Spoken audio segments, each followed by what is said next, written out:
The Pickwick Papers Part 5 by Charles Dickens.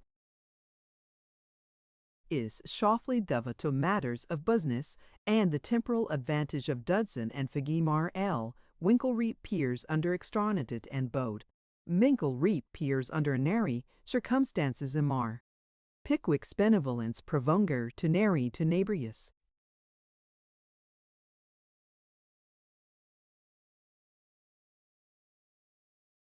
As in favorites, entertaining at a long, varied with the press of men, women, children, and coaches, in each division of the thoroughfare, and regardless of all obstacles stopped not for an instant until he reached the gate of Gray's Inn. Notwithstanding all the expedition he had used, however, the gate had been closed a quarry inner when he reached it at Benboster Carawain Relland, who'll been wound redded, who at Simunder and Simmercady Thamern, Emer. Mr. Lowton had still to be ferreted out from the back parlor of the Magpie and Stump, and Job had scarcely accomplished this object, and communicated Sam Weller's message when the clock struck 10.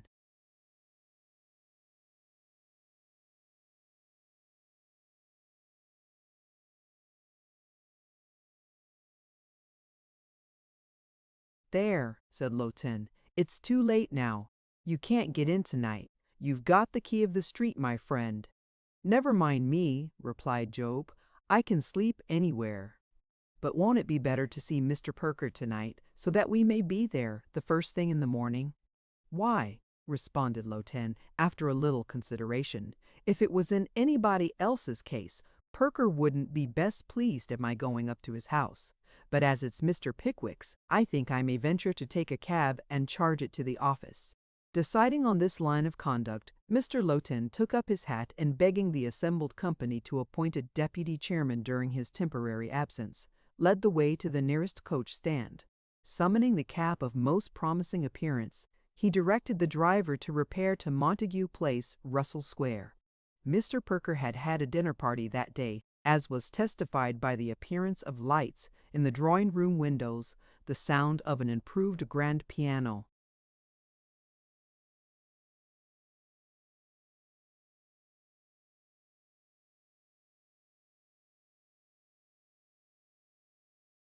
and an improbable cabinet voice issuing therefrom, and a rather overpowering smell of meat which pervaded the steps and entry. In fact, a couple of very good country agencies happening to come up to town at the same time, an agreeable little party had been got together to meet them, comprising Mr. Snicks, the Life Office Secretary, Mr. Prosy, the eminent counsel, 3 solicitors, 1 commissioner of bankrupts, a special pleader from the Temple, a small-eyed peremptory young gentleman, his pupil, who had written a lively book about the law of demises, with a vast quantity of Martineau's nits, as referable as bees. From this society little Mr. Perker detached himself, on his clerk being announced in a whisper, and repairing to the dining-room, there found Mr. Lowton and Job Trotter looking very dim and shadowy by the light of a kitchen candle, which the gentleman who condescended to appear in plush shorts and cottons for a quarterly stipend had, with a becoming contempt for the clerk and all things appertaining to the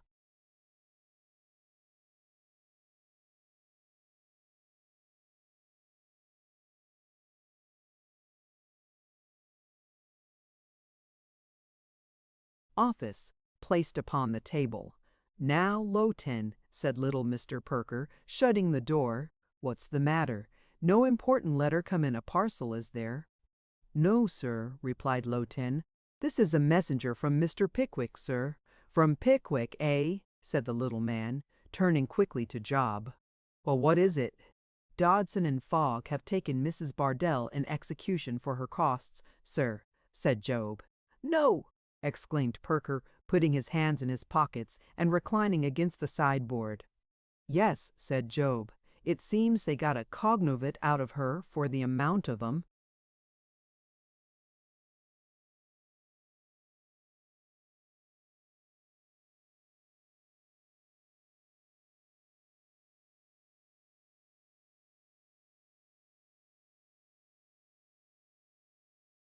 Directly after the trial. "By Jove!"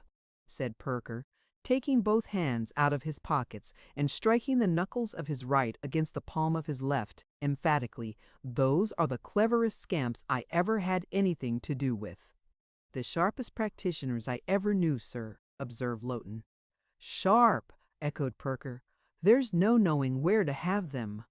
"Very true, sir, there is not," replied Lowton. And then both master and man pondered for a few seconds with animated countenances, as if they were reflecting upon one of the most beautiful and ingenious discoveries that the intellect of man had ever made. When they had in some measure recovered from their trance of admiration, Job Trotter discharged himself of the rest of his commission. Perker nodded his head thoughtfully and pulled out his watch.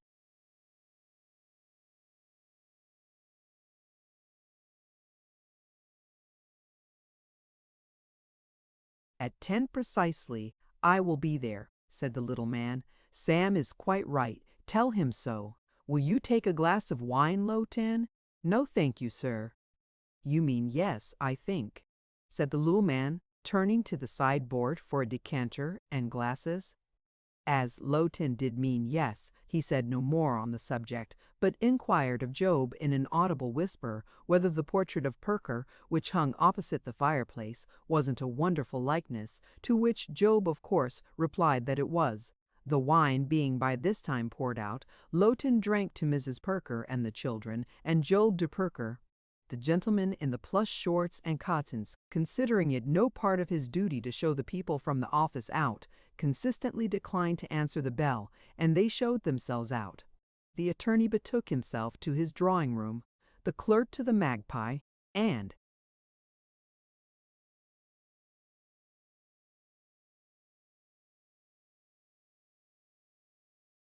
Stump and Job to Covent Garden Market to spend the night in a vegetable basket.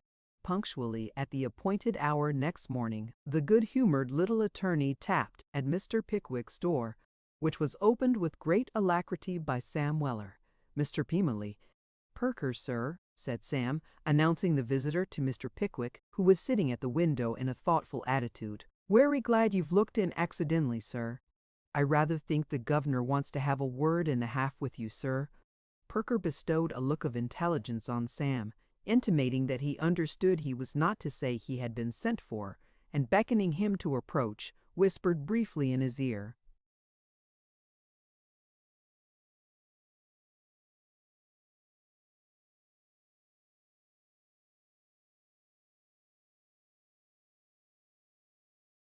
"You don't mean that air, sir," said Sam, starting back in excessive surprise. Perker nodded and smiled.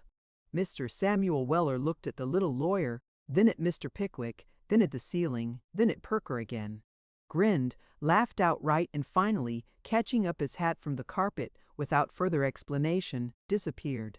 "What does this mean?" inquired Mr. Pickwick, looking at Perker with astonishment. "What has put Sam into this extraordinary state?" "Oh, nothing, nothing," replied Perker. "Come, my dear sir, draw up your chair to the table. I have a good deal to say to you." "What papers are those?" inquired Mr. Pickwick, as the little man deposited on the table a small bundle of documents tied with red tape.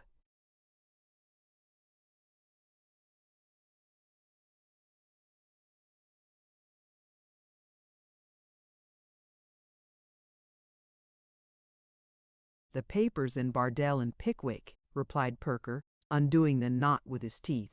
Mr. Pickwick grated the legs of his chair against the ground, and throwing himself into it, folded his hands and looked sternly, if Mr. Pickwick ever could look sternly at his legal friend. "You don't like to hear the name of the cause," said the little man, still busying himself with the knot. "No, I do not indeed," replied Mr. Pickwick.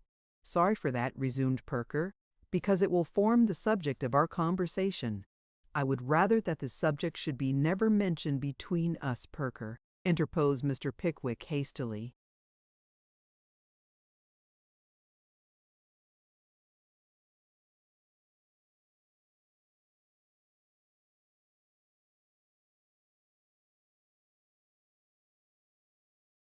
"Pooh, pooh, my dear sir," said the little man, untying the bundle and glancing eagerly at Mr. Pickwick out of the corners of his eyes. "It must be mentioned. I have come here on purpose. Now, are you ready to hear what I have to say, my dear sir? No hurry. If you are not, I can wait. I have this morning's paper here. Your time shall be mine. There." Hereupon, the little man threw one leg over the other and made a show of beginning to read with great composure and application. "Well, well," said Mr. Pickwick with a sigh, but softening into a smile at the same time. "Say what you have to say. It's the old story, I suppose?" "With a difference, my dear sir. With a difference," rejoined Perker, deliberately folding up the paper and putting it into his pocket again. "Mrs. Bardell, the plaintiff in the action, is within these walls, sir." "I know it," was Mr. Pickwick's reply.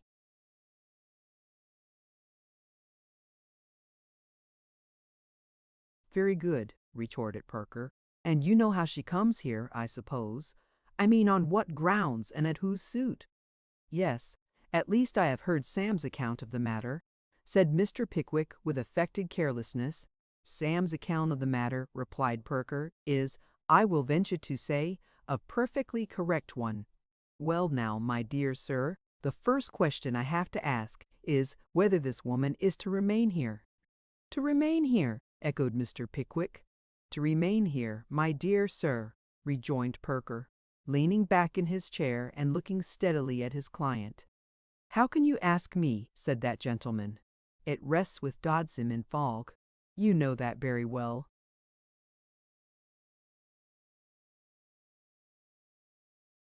"I know nothing of the kind," retorted Perker firmly. "It does not rest with Dodson and Fogg. You know the men, my dear sir, as well as I do. It rests solely, wholly, and entirely with you." "With me!"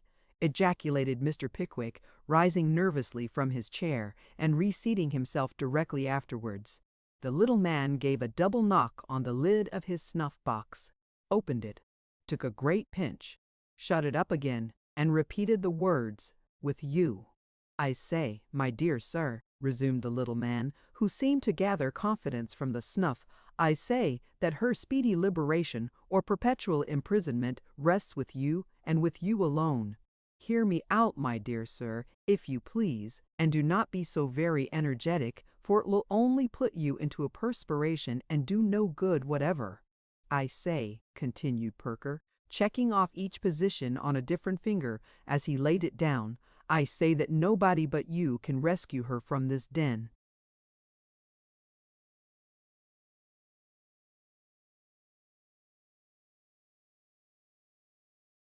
"Of wretchedness, and that you can only do that by paying the costs of this suit, both of plaintiff and defendant, into the hands of these Freeman Court sharks. Now pray be quiet, my dear sir." Mr. Pickwick, whose face had been undergoing most surprising changes during this speech and was evidently on the verge of a strong burst of indignation, calmed his wrath as well as he could. Perker, strengthening his argumentative powers with another pinch of snuff, proceeded, "I have seen the woman this morning. By paying the costs, you can obtain a full release and discharge from the damages. And further, this I know is a far greater object of consideration with you, my dear sir, a voluntary statement, under her hand, in the form of a letter to me, that this business was from the very first fomented and encouraged and brought about by these men, Dodson and Fogg, that she deeply regrets ever having been instrument of annoyance or injury to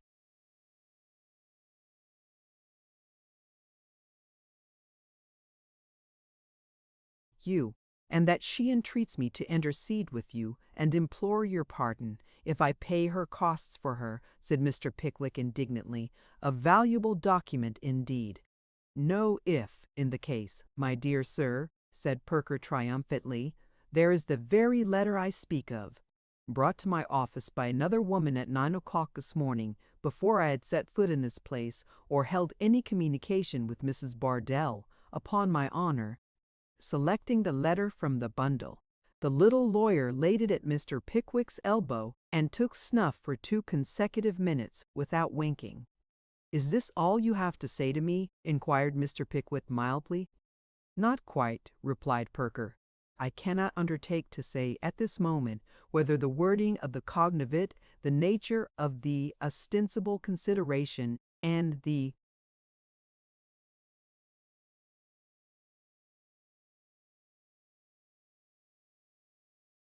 proof we can get together about the whole conduct of the suit will be sufficient to justify an indictment for conspiracy. I fear not, my dear sir, they are too clever for that, I doubt. I do mean to say, however, that the whole facts taken together will be sufficient to justify you in the minds of all reasonable men. And now, my dear sir, I put it to you. This £150, or whatever it may be, take it in round numbers, is nothing to you. A jury had decided against you. Well, their verdict is wrong, but still they decided as they thought right, and it is against you. You have now an opportunity, on easy terms, of placing yourself in a much higher position than you ever could by remaining here, which would only be imputed by people who didn't know you to sheer dogged, wrong-headed, brutal obstinacy. Nothing else, my dear sir, believe me. Can you hesitate to avail yourself of it when it restores you to your friends, your old pursuits, your health and amusements, when it liberates your faithful and attached servant whom you otherwise doomed to imprisonment for the whole of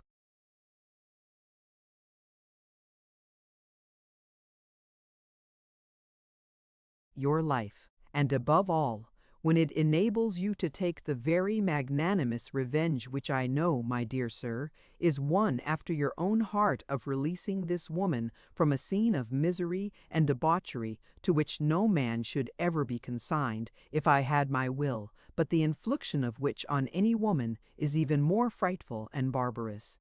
Now I ask you, my dear sir, not only as your legal adviser, but as your very true friend, will you let slip the occasion of attaining all these objects and doing all this good for the paltry consideration of a few pounds, finding their way into the pockets of a couple of rascals, to whom it makes no manner of difference, except that the more they gain, the more they'll seek, and so the sooner be led into some piece of knavery that must end in a crash?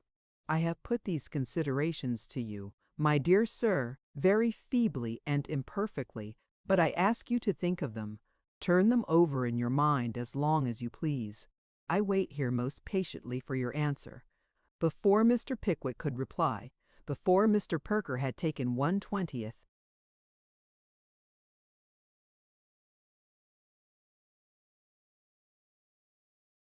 part of the snuff with which so unusually long an address imperatively required to be followed up, there was a low murmuring of voices outside, and then a hesitating knock at the door. "Dear, dear," exclaimed Mr. Pickwick, who had been evidently roused by his friend's appeal.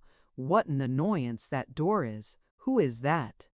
"Me, sir," replied Sam Weller, putting in his head. "I can't speak to you just now, Sam," said Mr. Pickwick. "I am engaged at this moment, Sam." "Beg your pardon, sir," rejoined Mr. Weller, "but here's a lady here, sir, as says she's something wery particular to disclose." "I can't see any lady," replied Mr. Pickwick, whose mind was filled with visions of Mrs. Bardell. "I wouldn't make too sure of that, sir," urged Mr. Weller, shaking his head. "If you knowed who was near, sir, I rayther think you'd change your note, as the hawk remarked to himself with a cheerful laugh, bin he yeard the robin redbreast a singin' round the corner." "Who is it?" inquired Mr. Pickwick. "Will you see her, sir?" asked Mr. Weller, holding the door in his hand as if he had some curious live animal on the other side. "I suppose I must," said Mr. Pickwick, looking at Perker. "Well then, all in to begin," cried Sam. "Sound the gong, draw up the curtain, and enter the two conspirators." As Sam Weller spoke he threw the door open, and there rushed tumultuously into the room Mr. Nathaniel Winkle leading after him by the hand the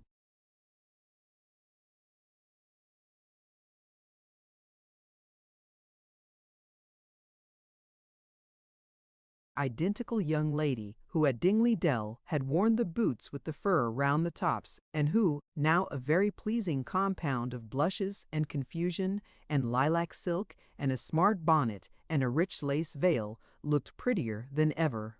Miss Arabella Allen, exclaimed Mr. Pickwick, rising from his chair. No, replied Mr. Winkle, dropping on his knees. Mrs. Winkle, pardon, my dear friend, pardon.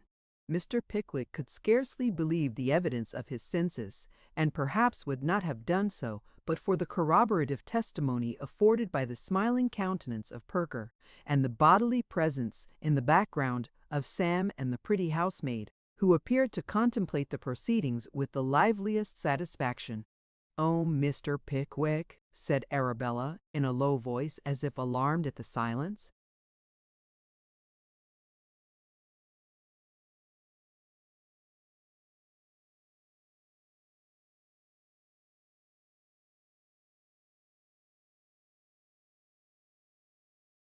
"Can you forgive my imprudence?"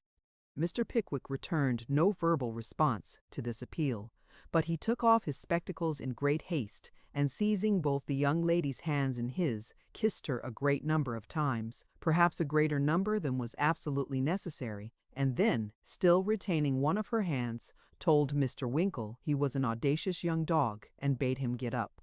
This Mr. Winkle, who had been for some seconds scratching his nose with the brim of his hat in a penitent manner, did, whereupon Mr. Pickwick slapped him on the back several times, and then shook hands heartily with Perker, who, not to be behindhand in the compliments of the occasion, saluted both the bride and the pretty housemaid with right good will, and, having wrung Mr. Winkle's hand most cordially, wound up his demonstrations of joy by taking snuff to set any half-dozen men with ordinalies its scunchpwint no. "Why, my dear girl," said Mr. Pickwick, "how has all this come about? Come, sit down, and let me hear it all. How well she looks, doesn't she, Perker?" added Mr. Pickwick, surveying Arabella's face with a look of as much pride and exultation as if she had been his daughter. "Delightful, my dear sir," replied the little man. "If I were not a married man myself, I should be disposed to envy you, you dog." Thus expressing himself, the little lawyer gave Mr. Winkle a poke in the chest, which that gentleman reciprocated, after which they both laughed very loudly, but not so loudly as Mr. Samuel Weller, who had just relieved his feelings by kissing the pretty housemaid under cover of the cupboard door. "I can never be grateful enough to you, Sam, I am sure," said Arabella with the sweetest smile imaginable. "I shall not forget your exertions in the garden at Clifton."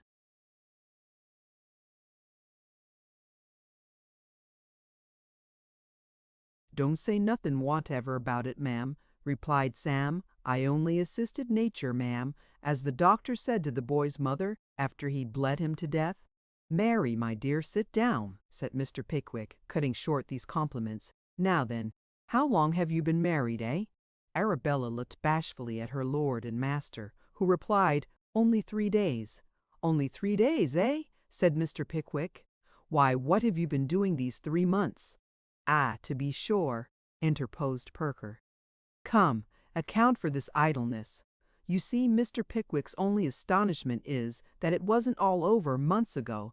"Why, the fact is," replied Mr. Winkle, looking at his blushing young wife, "that I could not persuade Bella to run away for a long time. And when I had persuaded her, it was a long time more before we could find an opportunity. Mary had to."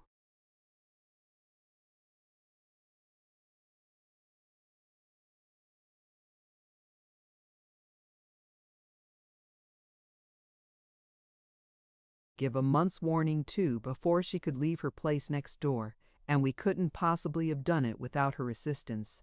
"Upon my word," exclaimed Mr. Pickwick, who by this time had resumed his spectacles and was looking from Arabella to Winkle, and from Winkle to Arabella, with as much delight depicted in his countenance as warm-heartedness and kindly feeling can communicate to the human face, "upon my word, you seem to have been very systematic in your proceedings, and is your brother acquainted with all this, my dear?"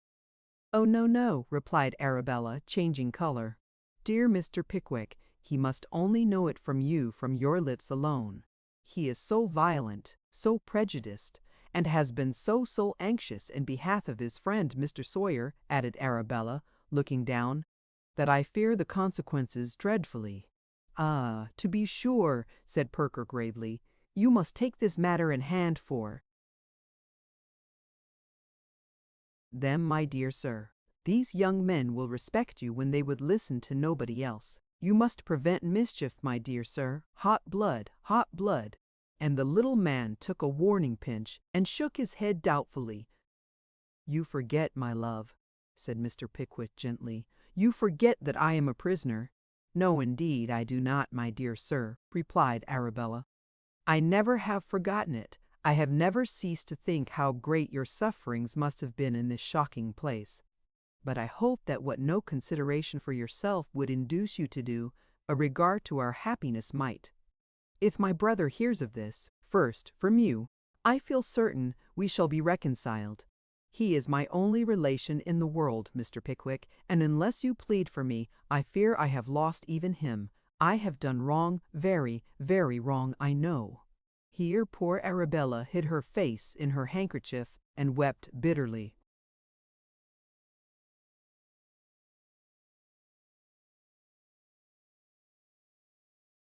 Mr. Pickwick's nature was a good deal worked upon by these same tears, but when Mrs. Winkle, drying her eyes, took to coaxing and entreating in the sweetest tones of a very sweet voice, he became particularly restless and evidently undecided how to act, as was evinced by sundry nervous rubbings of his spectacle glasses, nose, tights, head, and gaiters. Taking advantage of these symptoms of indecision, Mr. Perker, to whom, it appeared, the young couple had driven straight that morning, urged with legal point gin, was still unacquainted with the important rise in life's flight of steps which his son had taken, that the future expectations of the said son depended entirely upon the said Winkle senior, continuing to regard him with undiminished feelings of affection and attachment, which it was very unlikely he would, if this great event were long kept a seeming from sin fragile. Just convict after her.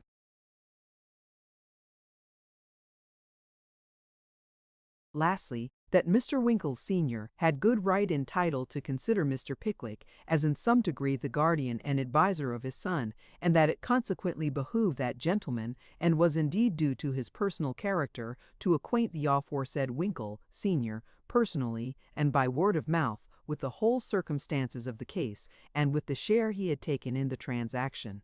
Mr. Tupman and Mr. Snodgrass arrived, most opportunely, in this stage of the pleadings, and as it was necessary to explain to them all that had occurred, together with the various reasons pro and con, the whole of the arguments were gone over again, after which everybody urged every argument in his own way, and at his own length. And at last Mr. Pickwick fairly argued and remonstrated out of all his resolutions, and being in imminent danger of being argued and remonstrated out of his wits, caught Arabella in his arms, and declaring that she was a very amiable creature, and that he didn't know how it was, but he had always been very fond of her from the first, said he could never find it in his heart to stand in the way of young people's happiness, and they might do with him as they pleased. Mr. Weller's first act, on hearing this concession, was to dispatch Job Trotter to the illustrious Mr. Pell, with an authority to deliver to the bearer the formal discharge which his prudent parent had had the foresight to leave in the hands of that learned gentleman, in case it should be, at any time, required on an emergency. His next proceeding was, to invest his whole stock of ready money in the purchase of 25 gallons of mild porter, which he himself dispels, and we wrapped grout he falconed. At 3 o'clock that afternoon, Mr. Pickwick took a last look at his little room,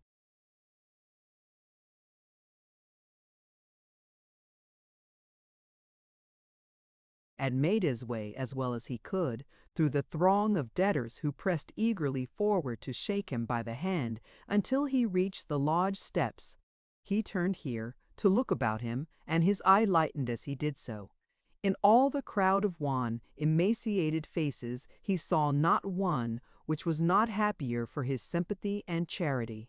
"Parker," said Mr. Pickwick, beckoning one young man towards him, "this is Mr. Jingle, whom I spoke to you about." "Very good, my dear sir," replied Parker, looking hard at Jingle. You will see me again, young man, tomorrow. I hope you may live to remember and feel deeply what I shall have to communicate, sir. Jingle bowed respectfully, trembled very much as he took Mr. Pickwick's proffered hand and withdrew.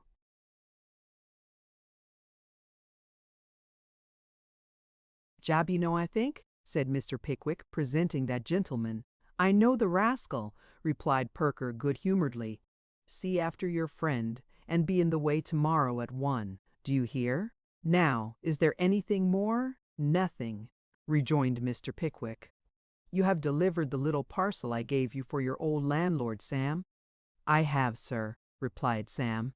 "He bust out a-cryin', sir, and said you was wery generous and thoughtful, and he only wished you could have him inoculated for a gallopin' consumption, for his old friend as had lived here so long was dead and he'd nowers to look for another." Poor fellow, said Mr. Pickwick. "God bless you, my friends." As Mr. Pickwick uttered this adieu, the crowd raised a loud shout. Many among them were pressing forward to shake him by the hand again, when he drew his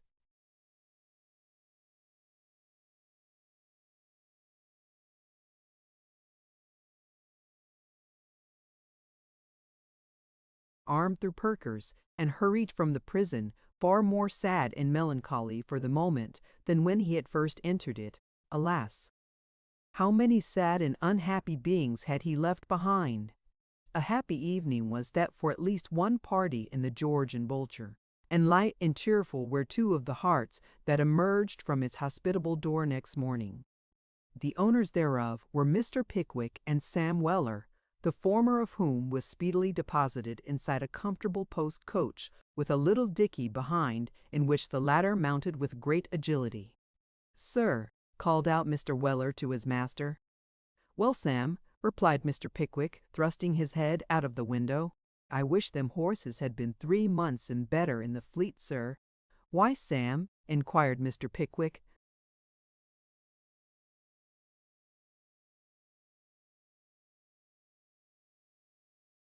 "Why, sir," exclaimed Mr. Weller, rubbing his hands, "how they would go if they had been. Raythates how air, Pickwick, with the assistance of Samuel Wiles, essayed to soften the hort essayed, to hort of mere Benjamin Allen, and to mollify the wath of mere Robert Sawyer."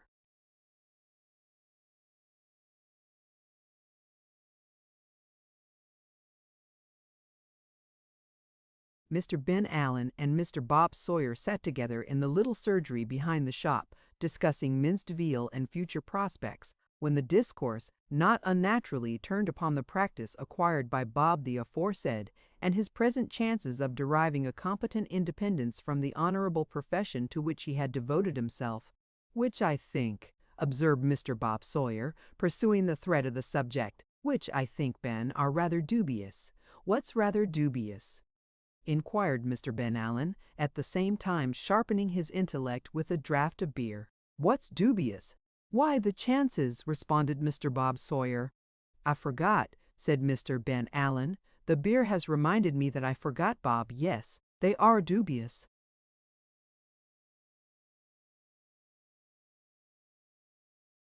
"It's wonderful how the poor people patronize me," said Mr. Bob Sawyer reflectively.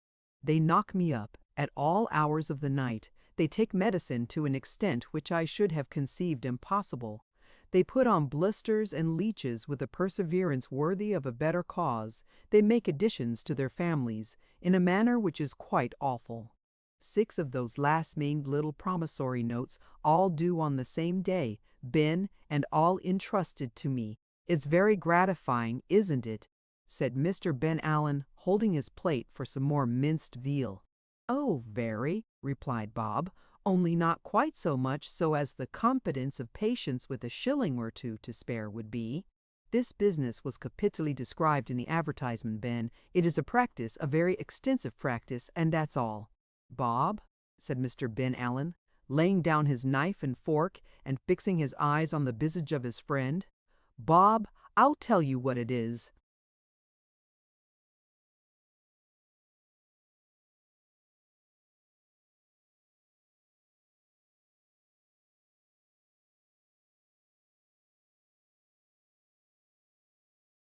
"What is it?" inquired Mr. Bob Sawyer. "You must make yourself, with as little delay as possible, master of Arabella's £1,000. 3%. Consolidated bank annuities, now standing in her name in the book or books of the Governor and Company of the Bank of England," added Bob Sawyer in legal phraseology. "Exactly so," said Ben. "She has it when she comes of age, or marries. She wants a year of coming of age, and if you plucked up a spirit she needn't want a month of being married." "She's a very charming and delightful creature," quoth Mr. Robert Sawyer in reply, "and has only one fault that I know of, Ben. It happens, unfortunately, that single blemish is a want of taste. She don't like me."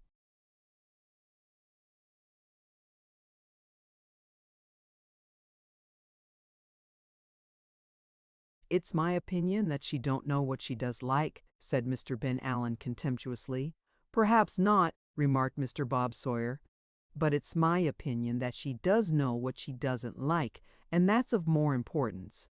I wish," said Mr. Ben Allen, setting his teeth together, and speaking more like a savage warrior who fed on raw wolf's flesh which he carved with his fingers than a peaceable young gentleman who ate minced veal with a knife and fork, "I wish I knew whether any rascal really has been tampering with her and attempting to engage her affections.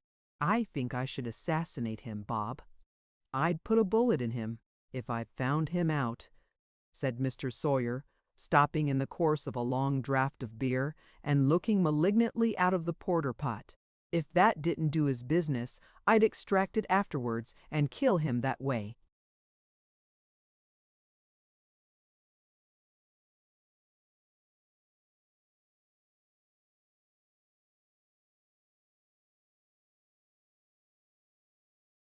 Mr. Benjamin Allen gazed abstractedly on his friend for some minutes in silence, and then said, "You have never proposed to her point blank, Bob?"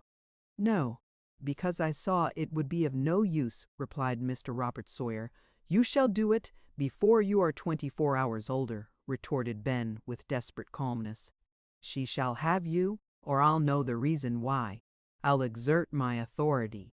"Well," said Mr. Bob Sawyer, "we shall see." "We shall see, my friend," replied Mr. Ben Allen fiercely.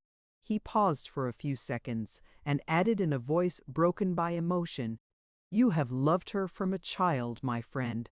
You loved her when we were boys at school together, and, even then, she was wayward and slighted your young feelings. Do you recollect, with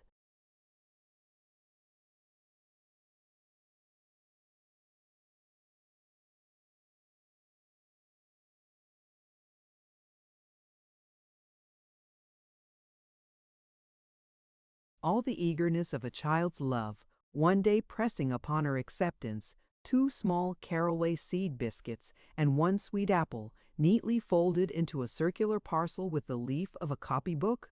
"I do," replied Bob Sawyer. "She slighted that, I think," said Ben Allen.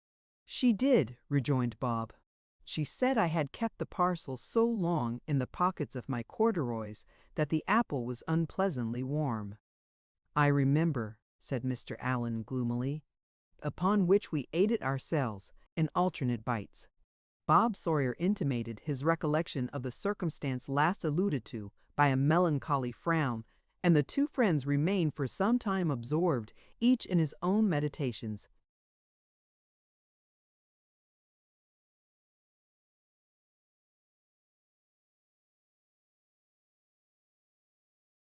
While these observations were being exchanged between Mr. Bob Sawyer and Mr. Benjamin Allen, and while the boy in the gray livery, marveling at the unwonted prolongation of the dinner, cast an anxious look, from time to time, towards the glass door, distracted by inward misgivings regarding the amount of minced veal which would be ultimately reserved for his individual cravings, there rolled soberly on through the streets of Bristol a private fly, painted of a sad green color, drawn by of Such appearances are common to many vehicles belonging to and maintained by old ladies of economic habits, and in this vehicle sat an old lady who was its mistress and proprietor. "Martine," said the old lady, calling to the surly man out of the front window. "Well?" said the surly man, touching his hat to the old lady.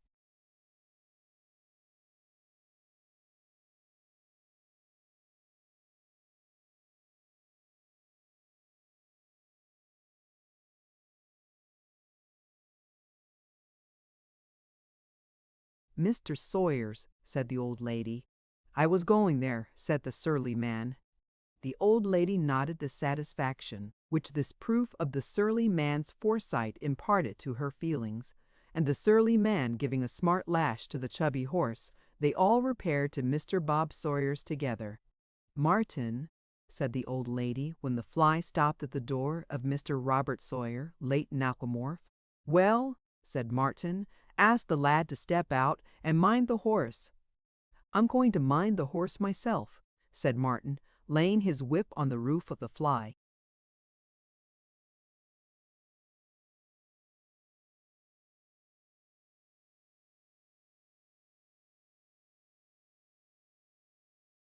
"I can't permit it on any account," said the old lady. "Your testimony will be very important, and I must take you into the house with me. You must not stir from my side during the whole interview. Do you hear?" "I hear," replied Martin. "Well, what are you stopping for?" "Nothing," replied Martin. So saying, the surly man leisurely descended from the wheel, on which he had been poising himself on the tops of the toes of his right foot, and having summoned the boy in the grey livery, opened the coach door, flung down the steps, and thrusting in a hand enveloped in a dark wash-leather glove, pulled out the old lady with as much unconcern in his manner as if she were a bandbox. "Dear me," exclaimed the old lady, "I am so flurried, now I have got here, Martin."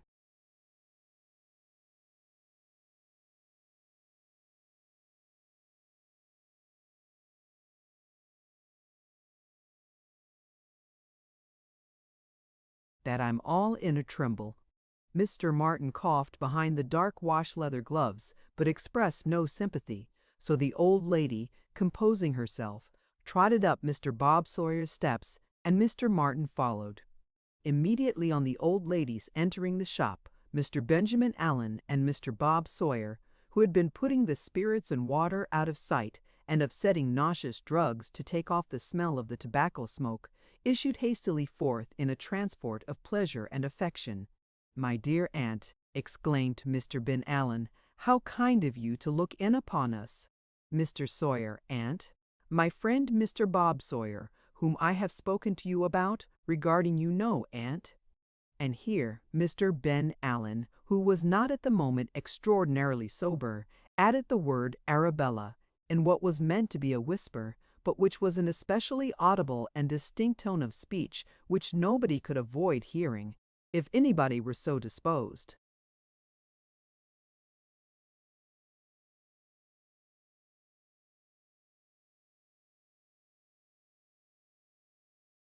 "My dear Benjamin," said the old lady, struggling with a great shortness of breath, and trembling from head to foot, "don't be alarmed, my dear, but I think I had better speak to Mr. Sawyer alone for a moment."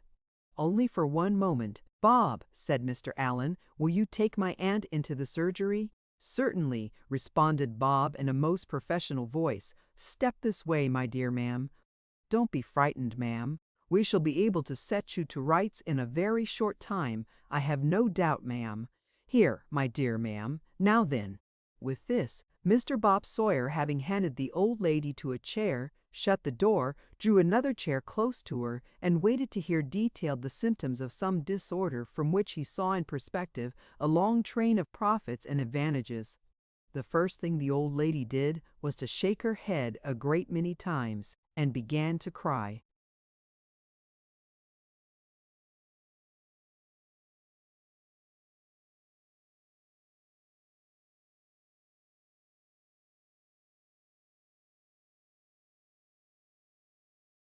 "Nervous," said Bob Sawyer complacently. "Camphor julep and water 3 times a day, and composing draught at night." "I don't know how to begin, Mr. Sawyer," said the old lady. "It is so very painful and distressing. You need not begin, ma'am," rejoined Mr. Bob Sawyer. "I can anticipate all you would say. The head is in fault." "I should be very sorry to think it was the heart," said the old lady with a slight groan. "Not the slightest danger of that, ma'am," replied Bob Sawyer. "The stomach is the primary cause." "Mr. Sawyer!" exclaimed the old lady, starting.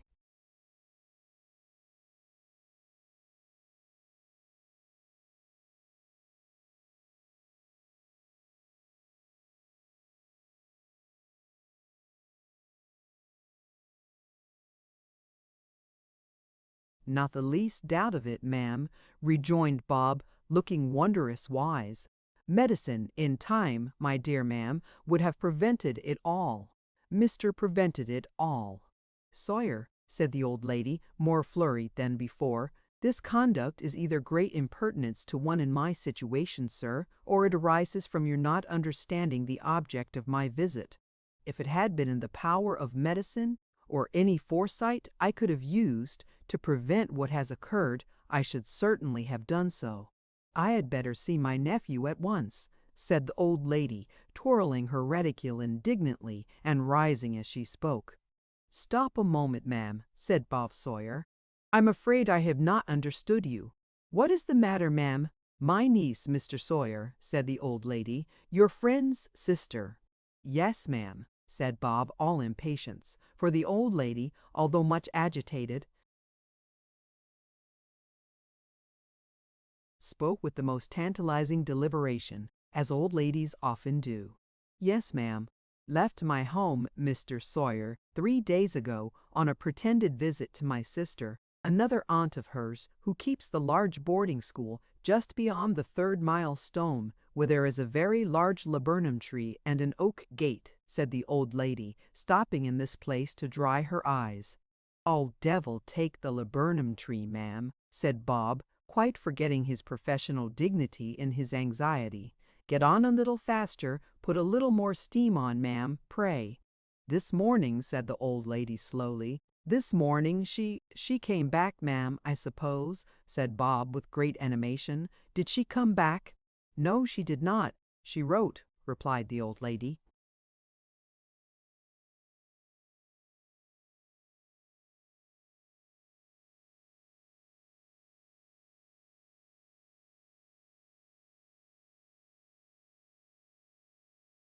"What did she say?" inquired Bob eagerly.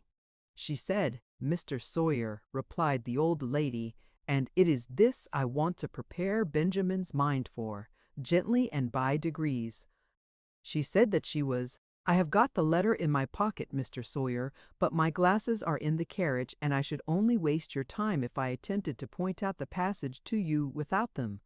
She said, in short, Mr. Sawyer, that she was married." "What?" said, or rather shouted, Mr. Bob Sawyer. "Married!" repeated the old lady. Mr. Bob Sawyer stopped to hear no more, but darting from the surgery into the outer shop, cried in a stentorian voice, "Ben, my boy, she's bolted." Mr. Ben Allen, who had been slumbering behind the counter with his head half a foot or so below his knees, no sooner heard this appalling communication than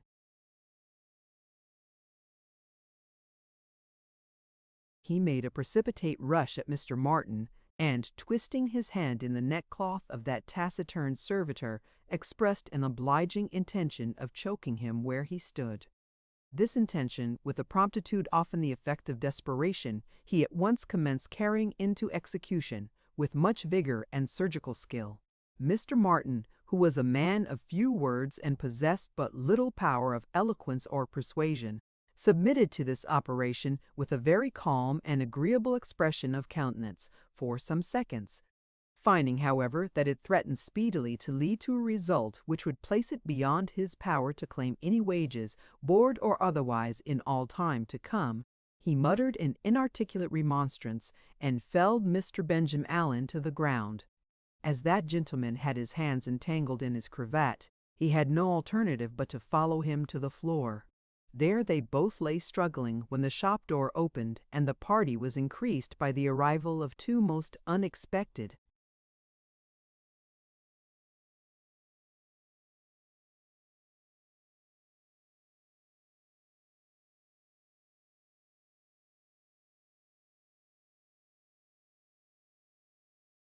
visitors, to wit, Mr. Pickwick and Mr. Samuel Weller.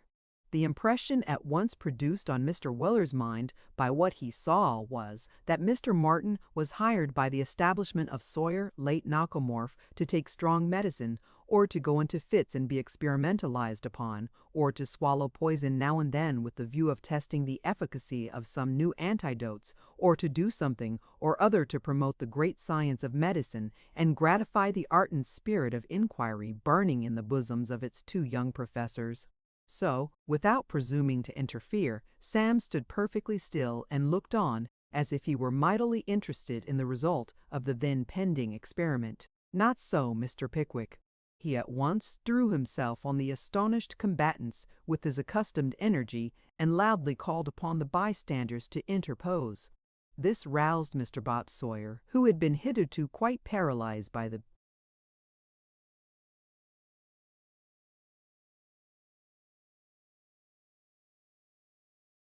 frenzy of his companion. With that gentleman's assistance, Mr. Pickwick raised Ben Allen to his feet. Mr. Martin, finding himself alone on the floor, got up and looked about him. "Mr. Allen," said Mr. Pickwick. "What is the matter, sir?" "Never mind, sir," replied Mr. Allen, with haughty defiance. "What is it?" inquired Mr. Pickwick, looking at Bob Sawyer. "Is he unwell?"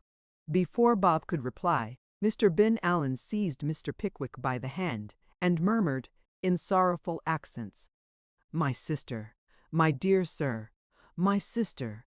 Oh, is that all?" said Mr. Pickwick. "We shall easily arrange that matter, I hope. Your sister is safe and well, and I am here, my dear sir, sorry to do anything as may cause an interruption to such very pleasant."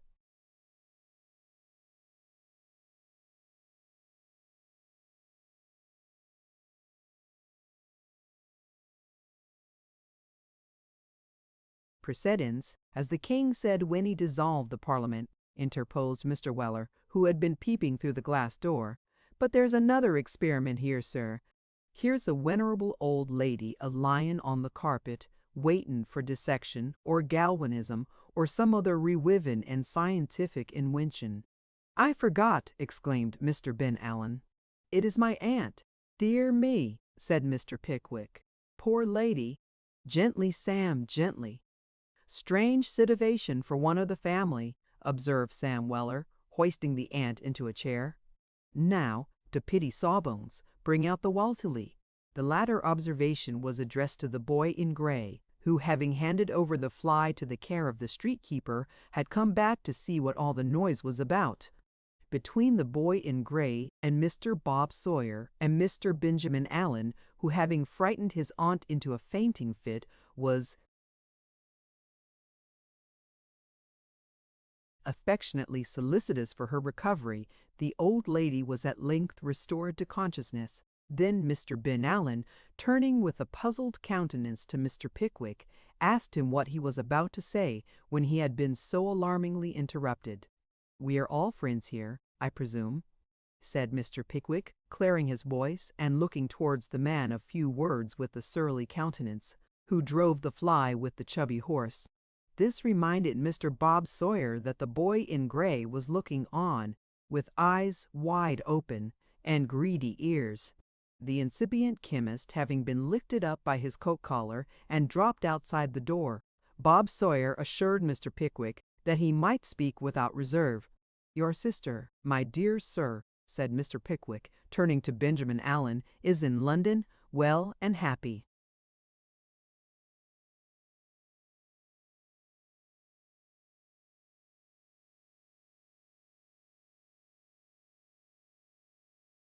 "Her happiness is no object to me, sir," said Benjamin Allen, with a flourish of the hand. "Her husband is an object to me, sir," said Bob Sawyer. "He shall be an object to me, sir, at 12 paces, and a pretty object I'll make of him, sir. A mean-spirited scoundrel." This, as it stood, was a very pretty denunciation and magnanimous withal. But Mr. Bob Sawyer rather weakened its effect by winding up with some general observations concerning the punching of heads and knocking out of eyes, which were commonplace by comparison. "Stay, sir," said Mr. Pickwick. "Before you apply those epithets to the gentleman in question, consider dispassionately the extent of his fault, and above all remember that he is a friend of mine." "What?" said Mr. Bob Sawyer. "His name!" cried Ben Allen. "His name!" "Mr. Nathaniel Winkle," said Mr. Pickwick. Mr. Benjamin Allen deliberately crushed his spectacles beneath the heel of his boots, and having picked up the pieces and put them into 3 separate pockets, folded his arms, bit his lips, and looked in a threatening manner at the bland features of Mr. Pickwick. "Then it's you, is it, sir, who have encouraged and brought about this match?" inquired Mr. Benjamin Allen at length. "And it's this gentleman's servant, I suppose," interrupted the old lady, "who has been skulking about my house and endeavoring to entrap my servants to conspire against their mistress." "Martin, well," said the surly man, coming forward, "is that the young man you saw in the lane whom you told me about this morning?" Mr. Martin, who, as it has already appeared, was a man of few words, looked at Sam Weller, nodded his head, and growled forth, "That's the man."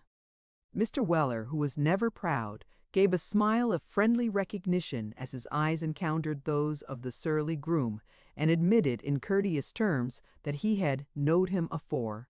"And this is the faithful creature," exclaimed Mr. Ben Allen, "whom I had nearly suffocated. Mr. Pickwick, how dare you allow your fellow to be employed in the abduction of my sister? I demand that you explain this matter, sir." "Explain it, sir!" cried Bob Sawyer fiercely. "It's a conspiracy," said Ben Allen. "A regular plant," added Mr. Bob Sawyer. "A disgraceful imposition," observed the old lady. "Nothing but a do," remarked Martin. "Pray hear me," urged Mr. Pickwick, as Mr. Ben Allen fell into a chair that patience were bled in, and gave way to his pocket handkerchief. "I have rendered no assistance in this matter, beyond being present at one interview between the young people which I could not prevent, and from which I conceived my presence would remove any slight coloring of impropriety that it might otherwise have had. This is the whole share I have had in the transaction, and I had no suspicion that an immediate marriage was even contemplated. Though mind," added Mr. Pickwick, hastily checking himself, "mind, I do not say I should have prevented it, if I had known that it was intended." "You hear that, all of you? You hear that?" said Mr. Benjamin Allen.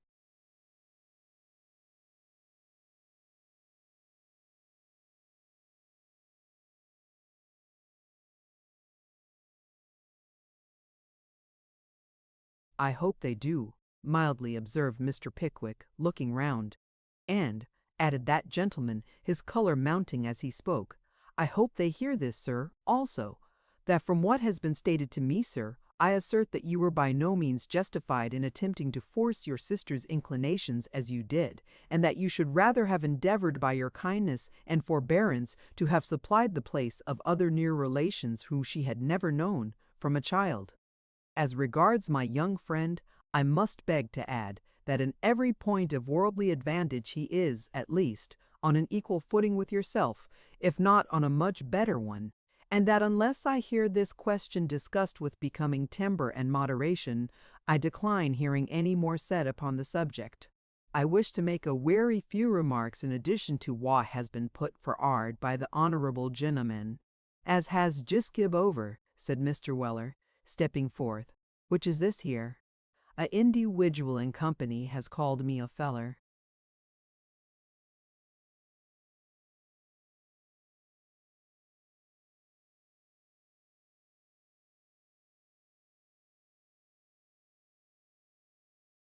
"That has nothing whatever to do with the matter, Sam," interposed Mr. Pickwick. "Pray hold your tongue." "I ain't a-going to say nothing on that er pint, sir," replied Sam, "but merely this here. P'raps that gentleman may think as there was a prior attachment, but there warn't nothing o' the sort, for the young lady said in the wery beginning o' the keeping company that she couldn't abide him. Nobody's cut him out, and it 'ud ha' been just the wery same for him if the young lady had never seen Mr. Vinkle. That's what I wish to say, sir, and I hope I've now made that gentlemim's mind easy." A short pause followed these consolatory remarks of Mr. Weller.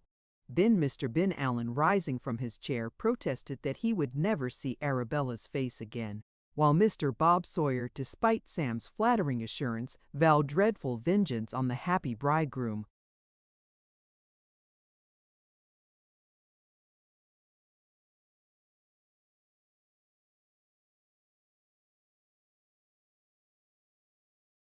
But, just when matters were at their height and threatening to remain so, Mr. Pickwick found a powerful assistant in the old lady, who, evidently much struck by the mode in which he had advocated her niece's cause, ventured to approach Mr. Benjamin Allen with a few comforting reflections, of which the chief were, that after all, perhaps, it was well it was no worse.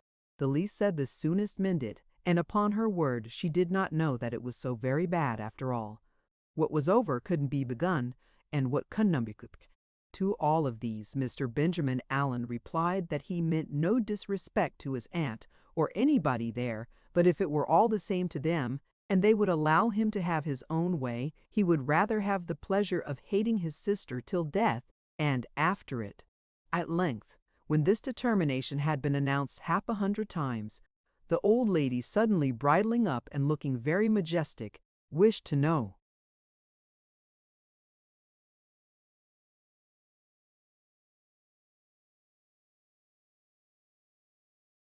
what she had done that no respect was to be paid to her years or station, and that she should be obliged to beg and pray in that way of her own nephew, whom she remembered about 25 years before he was born, and whom she had known personally when he hadn't a tooth in his head.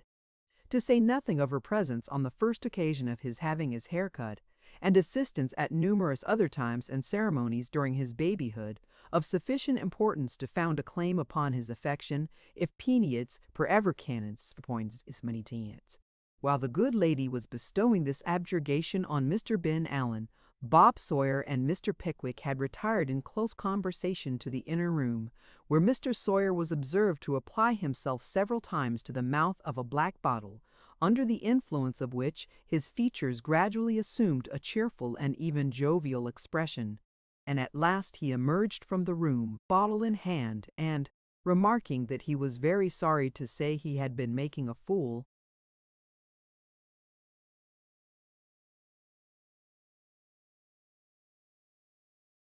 of himself, begged to propose the health and happiness of Mr. and Mrs. Winkle, whose felicity, so far from envying, he would be the first to congratulate them upon. Hearing this, Mr. Ben Allen suddenly arose from his chair, and, seizing the black bottle, drank the toast so heartily that, the liquor being strong, he became nearly as black in the face as the bottle. Finally, the black bottle went round till it was empty, and there was so much shaking of hands and interchanging of compliments that even the metal-visaged Mr. Martin condescended to smile. "And now," said Bob Sawyer, rubbing his hands, "we'll have a jolly night." "I am sorry," said Mr. Pickwick, "that I must return to my inn. I have not been accustomed to fatigue lately, and my journey has tired me exceedingly. You'll take some tea, Mr. Pickwick?" said the old lady with irresistible sweetness. "Thank you, I would rather not," replied that gentleman. The truth is that the old lady's evidently increasing admiration was Mr. Pickwick's principal inducement for going away. He thought of Mrs. Bardell, and every glance of the old lady's eyes threw him into a cold perspiration. As Mr. Pickwick could by no means be prevailed upon to stay, it was arranged at once, on his own proposition, that Mr. Benjamin Allen should accompany him on his journey to the elder Mr. Winkle's, and that the coach should be at the door at 9 o'clock next morning. He then took his leave, and, followed by Samuel Weller, repaired to the Bush. It is worthy of remark that Mr. Martin's face was horribly convulsed as he shook hands with Sam at parting, and that he gave vent to a smile and an oath simultaneously, from which tokens it has been inferred by those who were best acquainted with that gentleman's peculiarities, that he expressed himself much pleased with Mr. Weller's society, and requested the honor of his further acquaintance. "Shall I order a private room, sir?" inquired Sam, when they reached the Bush. "Why no, Sam," replied Mr. Pickwick. "As I dined in the coffee-room, and shall go to bed soon, it is hardly worth while. See who there is in the traveller's room, Sam." Mr. Weller departed on his errand, and presently returned to say that there was only a gentleman with one eye, and that he and the landlord were drinking a bowl of bishop together. "I will join them," said Mr. Pickwick. "He's a queer customer, the one-eyed one, sir," observed Mr. Weller as he led the way. "He's a gammonin that ere landlord he is, sir, till he don't rightly know whether he's a-standing on the soles of his boots or the crown of his hat." The individual to whom this observation referred was sitting at the upper end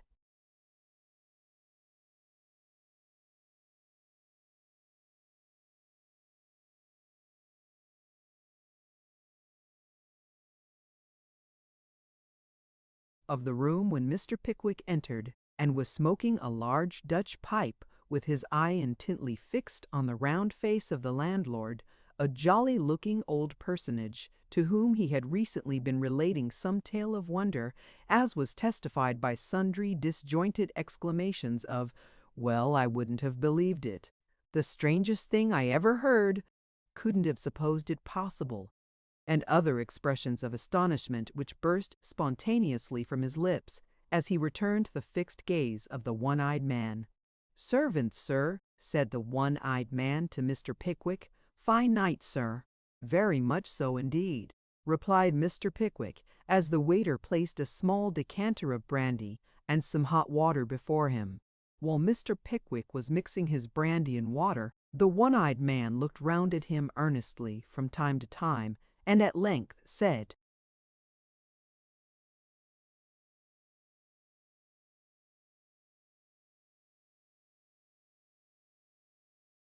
"I think I've seen you before." "I don't recollect you," rejoined Mr. Pickwick. "I dare say not," said the one-eyed man. "You didn't know me, but I knew two friends of yours that were stopping at the Peacock at Eatanswill at the time of the election." "Oh, indeed!" exclaimed Mr. Pickwick. "Yes," rejoined the one-eyed man. "I mentioned a little circumstance to them about a friend of mine of the name of Tom Smart. Perhaps you've heard them speak of it." "Often," rejoined Mr. Pickwick, smiling. "He was your uncle, I think?" "No, no, only a friend of my uncle's," replied the one-eyed man.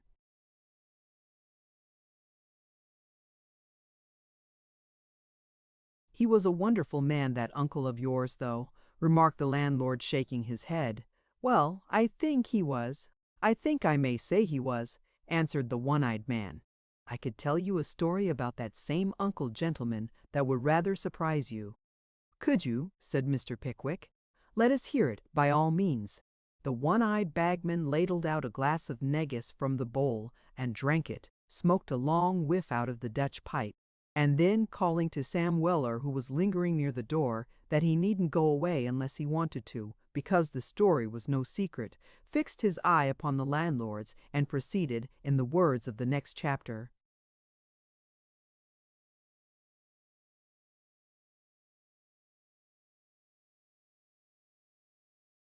Containing the story of the bagman's uncle. "My uncle, gentlemen," said the bagman, "was one of the merriest, pleasantest, cleverest fellows that ever lived. I wish you had known him, gentlemen. On second thoughts, gentlemen, I don't wish you had known him, for if you had, you would have been all, by this time, in the ordinary course of nature, if not dead, at all events so near it, as to have taken to stopping at home and giving up company, which would have deprived me of the inestimable pleasure of addressing you at this moment. Gentlemen, I wish your fathers and mothers had known my uncle. They would have been amazingly fond of him, especially your respectable mothers. I know they would. If any two of his numerous virtues predominated over the many that adorned his character, I should say they were his mixed punch and his after-supper song. Excuse my dwelling on these melancholy recollections of departed worth. You won't see a man like my uncle every day in the week. I have always considered it a great point in my uncle's character, gentlemen,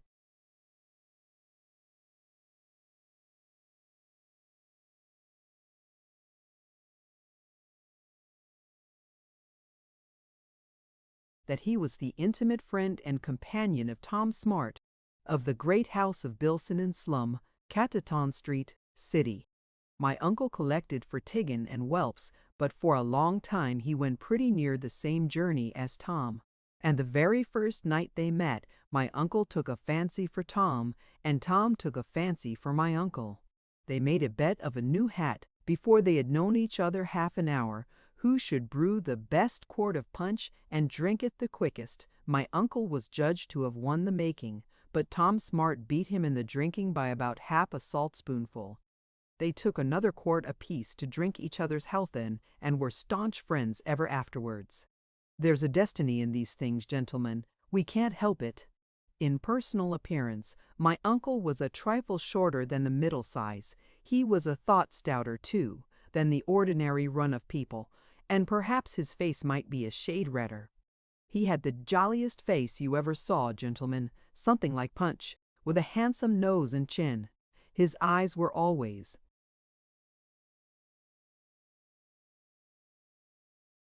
twinkling and sparkling with good humor, and a smile, not one of your unmeaning wooden grins, but a real merry, hearty, good-tempered smile, was perpetually on his countenance.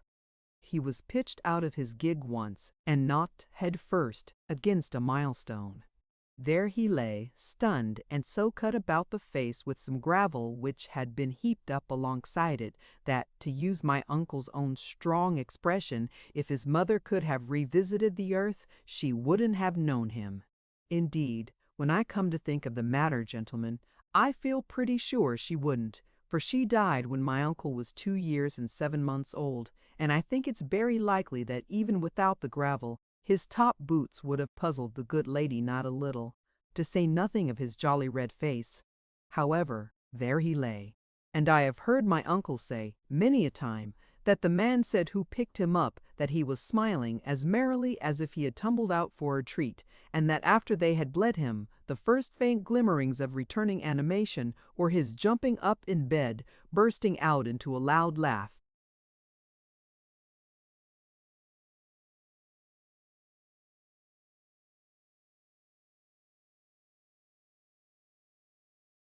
kissing the young woman who held the basin, and demanding a mutton chop and a pickled walnut.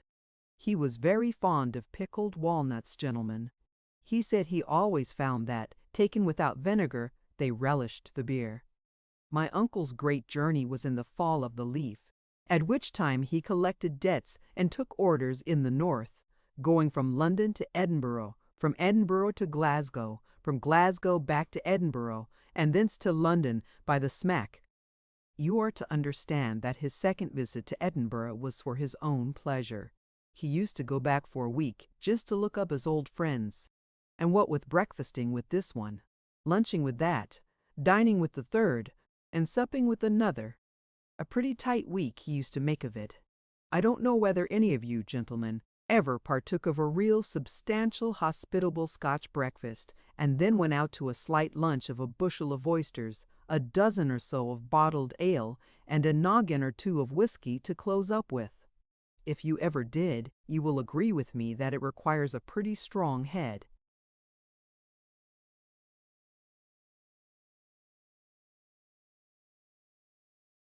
To go out to dinner and supper afterwards, but bless your hearts and eyebrows, all this sort of thing was nothing to my uncle.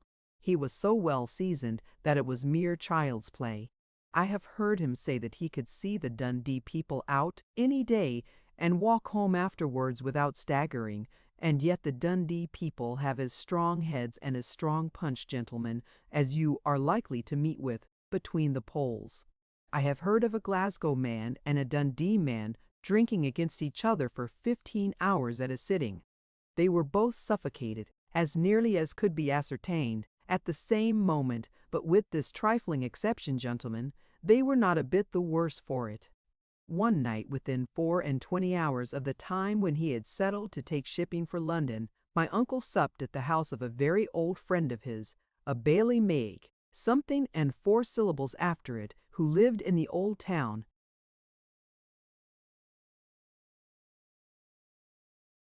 of Edinburgh. There were the Bailey's wife and the Bailey's 3 daughters, and the Bailey's grown-up son, and 3 or 4 stout, bushy-eyebrowed, canny old Scotch fellows that the Bailey had got together to do honor to my uncle and help to make merry. It was a glorious supper. There was kippered salmon, and finnan haddocks, and a lamb's head, and a haggis, a celebrated Scotch dish, gentlemen, which my uncle used to say always looked to him when it came to table, very much like a Cupid's stomach, and a great many other things besides, that I forget the names of, but very good things notwithstanding. The lassies were pretty and agreeable. The Bailey's wife was one of the best creatures that ever lived, and my uncle was in thoroughly good cue. The consequence of which was that the young ladies tittered and giggled, and the old lady laughed out loud, and the Bailey and the other old fellows roared till they were red in the face the whole mortal time. I don't quite recollect how many tumblers of whiskey toddy each man drank after supper, but this I know, that about 1 o'clock in the morning,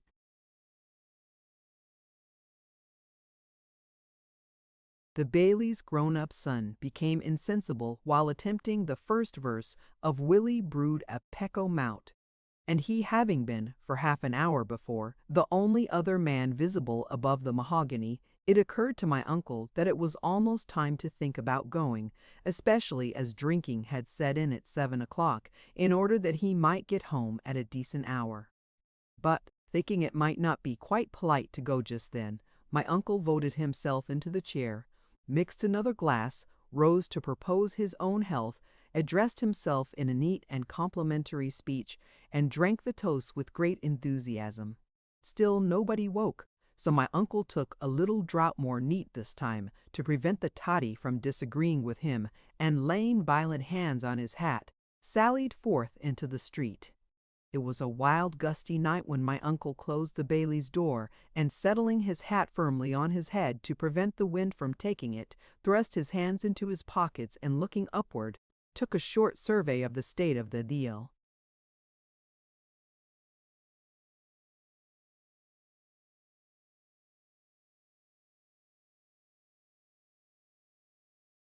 Weather.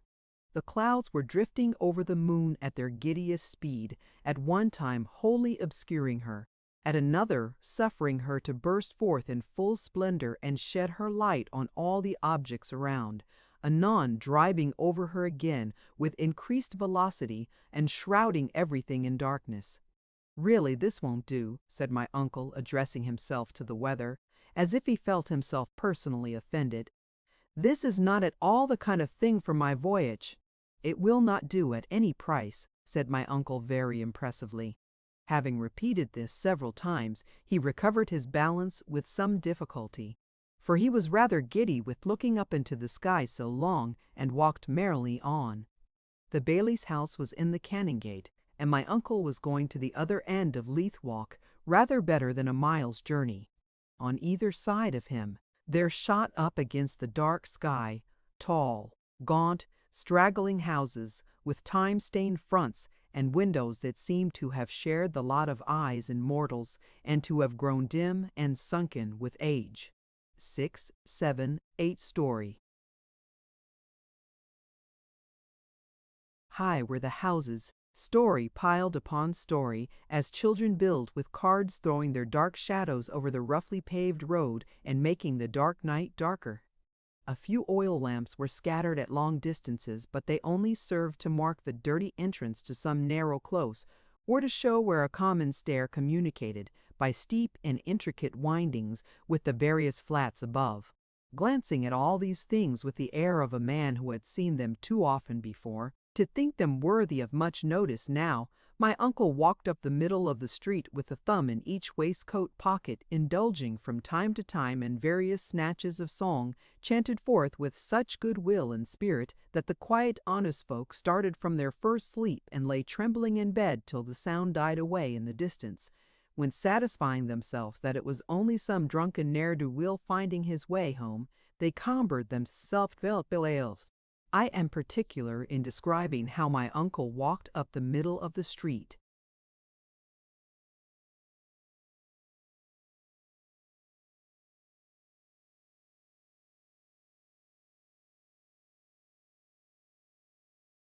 with his thumbs in his waistcoat pockets, gentlemen, because, as he often used to say, and with great reason too, there is nothing at all extraordinary in this story, unless you distinctly understand at the beginning that he was not by any means of a marvelous or romantic turn. Gentlemen, my uncle walked on with his thumbs in his waistcoat pockets, taking the middle of the street to himself, and singing, now a verse of a love song, and then a verse of a drinking one, and when he was tired of both, whistling melodiously until he reached the North Bridge, which at this point connects the old and new towns of Edinburgh. Here he stopped for a minute to look at the strange, irregular clusters of lights piled one above the other, and twinkling afar off so high that they looked like stars, gleaming from the castle walls on the one side and the Colton Hill on the other, as if they illuminated veritable castles in the air, while the old picturesque town slept heavily on, in gloom and darkness below, its palace and chapel of Holyrood, guarded day and night, as a friend of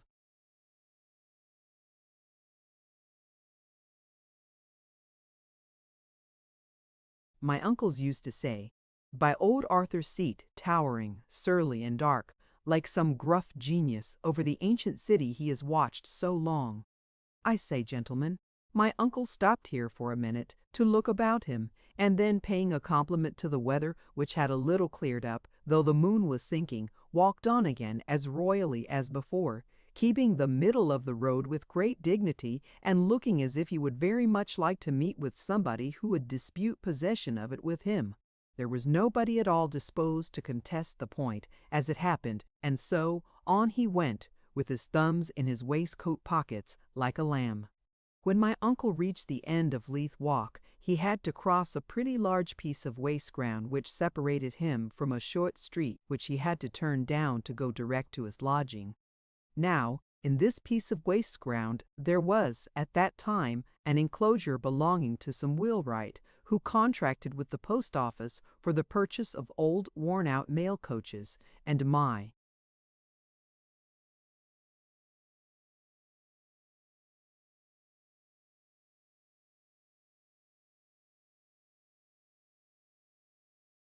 uncle, being very fond of coaches, old, young, or middle-aged, all at once took it into his head to step out of his road for no other purpose than to peep between the palings at these mails, about a dozen of which he remembered to have seen, crowded together in a very forlorn and dismantled state, inside.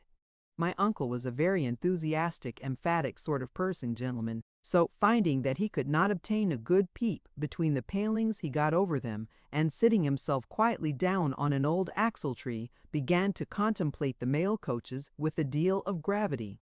There might be a dozen of them, or there might be more. My uncle was never quite certain on this point, and being a man of very scrupulous veracity about numbers, didn't like to say. But there they stood, all huddled together in the most desolate condition imaginable. The doors had been torn from their hinges and removed. The linings had been stripped off, only a shred hanging here and there by a rusty nail. The lamps were gone. The poles had long since vanished. The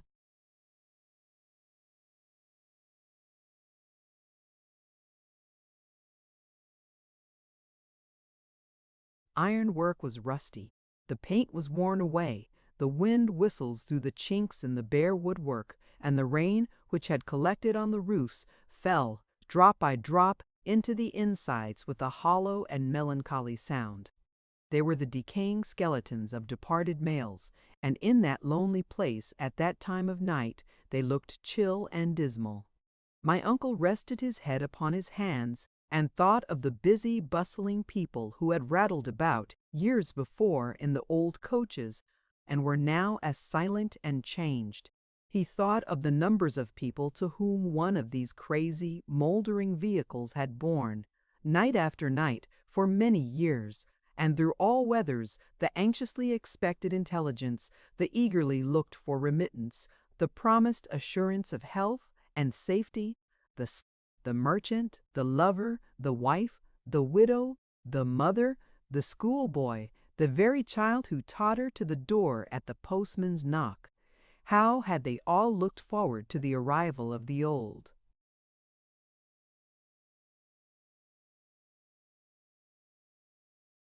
coach. And where were they all now? Gentlemen, my uncle used to say that he thought all this at the time, but I rather suspect he learned it out of some book afterwards, for he distinctly stated that he fell into a kind of doze as he sat on the old axle-tree looking at the decayed mail coaches, and that he was suddenly awakened by some deep church bell striking 2. Now, my uncle was never a fast thinker, and if he had thought all these things, I am quite certain it would have taken him till full 2:30 at the very least. I am, therefore, decidedly of opinion, gentlemen, that my uncle fell into a kind of doze without having thought about anything at all. Be this as it may, a church bell struck 2. My uncle woke, rubbed his eyes, and jumped up in astonishment. In one instant, after the clock struck 2, the whole of this deserted and quiet spot had become a scene of most extraordinary life and animation. The mail.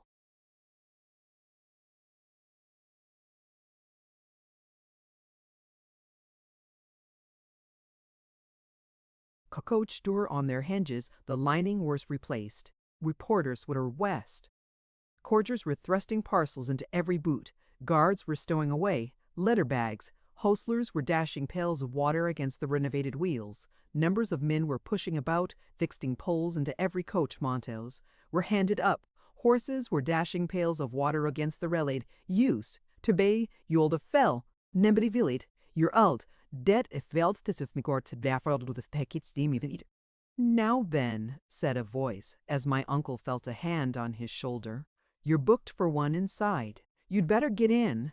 I booked, said my uncle, turning round.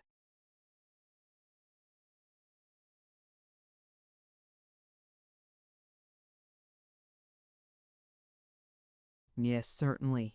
My uncle gentleman could say nothing, he was so very much astonished.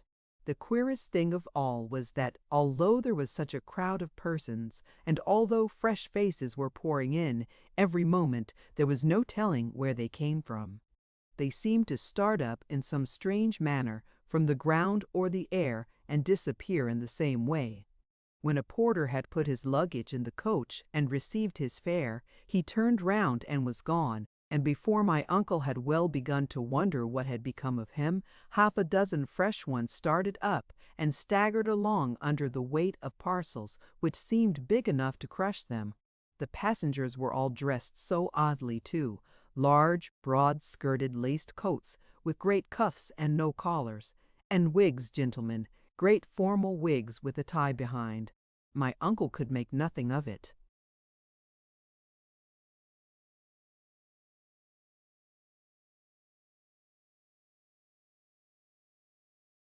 Now, are you going to get in? Said the person who had addressed my uncle before. He was dressed as a mail guard, with a wig on his head and most enormous cuffs to his coat, and had a lantern in one hand and a huge blunderbuss in the other, which he was going to stow away in his little arm chest. "Are you going to get in, Jack Martin?" said the guard, holding the lantern to my uncle's face. "Ho-oh," said my uncle, falling back a step or two. "That's familiar." "It's so on the way bill," said the guard. "Isn't there a Mr. before it?" said my uncle. For he felt, gentlemen, that for a guard he didn't know, to call him Jack Martin was a liberty which the post office wouldn't have sanctioned if they had known it. "No, there is not," rejoined the guard coolly.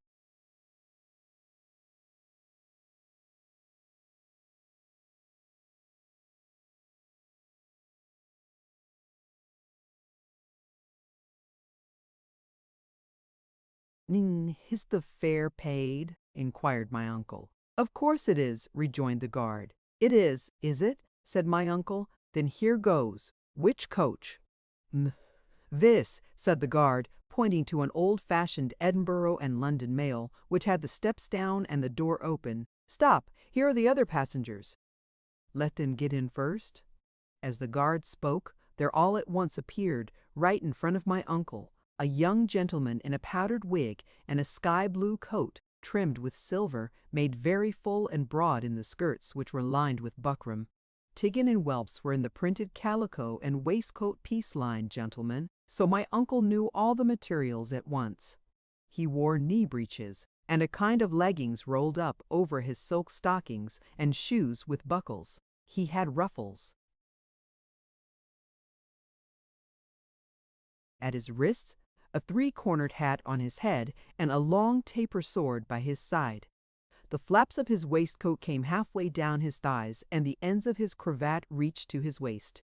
He stalked gravely to the coach door, pulled off his hat, and held it above his head at arm's length, cocking his little finger in the air at the same time, as some affected people do when they take a cup of tea. Then he drew his feet together and made a low, grave bow, and then put out his left hand.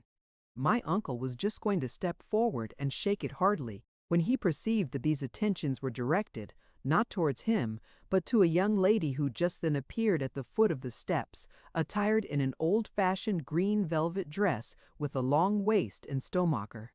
She had no bonnet on her head, gentlemen, which was muffled in a black silk hood, but she looked round for an instant as she prepared to get into the coach, and such a beautiful face as she disclosed, my uncle had never seen, not even in a picture. She got into the coach, holding up her dress with one hand, and as my uncle always said, with a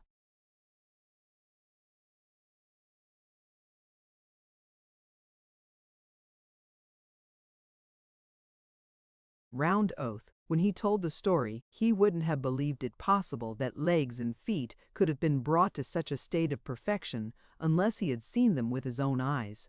But in this one glimpse of the beautiful face, my uncle saw that the young lady cast an imploring look upon him, and that she appeared terrified and distressed. He noticed, too, that the young fellow in the powdered wig, notwithstanding his show of gallantry, which was all very fine and grand, clasped her tight by the wrist when she got in, and followed himself immediately afterwards. An uncommonly ill-looking fellow, in a close brown wig and a plum-colored suit, wearing a very large sword, and boots up to his hips, belonged to the party. And when he sat himself down next to the young lady, who shrank into a corner at his approach, my uncle was confirmed in his original impression that something dark and mysterious was going forward, or, as he always said himself, that there was a screw loose somewhere. It's quite surprising how quickly he made of his mind to help the lady at any peril if she needed any help. Death and lightning, exclaimed the young gentleman, laying his hand upon his sword as my uncle entered the coach. Blood and thunder, roared the other gentleman. With this he whipped his sword out and made a lunge at my uncle without further ceremony. My uncle had no weapon about him, but with great dexterity he snatched the ill-looking gentleman's three-cornered hat from his head, and, receiving the point of his sword right through the crown, squeezed the sides together and held it tight. "Pink him behind!" cried the ill-looking gentleman to his companion as he struggled to regain his sword. "He had better not," cried my uncle, displaying the heel of one of his shoes, in a threatening manner. "I'll kick his brains out, if he has any, or fracture his skull." If he hasn't, exerting all his strength. At this moment, my uncle wrenched the ill-looking man's sword from his grasp, and flung it clean out of the coach window, upon which the younger gentleman vociferated, "Death and lightning!" again, and laid his hand upon the hilt of his sword in a very fierce manner, but didn't draw it. Perhaps, gentlemen, as my uncle used to say with a smile, perhaps he was afraid of alarming the lady.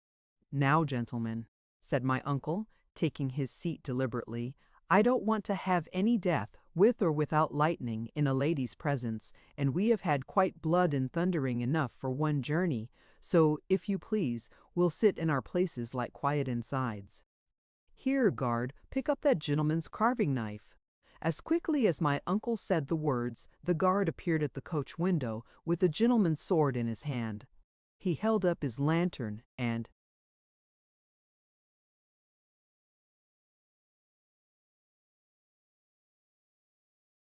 looked earnestly in my uncle's face as he handed it in, when, by its light, my uncle saw, to his great surprise, that an immense crowd of male coach guards swarmed round the window, every one of whom had his eyes earnestly fixed upon him too. He had never seen such a sea of white faces, red bodies, and earnest eyes in all his born days. This is the strangest sort of thing I ever had anything to do with, thought my uncle. Allow me to return you your hat, sir. The ill-looking gentleman received his three-cornered hat in silence, looked at the hole in the middle with an inquiring air, and finally stuck it on the top of his wig with a solemnity the effect of which was a trifle impaired by his sneezing violently at the moment and jerking it off again. "All right," cried the guard with the lantern, mounting into his little seat behind. Away they went. My uncle peeped out of the coach window as they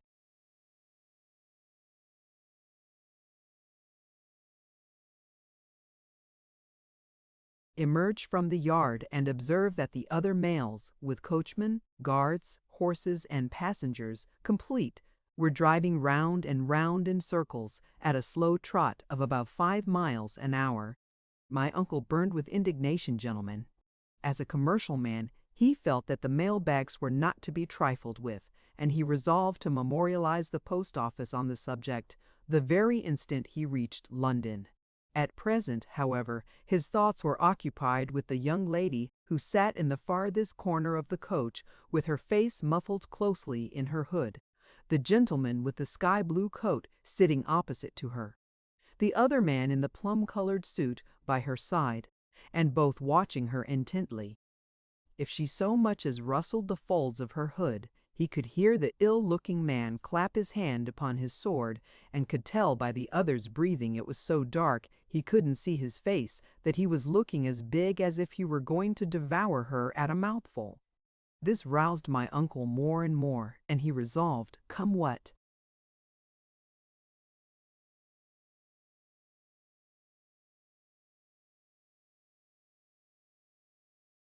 might, to see the end of it. He had a great admiration for bright eyes and sweet faces and pretty legs and feet. In short, he was fond of the whole sex. It runs in our family, gentlemen. So am I. Many were the devices which my uncle practiced to attract the lady's attention, or at all events to engage the mysterious gentleman in conversation. They were all in vain. The gentleman wouldn't talk, and the lady didn't dare. He thrust his head out of the coach window at intervals, and bawled out to know why they didn't go faster. But he called till he was hoarse. Nobody paid the least attention to him. He leaned back in the coach and thought of the beautiful face and the feet and legs. This answered better. It whiled away the time, and kept him from wondering where he was going and how it was that he found himself in such an odd situation. Not that this would have worried him much. Anyway, he was a mighty free and easy, roving, devil-may-care sort of person, was my uncle gentleman.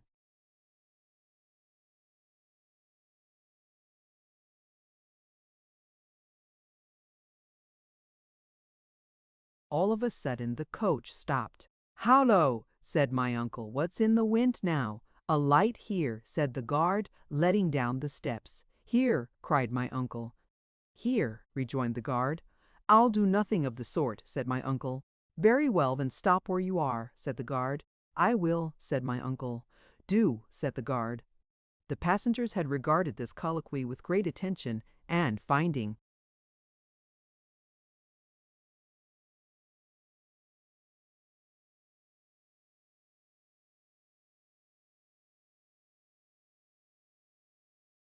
that my uncle was determined not to alight, the younger man squeezed past him to hand the lady out. At this moment, the ill-looking man was inspecting the hole in the crown of his three-cornered hat. As the young lady brushed past, she dropped one of her gloves into my uncle's hand and softly whispered, with her lips so close to his face that he felt her warm breath on his nose, the single word, "Help." Gentlemen, my uncle leaped out of the coach at once, with such violence that it rocked on the springs again. "Oh, you've thought better of it, have you?" said the guard, when he saw my uncle standing on the ground. My uncle looked at the guard for a few seconds, in some doubt whether it wouldn't be better to wrench his blunderbuss from him, fire it in the face of the man with the big sword, knock the rest of the company over the head with the stock, snatch up the young lady, and go off in the smoke. On second thoughts, However, he abandoned this plan as being a shade too melodramatic in the execution, and followed the two mysterious men who, keeping the lady between them, were now entering an old house in front of which the coach had stopped. They turned into the passage, and my uncle followed. Of all the ruinous and desolate places my uncle had ever beheld, this was the most so. It looked as if it had once been a large house of entertainment, but the roof had fallen in many places, and the stairs were steep, rugged, and broken. There was a huge fireplace in the room into which they walked, and the chimney was blackened with smoke, but no warm blaze lighted it up now. The white feathery dust of burned wood was still strewed over the hearth, but the stove was cold and all was dark and gloomy. "Well," said my uncle as he looked about him, "a mill traveling at the rate of 6 miles in a half an hour, and stopping for an indefinite time at such a hole as—"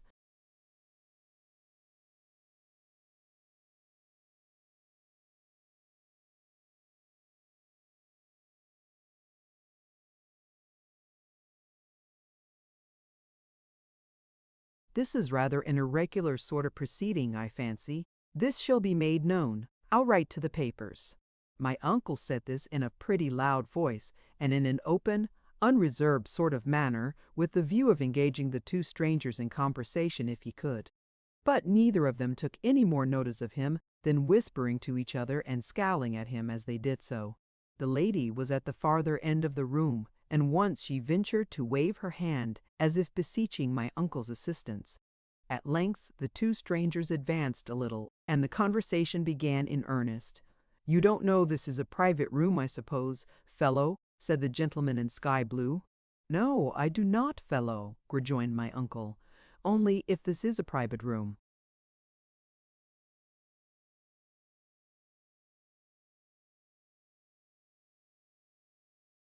"Specially ordered for the occasion, I should think the public room must be a very comfortable one." With this, my uncle sat himself down in a high-backed chair and took such an accurate measure of the gentleman with his eyes that Tiggin and Whelps could have supplied him with printed calico for a suit, and not an inch too much or too little from that estimate alone. "Quit this room," said both men together, grasping their swords. "Eh?" said my uncle, not at all appearing to comprehend their meaning. "Quit the room, or you are a dead man," said the ill-looking fellow with a large sword, drawing it at the same time and flourishing it in the air. "Down with him," cried the gentleman in sky blue, drawing his sword also, and falling back 2 or 3 yards. "Down with him." The lady gave a loud scream. Now, my uncle was always remarkable for great boldness and great presence of mind. All the time that he had appeared so indifferent to what was going on, he had been looking slily about for some missile or weapon of defense, and at the very instant when the swords were drawn, he espied, standing in the chimney corner, an old basket-hilted rapier in a rusty scabbard. At one bound, my uncle caught it in his hand, drew it, flourished it gallantly above his head, called aloud to the lady to keep out of the way, hurled the chair at the man in sky blue, and the scabbard at the man in plum color, and taking advantage of the confusion, fell upon them both pell-mell. Gentlemen, there is an old story none the worse for being true regarding a fine young Irish gentleman who, being asked if he could play the fiddle, replied he had no doubt he could, but he couldn't exactly say for certain, because he had never tried. This is not inapplicable to my uncle and his fencing. He had never had a sword in his hand before, except once when he played Richard III at a private theatre, upon which occasion it was arranged with Richmond that he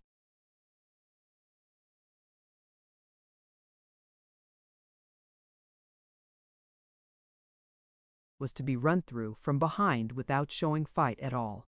But here he was, cutting and slashing with 2 experienced swordsmen, thrusting and guarding and poking and slicing, and acquitting himself in the most manful and dexterous manner possible, although up to that time he had never been aware that he had the least notion of the science.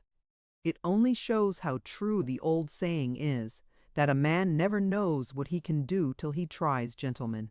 The noise of the combat was terrific. Each of the three combatants swearing like troopers, and their swords clashing with as much noise as if all the knives and steels in Newport Market were rattling together at the same time. When it was at its very height, the lady, to encourage my uncle, most probably withdrew her hood entirely from her face and disclosed a countenance of such dazzling beauty that he would have fought against 50 men to win one smile from it and die. He had done wonders before, but now he began to powder away like a raving mad giant.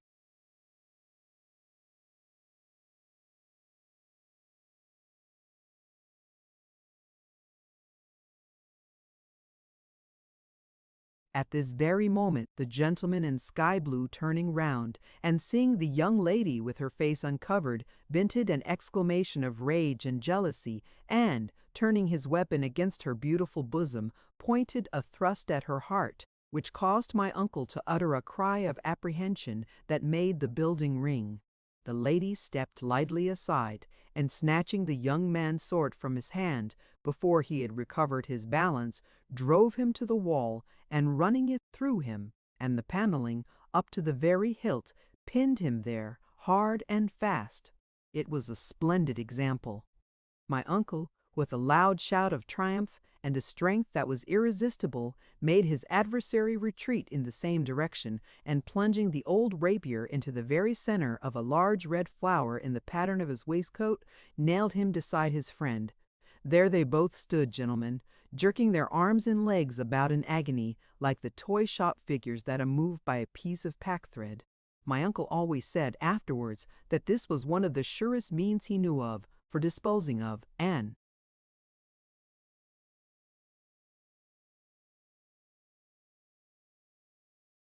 enemy, but it was liable to one objection on the ground of expense, inasmuch as it involved the loss of a sword for every man disabled.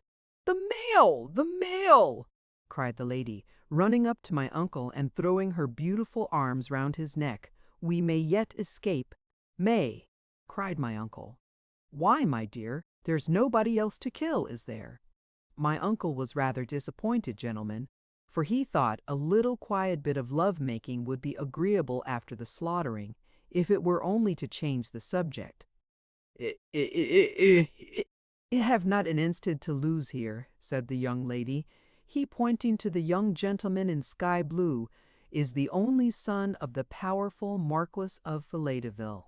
"Well then, my dear, I'm afraid he'll never come to the title," said my uncle.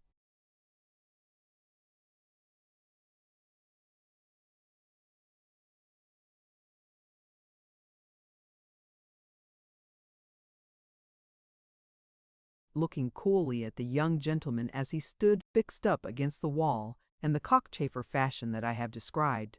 "You have cut off the entail, my love. I have been torn from my home and my friends by these villains," said the young lady, her features glowing with indignation. "That wretch would have married me by violence in another hour. Confound his impudence!" said my uncle, bestowing a very contemptuous look on the dying heir of Philateville.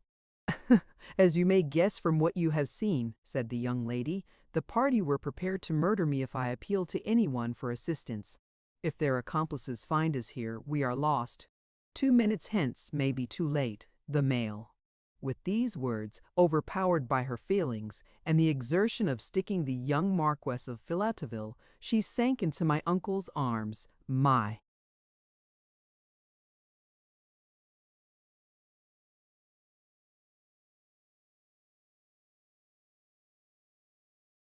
uncle caught her up and bore her to the house door. There stood the mail, with 4 long-tailed, flowing-maned black horses, ready harnessed, but no coachman, no guard, no hostler even, at the horses' heads. Gentlemen, I hope I do no injustice to my uncle's memory when I express my opinion that although he was a bachelor, he had held some ladies in his arms before this time. I believe, indeed, that he had rather a habit of kissing barmaids, and I know that in 1 or 2 instances he had been seen by credible witnesses to hug a landlady in a very perceptible manner.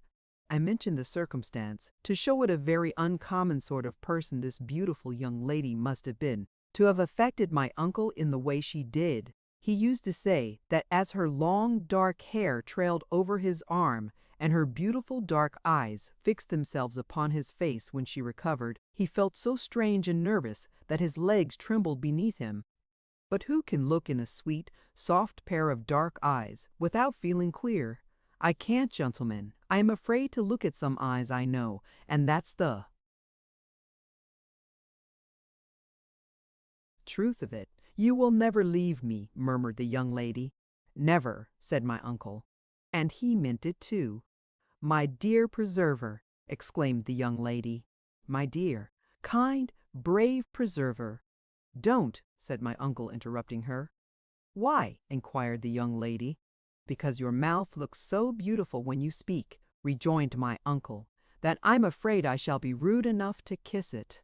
The young lady put up her hand as if to caution my uncle not to do so, and said, no, she didn't say anything, she smiled. When you are looking at a pair of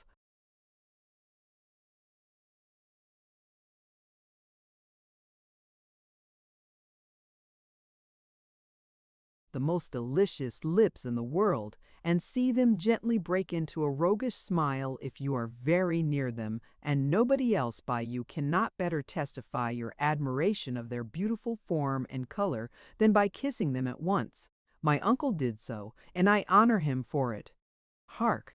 Cried the young lady, starting. The noise of wheels and horses? So it is, said my uncle, listening. He had a good ear for wheels, and the trampling of hoofs. But there appeared to be so many horses and carriages rattling towards them from a distance that it was impossible to form a guess at their number.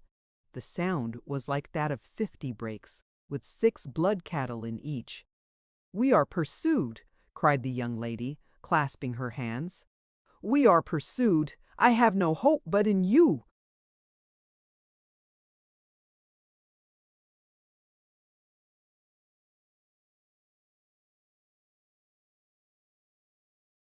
There was such an expression of terror in her beautiful face that my uncle made up his mind at once. He lifted her into the coach, told her not to be frightened, pressed his lips to hers once more, and then advising her to draw up the window to keep the cold air out, mounted to the box.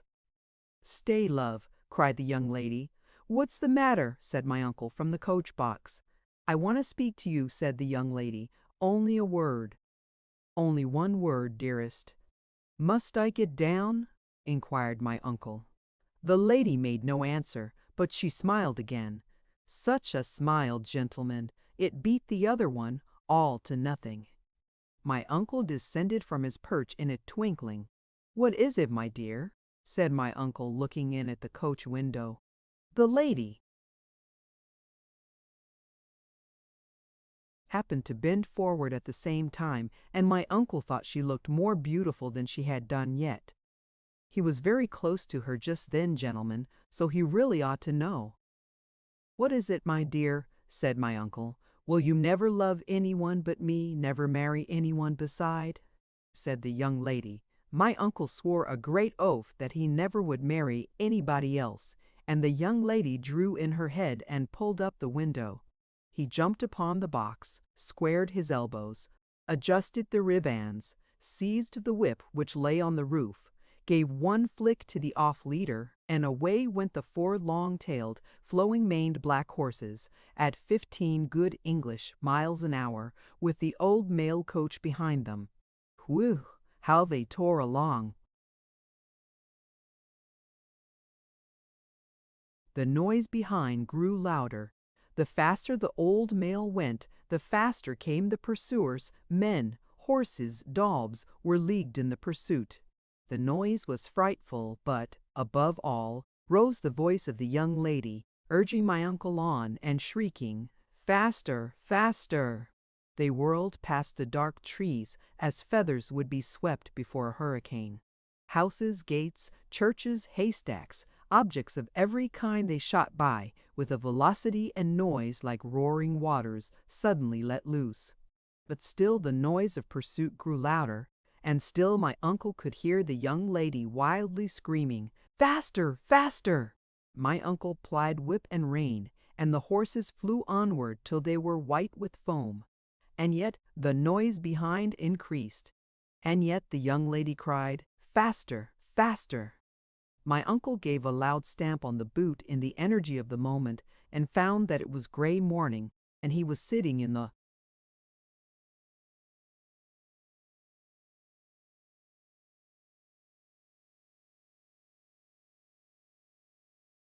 wheelwright's yard, on the box of an old Edinburgh mail, shivering with the cold and wet and stamping his feet to warm them. He got down and looked eagerly inside for the beautiful young lady. Alas, there was neither door nor seat to the coach. It was a mere shell. Of course, my uncle knew very well that there was some mystery in the matter, and that everything had passed exactly as he used to relate it. He remained staunch to the great oath he had sworn to the beautiful young lady, refusing several eligible landladies on her account, and dying a bachelor at last. He always said what a curious thing it was that he should have found out, by such a mere accident as his clambering over the palings, that the ghosts of mail coaches and horses, guards, coachmen, and passengers were in the habit of making journeys regularly every night. He used to add that he believed he was the only living person who had ever been taken as a passenger on one of these excursions. And I think he was right, gentlemen, at least. I never heard of any other.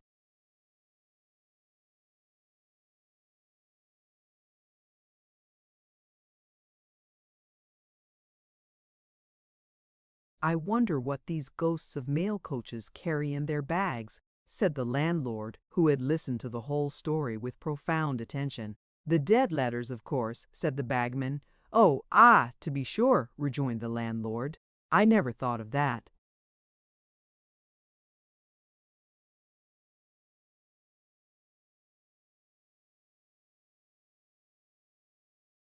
How M.R. Pickwick sped up in his mission, and how hay was rained for it in the outset by a most unexpected auxiliary.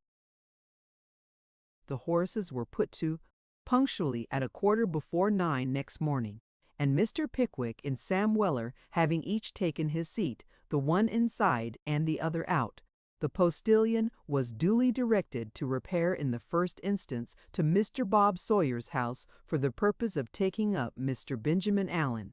It was with feelings of no small astonishment when the carriage drew up before the door with the red lamp and the very legible inscription of Sawyer, late Nokomorph, that Mr. Pickwick saw, on popping his head out of the coach window, the boy in the grey livery very busily employed in putting up the shutters, the which, being an unusual and an unbusinesslike proceeding at that hour of the morning, at once suggested to his mind two inferences: the one, that some good Fred Berdobly bread it thick, "What is the matter?" said Mr. Pickwick to the boy.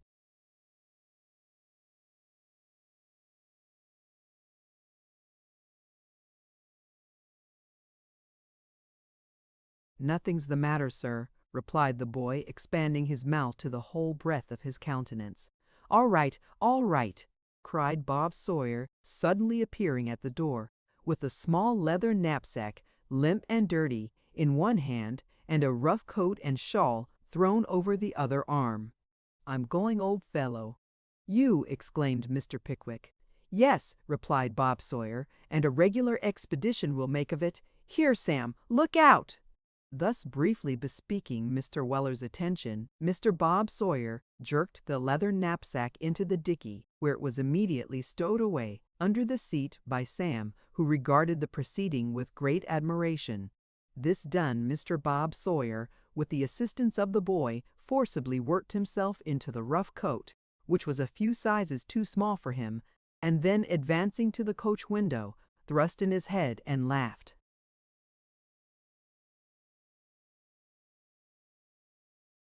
boisterously. "What a start it is, isn't it?"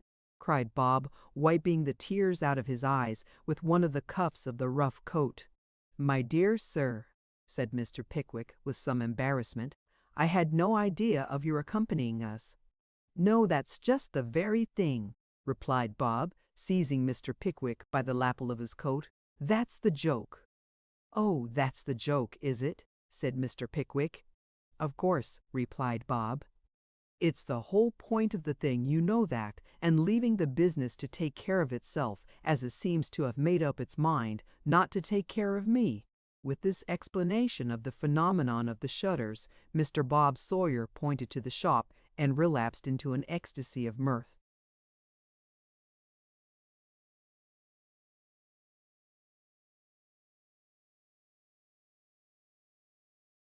"Bless me, you are surely not mad enough to think of leaving your patients without anybody to attend them," remonstrated Mr. Pickwick in a very serious tone. "Why not?" asked Bob in reply. "I shall save by it, you know. None of them ever pay." "Besides," said Bob, lowering his voice to a confidential whisper, "they will be all the better for it.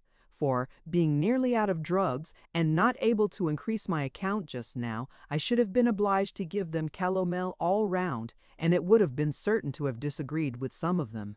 So it's all for the best."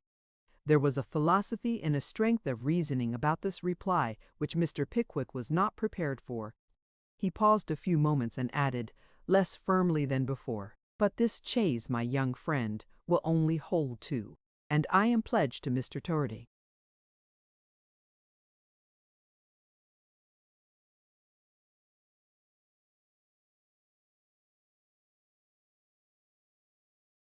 "Alan, don't think of me for a minute," replied Bob.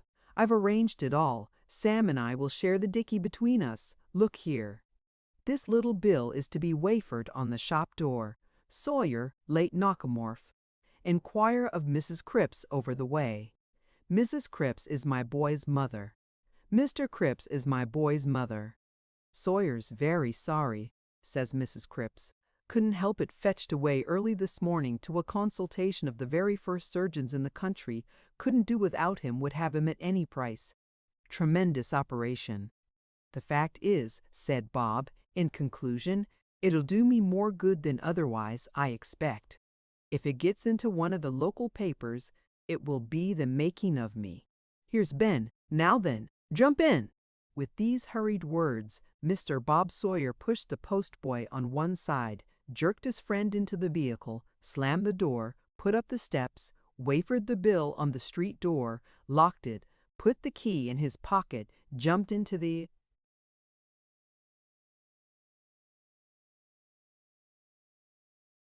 dickey, gave the word for starting, and did the whole with such extraordinary precipitation that before Mr. Pickwick had well begun to consider whether Mr. Bob Sawyer ought to go or not, they were rolling away, with Mr. Bob Sawyer thoroughly established as part and parcel of the equipage.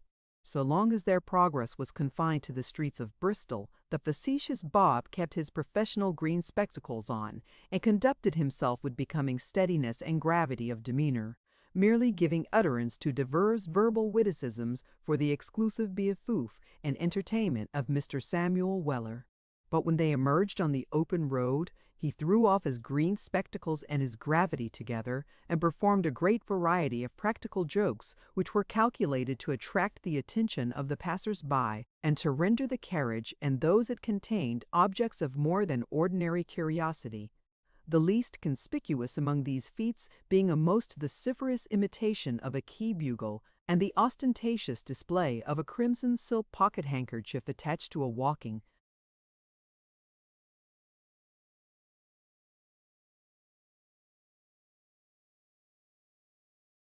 stick, which was occasionally waved in the air with various gestures indicative of supremacy and defiance. "I wonder," said Mr. Pickwick, stopping in the midst of a most sedate conversation with Ben Allen, bearing reference to the numerous good qualities of Mr. Winkle and his sister, "I wonder what all the people we pass can see in us to make them stare so." "It's a neat turn-out," replied Ben Allen, with something of pride in his tone.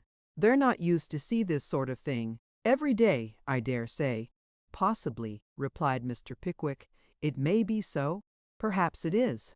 Mr. Pickwick might very probably have reasoned himself into the belief that it really was, had he not, just then happening to look out of the coach window, observed that the looks of the passengers betokened anything but respectful.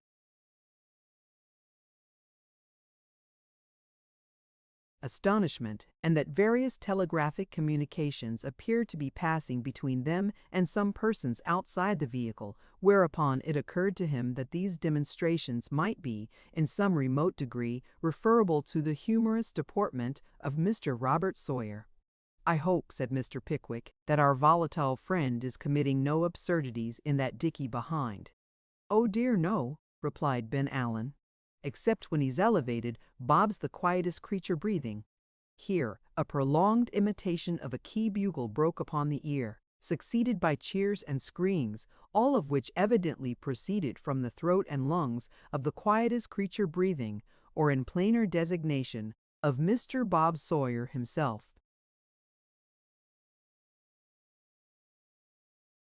Mr. Pickwick and Mr. Ben Allen looked expressively at each other, and the former gentleman, taking off his hat and leaning out of the coach window until nearly the whole of his waistcoat was outside it, was at length enabled to catch a glimpse of his facetious friend.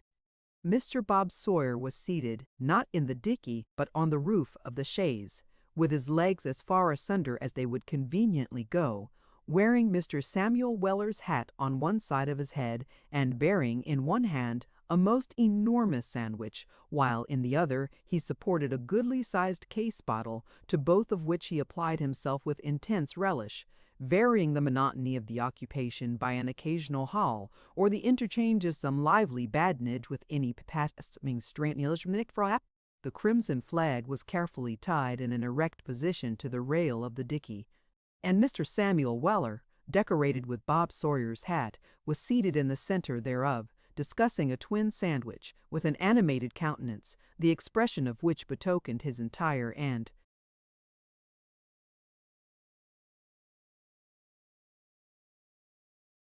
perfect approval of the whole arrangement. This was enough to irritate a gentleman with Mr. Pickwick's sense of propriety, but it was not the whole extent of the aggravation, for a stagecoach full, inside and out, was meeting them at the moment, and the astonishment of the passengers was very palpably evinced. The congratulations of an Irish family, too, who were keeping up with the chaise, and begging all the time, were of rather a boisterous description, especially those of its male head, who appeared to consider the display as part and parcel of some political or other procession of triumph. "Mr. Sawyer!" cried Mr. Pickwick in a state of great excitement. "Mr. Sawyer, sir! Hullo!" responded that gentleman, looking over the side of the chaise with all the coolness in life.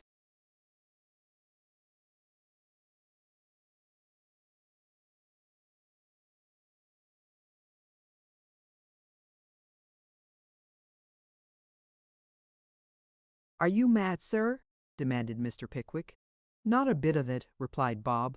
"Only cheerful." "Cheerful, sir!" ejaculated Mr. Pickwick. "Take down that scandalous red handkerchief, I beg. I insist, sir. Sam, take it down." Before Sam could interpose, Mr. Bob Sawyer gracefully struck his colors, and having put them in his pocket, nodded in a courteous manner to Mr. Pickwick, wiped the mouth of the case bottle, and applied it to his own, thereby informing him, without any unnecessary waste of words, that he devoted that draught to wishing him all manner of happiness and prosperity. Having done this, Bob replaced the cork with great care, and looking benignantly down on Mr. Pickwick, took a large bite out of the sandwich and smiled. "Come," said Mr. Pickwick, whose momentary anger was not quite proof against.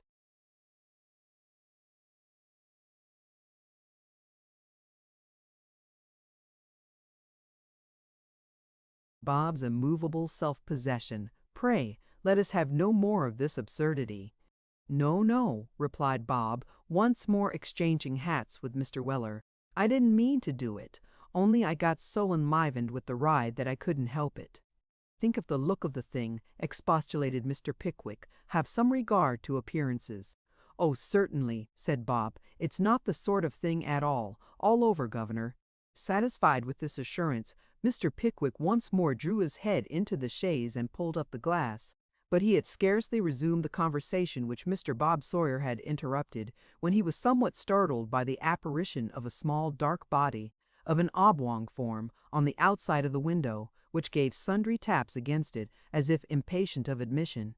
"What's this?" exclaimed Mr. Pickwick.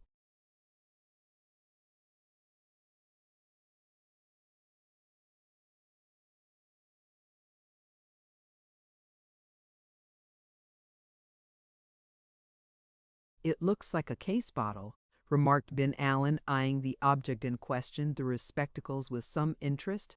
"I rather think it belongs to Bob."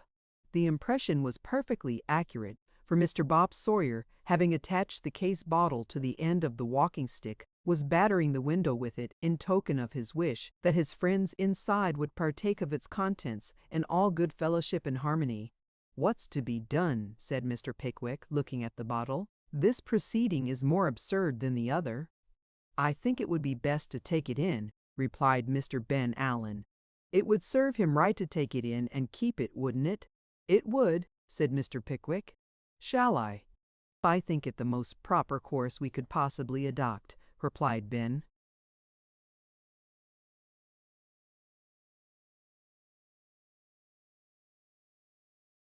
This advice quite coinciding with his own opinion, Mr. Pickwick gently let down the window and disengaged the bottle from the stick, upon which the latter was drawn up, and Mr. Bob Sawyer was heard to laugh heartily. "What a merry dog it is," said Mr. Pickwick, looking round at his companion with the bottle in his hand. "He is," said Mr. Allen. "You cannot possibly be angry with him," remarked Mr. Pickwick. "Quite out of the question," observed Benjamin Allen. During this short interchange of sentiments, Mr. Pickwick had, in an abstracted mood, uncorked the bottle. "What is it?" inquired Ben Allen carelessly. "I don't know," replied Mr. Pickwick, with equal carelessness. "It smells, I think, like milk punch." "Oh, indeed," said Ben. "I think so," rejoined Mr. Pickwick, very properly guarding himself against the possibility of stating an untruth. "Mind, I could not undertake to say certainly without tasting it." "You had better do so," said Ben. "We may as well know what it is." "Do you think so?" replied Mr. Pickwick. "Well, if you are curious to know, of course I have no objection."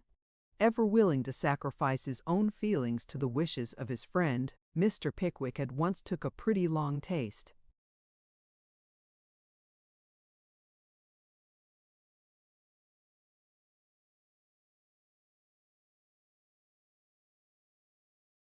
"What is it?" inquired Ben Allen, interrupting him with some impatience.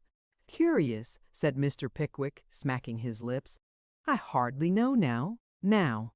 "Oh, yes," said Mr. Pickwick after a second taste. "It is punch." Mr. Ben Allen looked at Mr. Pickwick. Mr. Pickwick looked at Mr. Ben Allen. Ben Allen smiled. Mr. Pickwick did not. "It would serve him right," said the last named gentleman, with some severity. "It would serve him right to drink it every drop." "The very thing that occurred to me," said Ben Allen. "Is it indeed?" rejoined Mr. Pickwick. "Then here's his health." With these words, that excellent person took a most energetic pull at the bottle and handed it to Ben Allen, who was not slow to imitate his example. The smiles became mutual, and the milk punch was gradually and cheerfully disposed of.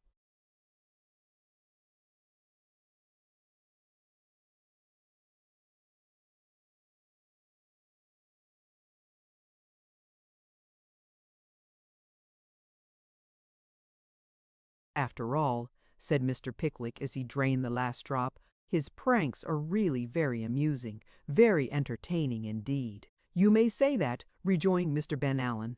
In proof of Bob Sawyer's being one of the funniest fellows alive, he proceeded to entertain Mr. Pickwick with a long and circumstantial account how that gentleman once drank himself into a fever and got his head shaved, the relation of which pleasant and agreeable history was only stopped by the stoppage of the chaise at the Bell at Berkeley Heath to change horses. "I say, we're going to dine here, aren't we?" said Bob, looking in at the window. "Dine," said Mr. Pickwick. "Why, we have only come 19 miles and have 87½ to go. Just the reason why we should take something to enable us to bear up against."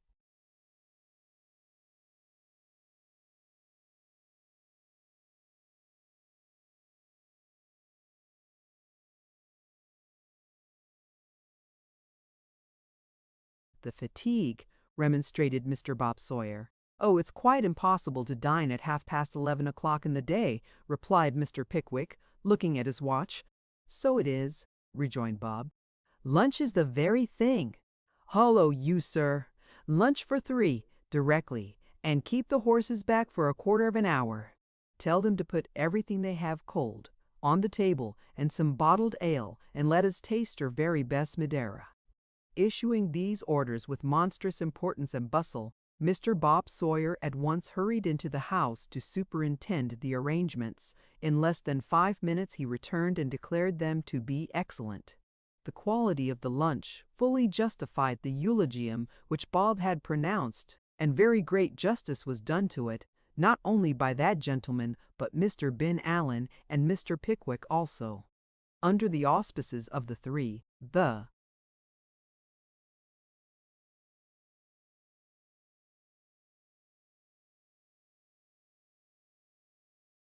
bottled ale and the Madeira were promptly disposed of, and when the horses being once more put to, they resumed their seats, with the case bottle full of the best substitute for milk punch that could be procured on so short a notice. The key bugle sounded, and the red flag waved, without the slightest opposition on Mr. Pickwick's part. At the Hop Pole at Tewkesbury they stopped to dine, upon which occasion there was more bottled ale, with some more Madeira and some port besides, and here the case bottle was replenished for the 4th time. Under the influence of these combined stimulants, Mr. Pickwick and Mr. Ben Allen fell fast asleep for 30 miles, while Bob and Mr. Weller sang duets in the dickey. It was quite dark when Mr. Pickwick roused himself sufficiently to look out of the window. The straggling cottages by the roadside, the dingy hue of every object visible, the murky atmosphere, the paths of cinders and brick dust, the deep red glow of furnace fires in the distance, the volumes of dense smoke issuing heavily forth from high toppling chimneys, blackening and obscuring everything around, the glare of distant lights, the ponderous wagons which toiled along the road, laden with clashing rods of iron or piled with heavy goods, all betokened their rapid approach to the great working town of Birmingham. As they rattled through the narrow thoroughfares leading to the heart of the turmoil, the sights and sounds of earnest occupation struck more forcibly on the senses. The streets were thronged with working people. The hum of labor resounded from every house, lights gleamed from the long casement windows in the attic stories, and the whirl of wheels and noise of machinery shook the trembling walls. The fires, whose lurid, sullen light had been visible for miles, blazed fiercely up in the great works and factories of the town. The din of hammers, the rushing of steam, and the dead-heavy clanking of engines was the harsh music which arose from every quarter.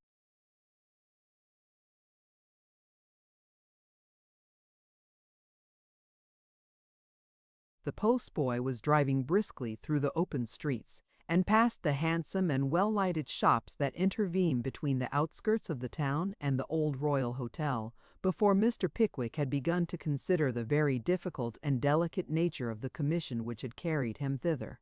The delicate nature of this commission and the difficulty of executing it in a satisfactory manner were by no means lessened by the voluntary companionship of Mr. Bob Sawyer. Truth to tell, Mr. Pickwick felt that his presence on the occasion, however considerate and gratifying, was by no means an honor he would willingly have sought. In fact, he would cheerfully have given a reasonable sum of money to have had Mr. Bob Sawyer removed to any place at not less than 50 miles distance without delay. Mr. Pickwick had never held any personal communication with Mr. Winkle.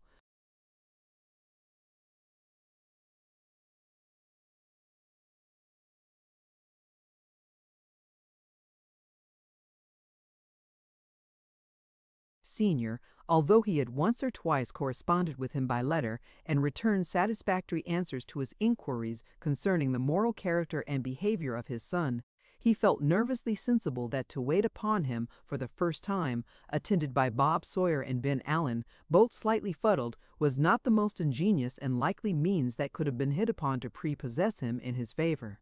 "However," said Mr. Pickwick, endeavoring to reassure himself, "I must do the best I can. I must see him tonight, for I faithfully promised to do so. If they persist in accompanying me, I must make the interview as brief as possible, and be content that, for their own sakes, they will not expose themselves."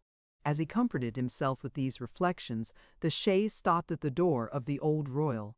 Then Allen, having been partially awakened from a stupendous sleep, and dragged out by the collar by Mr. Samuel Weller, Mr. Pickwick was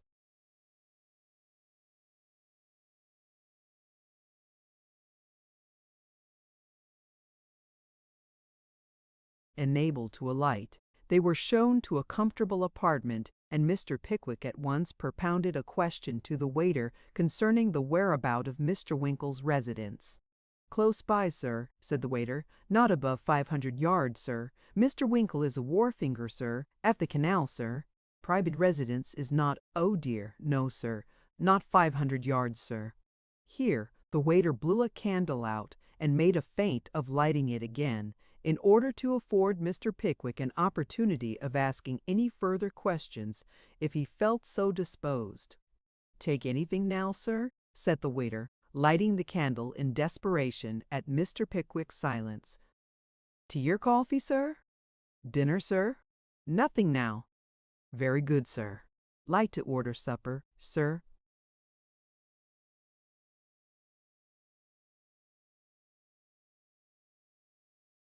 "Not just now. Very good, sir."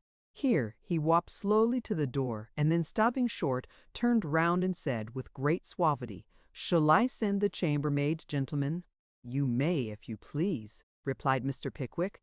"If you please, sir." "And bring some soda water," said Bob Sawyer. "Soda water, sir?" "Yes, sir."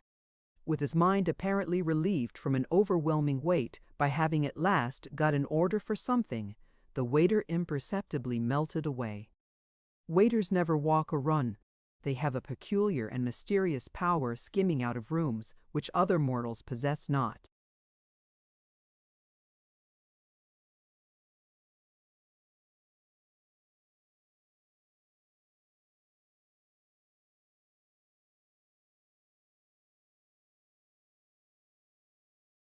Some slight symptoms of vitality having been awakened in Mr. Ben Allen by the soda water, he suffered himself to be prevailed upon to wash his face and hands, and to submit to be brushed by Sam. Mr. Pickwick and Bob Sawyer having also repaired the disorder which the journey had made in their apparel, the three started forth, arm in arm, to Mr. Winkle's. Bob Sawyer impregnating the atmosphere with tobacco smoke as he walked along. About a quarter of a mile off, in a quiet, substantial-looking street, stood an old red-brick house with 3 steps before the door, and a brass plate upon it, bearing, in fat Roman capitals, the words "Mr. Winkle." The steps were very white, and the bricks were very red, and the house was very clean, and here stood Mr. Pickwick, Mr. Benjamin Allen, and Mr. Bob Sawyer, as the clock struck 10. A smart servant girl answered the knock, and started on beholding the 3 strangers.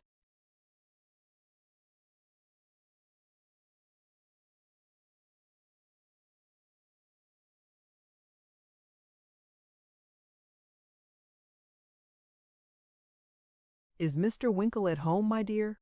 inquired Mr. Pickwick. "He is just going to supper, sir," replied the girl. "Give him that card, if you please," rejoined Mr. Pickwick. "Say I am sorry to trouble him at so late an hour, but I am anxious to see him tonight and have only just arrived."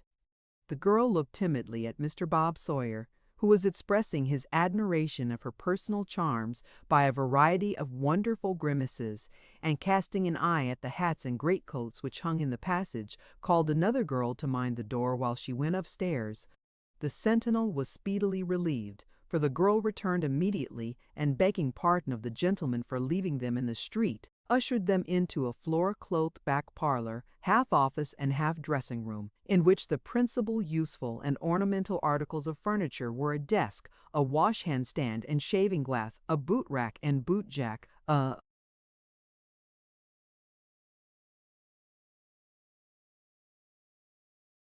high stool, 4 chairs, a table, and an old 8-day clock. Over the mantelpiece were the sunken doors of an iron safe, while a couple of hanging shelves for books, an almanac, and several files of dusty papers decorated the walls. "Very sorry to leave you standing at the door, sir," said the girl, lighting a lamp and addressing Mr. Pickwick with a winning smile. "But you was quite strangers to me, and we have such a many trampers that only come to see what they can lay their hands on, that really there is not the least occasion for any apology, my dear," said Mr. Pickwick good-humoredly. "Not the slightest, my love," said Bob Sawyer, playfully stretching forth his arms and skipping from side to side, as if to prevent the young ladies leaving the room. The young lady was not at all softened by these allurements, for she at once expressed her opinion that Mr. Bob Sawyer was an odious creature, and on his becoming rather more pressing in his attentions, imprinted her fair fingers upon his face, and bounced out of the room with many expressions of aversion and contempt. Deprived of the young lady's society, Mr. Bob Sawyer proceeded to divert himself by peeping into the desk, looking into all the table drawers, feigning to pick the lock of the iron safe, turning the almanac with its face to the wall, trying on the boots of Mr. Winkle, Sr., over his own, and making several other humorous experiments upon the furniture, all of which afforded Mr. Pickwick unspeakable horror and agony, and yielded Mr. Bob Sawyer proportionate delight. At length the door opened, and a little old gentleman in a snuff-colored suit,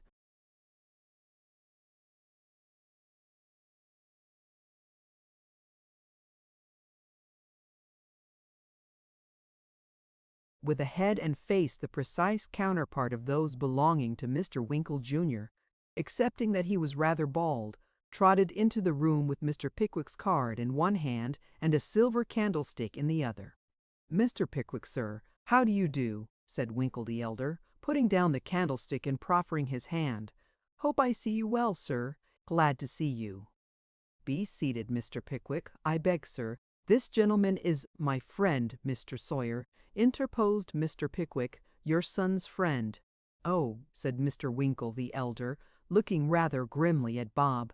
"I hope you are well, sir." "Right as a trivet, sir," replied Bob Sawyer. "This other gentleman," cried Mr. Pickwick, "is, as you will see when you have read the letter with which I am entrusted, a very near relative, or I should rather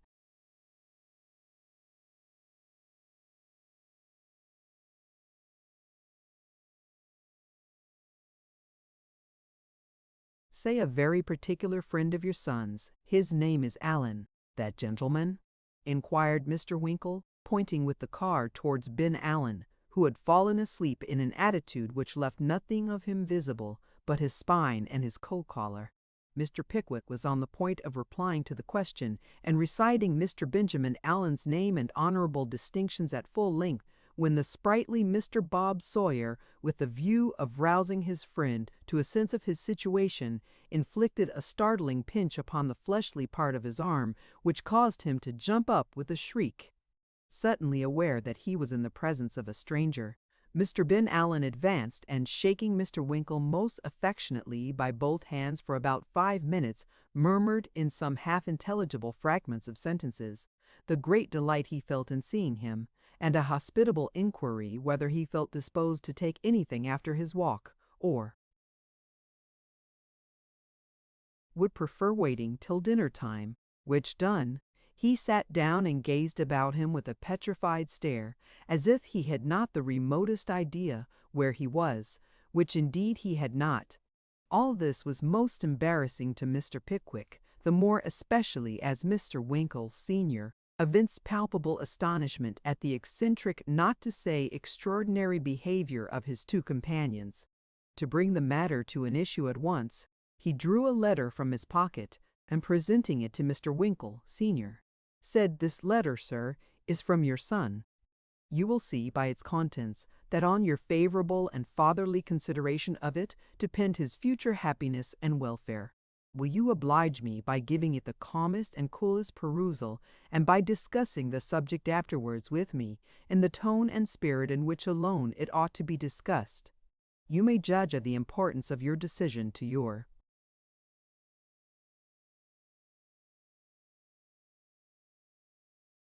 son and his intense anxiety upon the subject by my waiting upon you without any previous warning at so late an hour.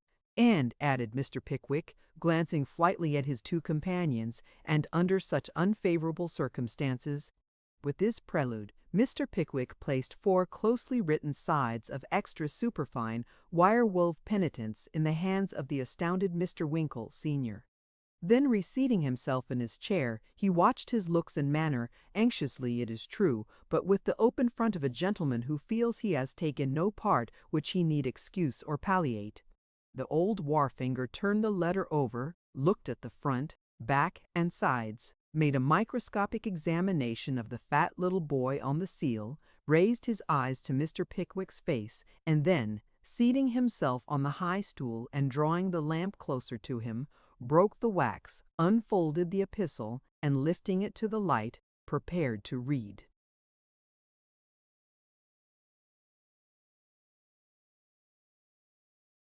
Just at this moment, Mr. Bob Sawyer, whose wit had lain dormant for some minutes, placed his hands on his knees and made a face after the portraits of the late Mr. Grimaldi, as clown. It so happened that Mr. Winkle, Sr., instead of being deeply engaged in reading the letter, as Mr. Bob Sawyer thought, chanced to be looking over the top of it at no less a person than Mr. Bob Sawyer himself, rightly conjecturing that the face aforesaid was made in ridicule and derision of his own person. He fixed his eyes on Bob with such expressive sternness that the late Mr. Grimaldi's lineaments gradually resolved themselves into a very fine expression of humility and confusion. "Did you speak, sir?" inquired Mr. Winkle, Sr., after an awful silence. "No, sir," replied Bob, with no remains of the clown about him, save and except the extreme redness of his cheeks. "You are sure you did not, sir?" said Mr. Winkle, Sr.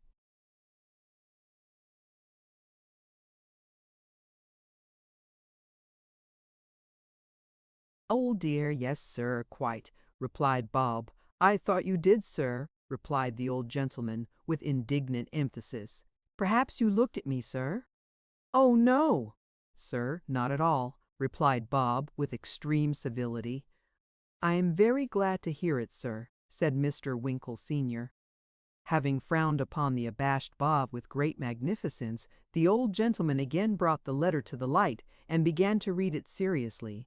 Mr. Pickwick eyed him intently as he turned from the bottom line of the first page to the top line of the second, and from the bottom of the second to the top of the third, and from the bottom of the third to the top of the fourth, but not the slightest alteration of countenance afforded a clue to the feelings with which he received the announcement of his son's marriage, which Mr. Pickwick knew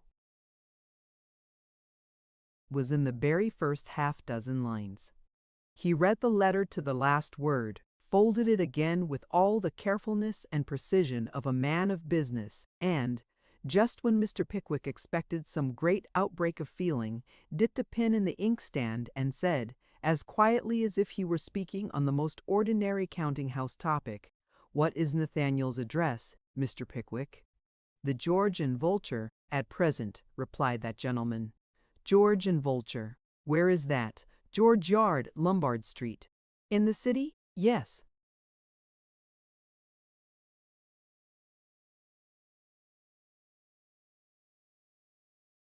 The old gentleman methodically endorsed the address on the back of the letter, and then, placing it in the desk, which he locks, said as he got off the stool and put the bunch of keys in his pocket, "I suppose there is nothing else which need detain us, Mr. Pickwick?" "Nothing else, my dear sir," observed that warm-hearted person in indignant amazement. "Nothing else? Have you no opinion to express on this momentous event in our young friend's life? No assurance to convey to him, through me, of the continuance of your affection and protection? Nothing to say which will cheer and sustain him, and the anxious girl who looks to him for comfort and support? My dear sir, consider." "I will consider," replied the old gentleman. "I have nothing to say just now. I am a man of business, Mr. Pickwick. I never commit myself hastily in any affair, and from what I see of this I by no means like the appearance of it. 1,000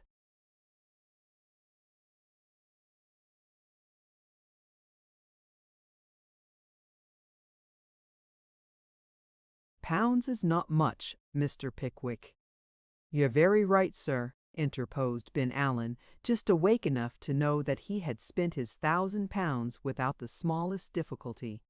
"You're an intelligent man, Bob. He's a very knowing fellow, this." "I am very happy to find that you do me the justice to make the admission, sir," said Mr. Winkle senior, looking contemptuously at Ben Allen, who was shaking his head profoundly. "The fact is, Mr. Pickwick, that when I gave my son a roving license for a year or so, to see something of men and manners, which he has done under your auspices, so that he might not enter life a mere boarding school milksop, to be gulled by everybody, I never bargained for this. He knows that very well, so if I withdraw my countenance from him on this account, he has no call to be surprised. He shall hear from me, Mr. Pickwick. Good night, sir." "Margaret, open the door."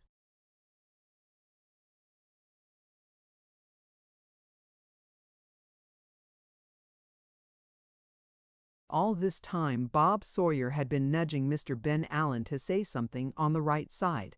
Ben accordingly now burst, without the slightest preliminary notice, into a brief but impassioned piece of eloquence. "Sir," said Mr. Ben Allen, staring at the old gentleman, out of a pair of very dim and languid eyes, and working his right arm vehemently up and down, you ought to be ashamed of yourself." "As the lady's brother, of course you are an excellent judge of the question," retorted Mr. Winkle senior. "There, that's enough. Pray say no more, Mr. Pickwick. Good night, gentlemen." With these words the old gentleman took up the candlestick and, opening the room door, politely motioned towards the passage. "You will regret this, sir," said Mr. Pickwick, setting his teeth close together too.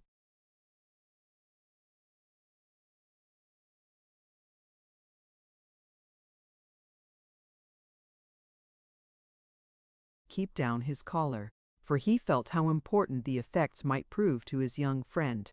"I am at present of a different opinion," calmly replied Mr. Winkle senior. "Once again, gentlemen, I wish you a good night." Mr. Pickwick walked with angry strides into the street. Mr. Bob Sawyer, completely quelled by the decision of the old gentleman's manner, took the same course. Mr. Ben Allen's hat rolled down the steps immediately afterwards, and Mr. Ben Allen's body followed it directly. The whole party went silent and supperless to bed, and Mr. Pickwick thought, just before he fell asleep, that if he had known Mr. Winkle, senior, had been quite so much of a man of business, it was extremely probable he might never have waited upon him on such an errand.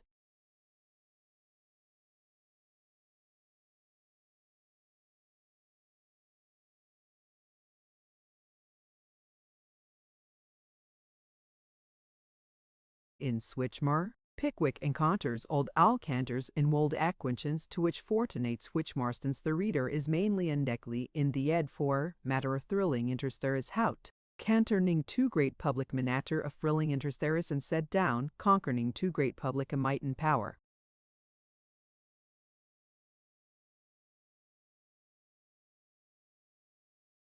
The morning which broke upon Mr. Pickwick's sight at 8 o'clock was not at all calculated to elevate his spirits, or to lessen the depression which the unlooked-for result of his embassy inspired. The sky was dark and gloomy, the air was damp and raw, the streets were wet and sloppy.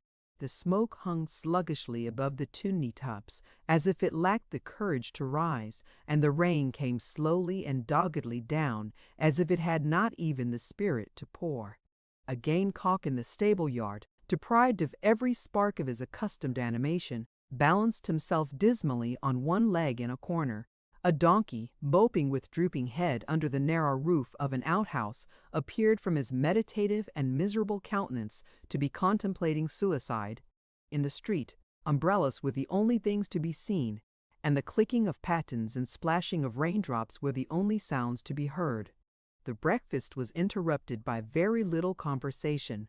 Even Mr. Bob Sawyer felt the influence of the weather and the previous day's excitement. In his own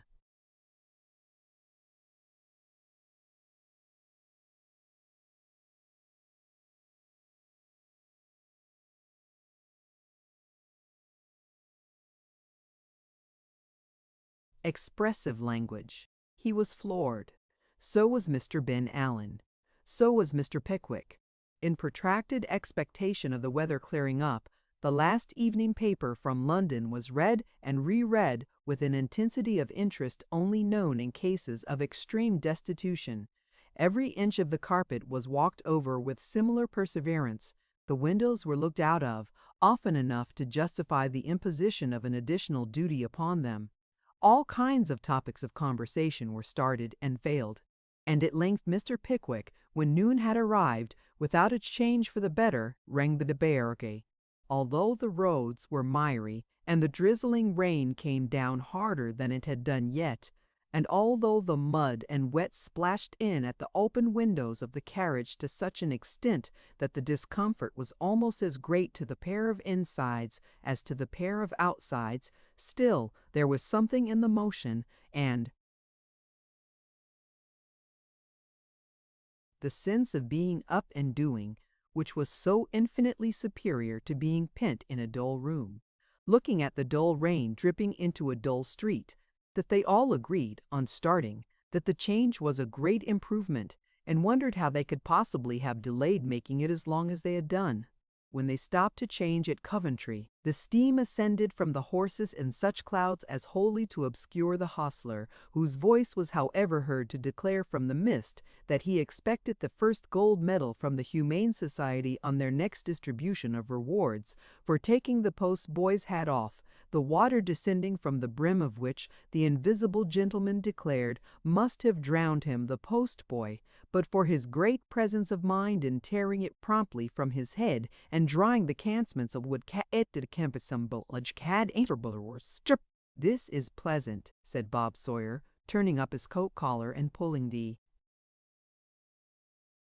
shawl over his mouth to concentrate the fumes of a glass of brandy just swallowed. "Wary," replied Sam composedly. "You don't seem to mind it," observed Bob. "Vy, I don't exactly see no good my mindin' on it, do, sir," replied Sam. "That's an unanswerable reason, anyhow," said Bob. "Yes, sir," rejoined Mr. Weller. "Woltiver is right, as the young nobleman sweetly remarked when they put him down in the pension list, 'cause his mother's uncle's vife's grandfather vonce lit the king's pipes with a portable tinder box." "Not a bad notion that, Sam," said Mr. Bob Sawyer approvingly. "Just what the young nobleman said every quarter day arterwards for the rest of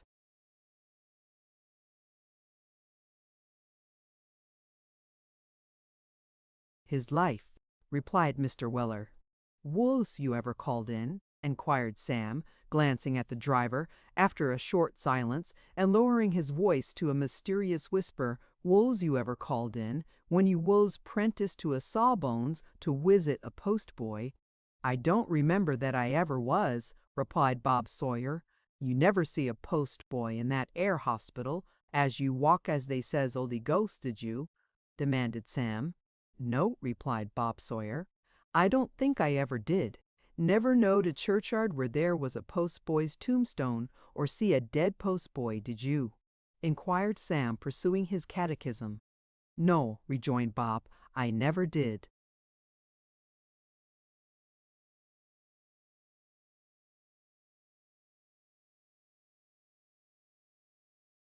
"No," rejoined Sam triumphantly, "nor never will, and there's another thing that no man never see, and that's a dead donkey. No man never see a dead donkey, 'cept the gentleman in the black silk smalls, as knowed the young 'ooman as kep' a goat, and that was a French donkey, so werry likely he warn't one o' the reg'lar breed." "Well, what has that got to do with the postboys?" asked Bob Sawyer. "This here," replied Sam, "without going so far as to assert, as some werry sensible people do, that postboys and donkeys is both immortal. What I say is this, that whenever they feels theirselves gettin' stiff and past their work, they just rides off together, one postboy to a pair in the usual way. What becomes on 'em, nobody knows, but it's werry probable as they starts avay to take their pleasure in some other world, for there ain't a man alive as ever see either talkie or a postboy Atenius." Expatiating upon this learned and remarkable theory, and citing many curious statistical and other facts in its support, Sam Weller beguiled the time until they reached Dunchurch, where a dry postboy and fresh horses were procured. The next stage was Daventry, and the next Towcester, and at the end of each stage it rained harder than it had done at the beginning. "I say," remonstrated Bob Sawyer, looking in at the coach window as they pulled up before the door of the Saracen's Head, Towcester, "this won't do, you know." "Bless me," said Mr. Pickwick. "Just awakening from a nap? I'm afraid you're wet." "Oh, you are you?" returned Bob. "Yes, I am, a little that way, uncomfortably damp, perhaps." Bob did look dampish, inasmuch as the rain was streaming from his neck.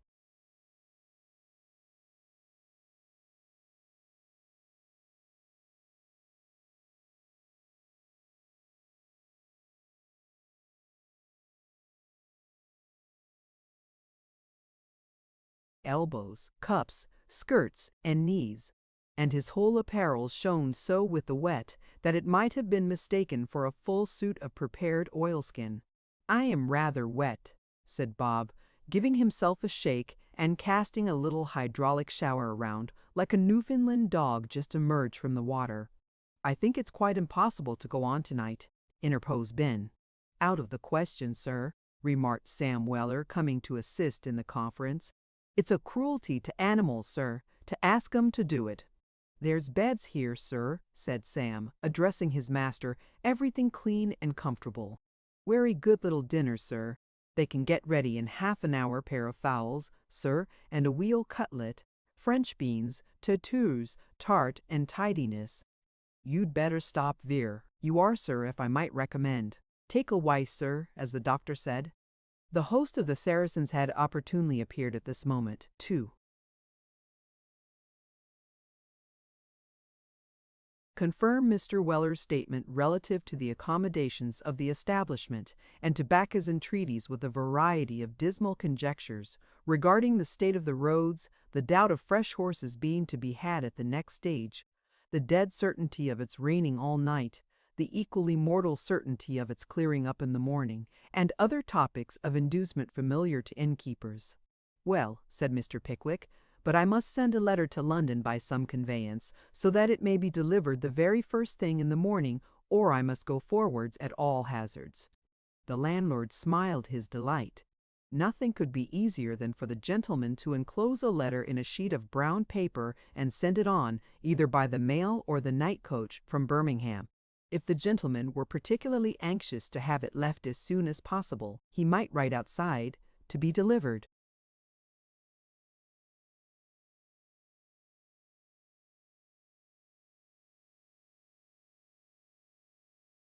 Immediately, which was sure to be attended to, or "pay the bearer half a crown extra for instant delivery," which was surer still. "Very well," said Mr. Pickwick, "then we will stop here. Lights in the sun, John. Make up the fire. The gentlemen are wet," cried the landlord. "This way, gentlemen. Don't trouble yourselves about the postboy now, sir. I'll send him to you when you ring for him, sir. Now, John, the candles." The candles were brought, the fire was stirred up, and a fresh log of wood thrown on. In 10 minutes' time, a waiter was laying the cloth for dinner, the curtains were drawn, the fire was blazing brightly, and everything looked as everything always does, in all decent English inns, as if the travelers had been expected, and their comforts prepared, for days beforehand. Mr. Pickwick sat down at a side table, and hastily indited a note to Mr. Winkle.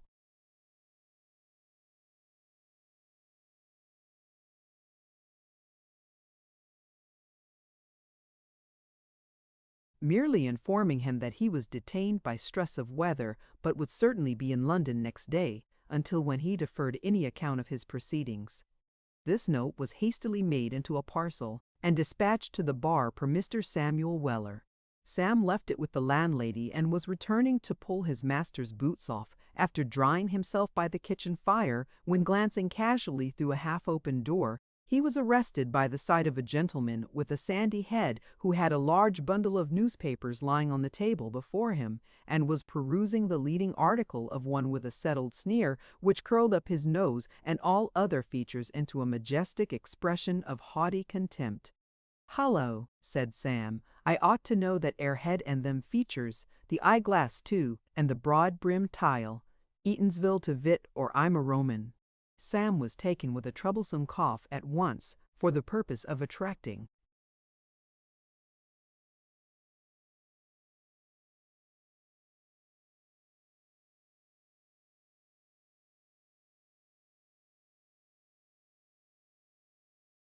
the gentleman's attention. The gentleman, starting at the sound, raised his head and his eyeglass, and disclosed to view the profound and thoughtful features of Mr. Pott, of the Eatanswill Gazette. "Begging your pardon, sir," said Sam, advancing with a bow. "My master's here, Mr. Pott." "Hush, hush, hush!" cried Pott, drawing Sam into the room and closing the door with a countenance of mysterious dread and apprehension. "What's the matter, sir?" inquired Sam, looking vacantly about him. "Not a whisper of my name," replied Pott. "This is a buff neighborhood.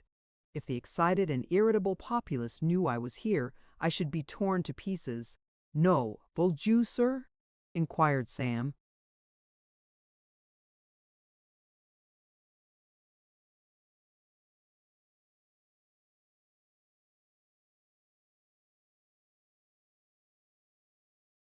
"I should be the victim of their fury," replied Pott.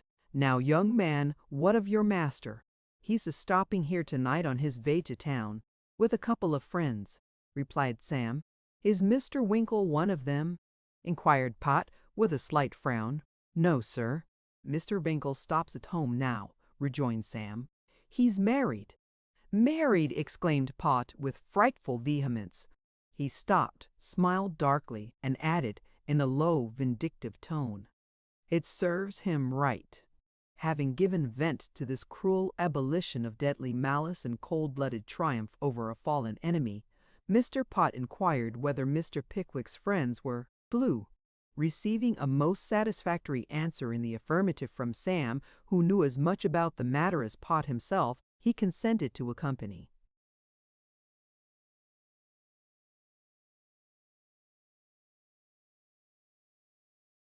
him to Mr. Pickwick's room, where a hearty welcome awaited him, and an agreement to club their dinners together was at once made and ratified. "And how are matters going on in Eatanswill?" inquired Mr. Pickwick, when Pott had taken a seat near the fire, and the whole party had got their wet boots off and dry slippers on. "Is the Independent still in being?" "The Independent, sir," replied Pott, "is still dragging on a wretched and lingering career, abhorred and despised by even the few who are cognizant of its miserable and disgraceful existence, stifled by the very filth it so profusely scatters, rendered deaf and blind by the exhalations of its own slime. The obscene journal, happily unconscious of its degraded state, is rapidly sinking beneath that treacherous mud which, while it seems to give it a firm standing with the low and debased classes of society, is nevertheless rising above its detested head, and will speedily engulf it forever."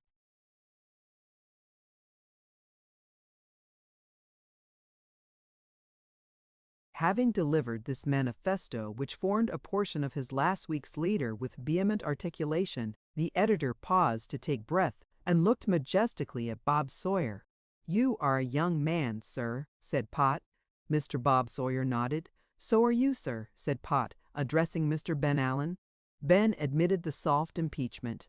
"And are both deeply imbued with those blue principles which, so long as I live, I have pledged myself to the people of these kingdoms to support and to maintain?" suggested Pott.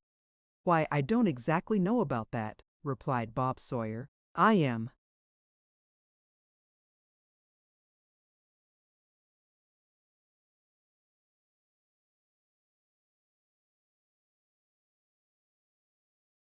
"Not buff, Mr. Pickwick," interrupted Pott, drawing back his chair. "Your friend is not buff, sir." "No, no," rejoined Bob. "I'm a kind of plaid at present, a compound of all sorts of colors." "A waiver," said Pott solemnly. "A waiver. I should like to show you a series of 8 articles, sir, that have appeared in the Eatanswill Gazette. I think I may venture to say that you would not be long in establishing your opinions on a firm and solid blue basis, sir." "I dare say I should turn very blue long before I got to the end of them," responded Bob. Mr. Pott looked dubiously at Bob Sawyer for some seconds, and turning to Mr. Pickwick said,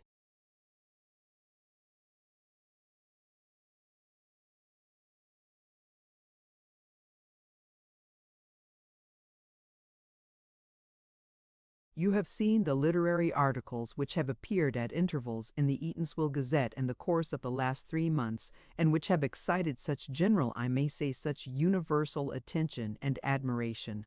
"Why," replied Mr. Pickwick, slightly embarrassed by the question, "the fact is, I have been so much engaged in other ways that I really have not had an opportunity of perusing them." "You should do so, sir," said Pott with a severe countenance. "I will," said Mr. Pickwick. "They appeared in the form of a copious review of a work on Chinese metaphysics, sir," said Pott. "Oh," observed Mr. Pickwick, "from your pen, I hope?"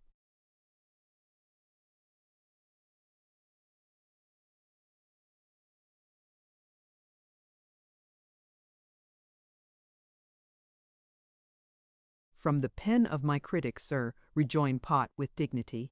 "An abstruse subject, I should conceive," said Mr. Pickwick.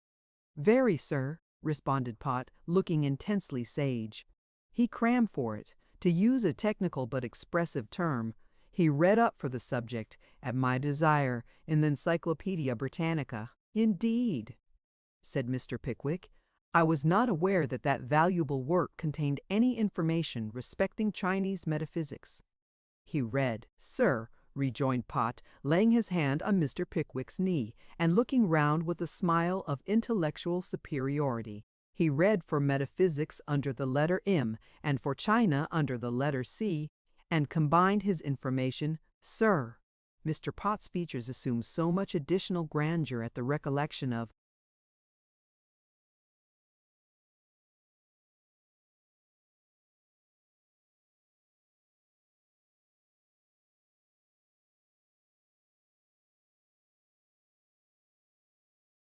the power and research displayed in the learned effusions in question, that some minutes elapsed before Mr. Pickwick felt emboldened to renew the conversation. At length, as the editor's countenance gradually relaxed into its customary expression of moral supremacy, he ventured to resume the discourse by asking, "Is it fair to inquire what great object has brought you so far from home?" "That object which actuates and animates me in all my gigantic labors, sir," replied Pott with a calm smile. "My country's good." "I supposed it was some public mission," observed Mr. Pickwick. "Yes, sir," resumed Pott, "it is." Here, bending towards Mr. Pickwick, he whispered in a deep hollow voice, "A buff ball, sir, will take place in Birmingham tomorrow evening." "God bless me!" exclaimed Mr. Pickwick.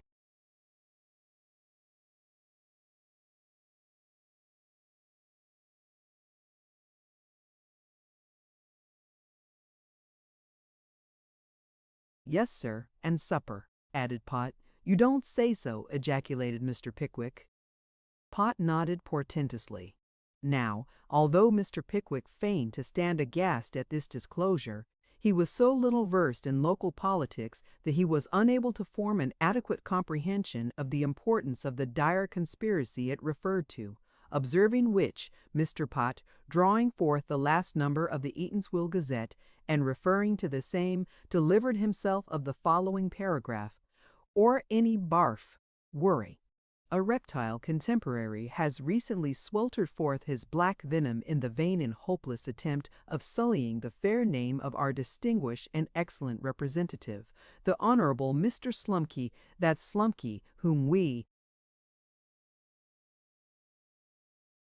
long before he gained his present noble and exalted position, predicted would one day be as he now is, at once his country's brightest honor, and her proudest boast, alike her bold defender and her honest pride.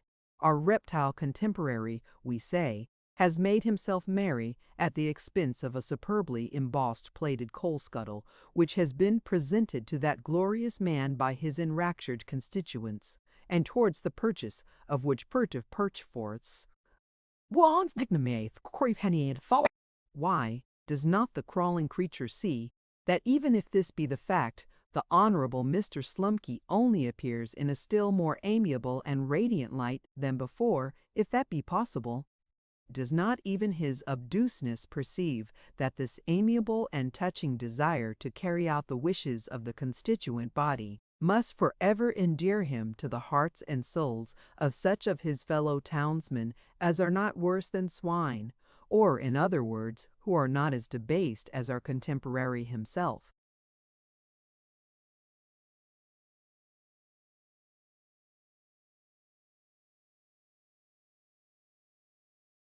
But such is the wretched trickery of hole and corner buffery. These are not its only artifices. Treason is abroad. We boldly state, now that we are goaded to the disclosure, and we throw ourselves on the country and its constables for protection, we boldly state that secret preparations are at this moment in progress for a buff ball, which is to be held in a buff town, in the very heart and center of a buff population, which is to be conducted by a buff master of the ceremonies, which is to be attended by 4 ultra-buff members of Parliament, and the admission to which is to be buff tickets. Does our fiendish contemporary wince? Let him writhe in impotent malice as we pen the words. We will be there. There, sir, said Pott, folding up the paper, quite exhausted. That is the state of the case. The landlord and waiter entering at the moment with dinner caused Mr. Pott now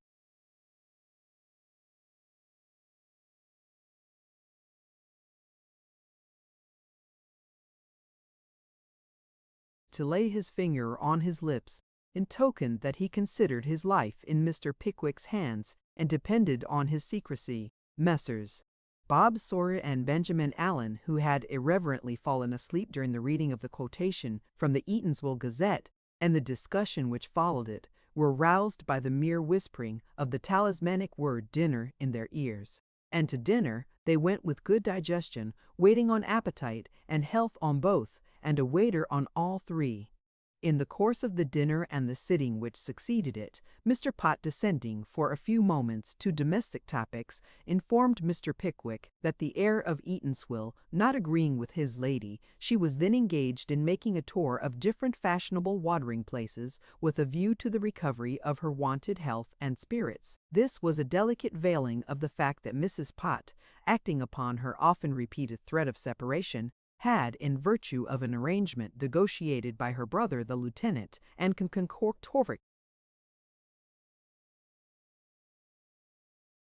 Pott permanently retired with the faithful bodyguard upon 1 moiety or half part of the annual income and profits arising from the editorship and sale of the Eatanswill Gazette. While the great Mr. Pott was dwelling upon this and other matters, enlivening the conversation from time to time with various extracts from his own lucubrations, a stern stranger, calling from the window of a stage-coach outward bound, which halted at the inn to deliver packages, requested to know whether, if he stopped short on his journey and remained there for the night, he could be furnished with the necessary accommodation of a bed and bedstead. "Certainly, sir," replied the landlord. "I can I?" inquired the stranger, who seemed habitually suspicious in look and manner. "No doubt of it, sir," replied the landlord. "Good," said the stranger. "Coachman, I get down here. Guard, my carpet-bag."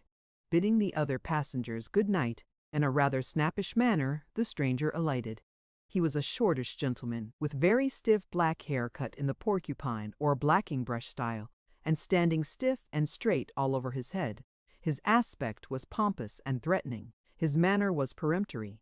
His eyes were sharp and restless, and his whole bearing bespoke a feeling of great confidence in himself, and a consciousness of immeasurable superiority over all other people.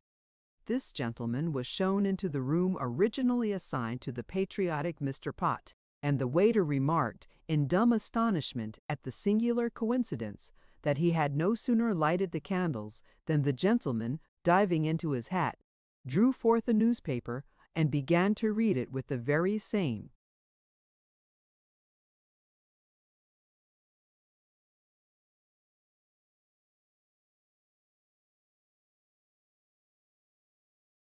expression of indignant scorn which, upon the majestic features of Pott, had paralyzed his energies an hour before.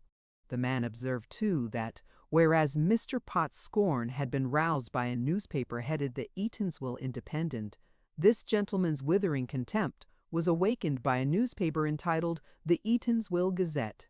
"Send the landlord," said the stranger. "Yes, sir," rejoined the waiter. The landlord was sent and came. "Are you the landlord?" wasn't, and came. "Are you the landlord?" inquired the gentleman.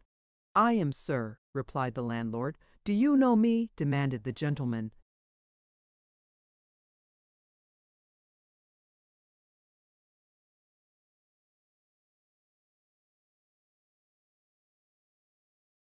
"I have not had that pleasure, sir," rejoined the landlord. "My name is Slurk," said the gentleman. The landlord slightly inclined his head. "Slurk, sir," repeated the gentleman haughtily. "Do you know me now, man?" The landlord scratched his head, looked at the ceiling and at the stranger, and smiled feebly. "Do you know me, man?" inquired the stranger angrily. The landlord made a strong effort, and at length replied, "Well, sir, I do not know you." "Great heaven!" said the stranger, dashing his clenched fist upon the table. "And this is popularity!"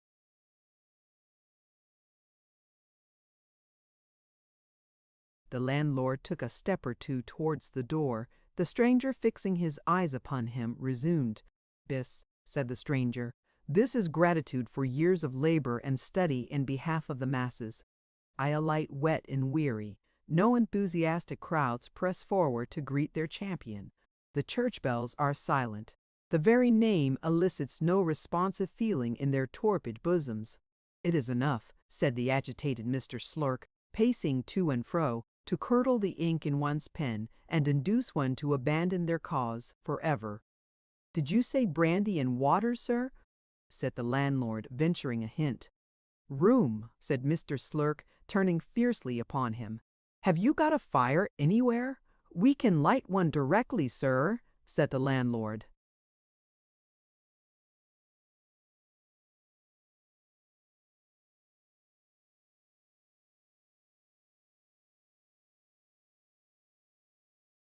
"Which will throw out no heat until it is bedtime," interrupted Mr. Slurk. "Is there anybody in the kitchen?" Not a soul. There was a beautiful fire. Everybody had gone, and the house door was closed for the night. "I will drink my rum and water," said Mr. Slurk, "by the kitchen fire." So, gathering up his hat and newspaper, he stalked solemnly behind the landlord to that humble apartment, and throwing himself on a settle by the fireside, resumed his countenance of scorn and began to read and drink in silent dignity.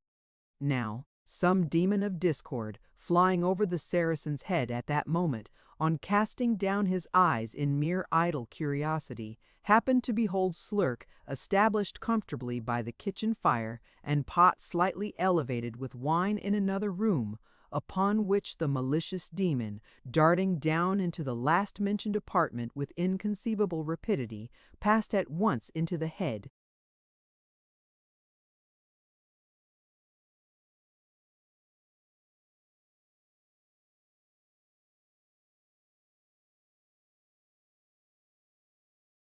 of Mr. Bob Sawyer, and prompted him for the demon's own evil purpose to speak as follows.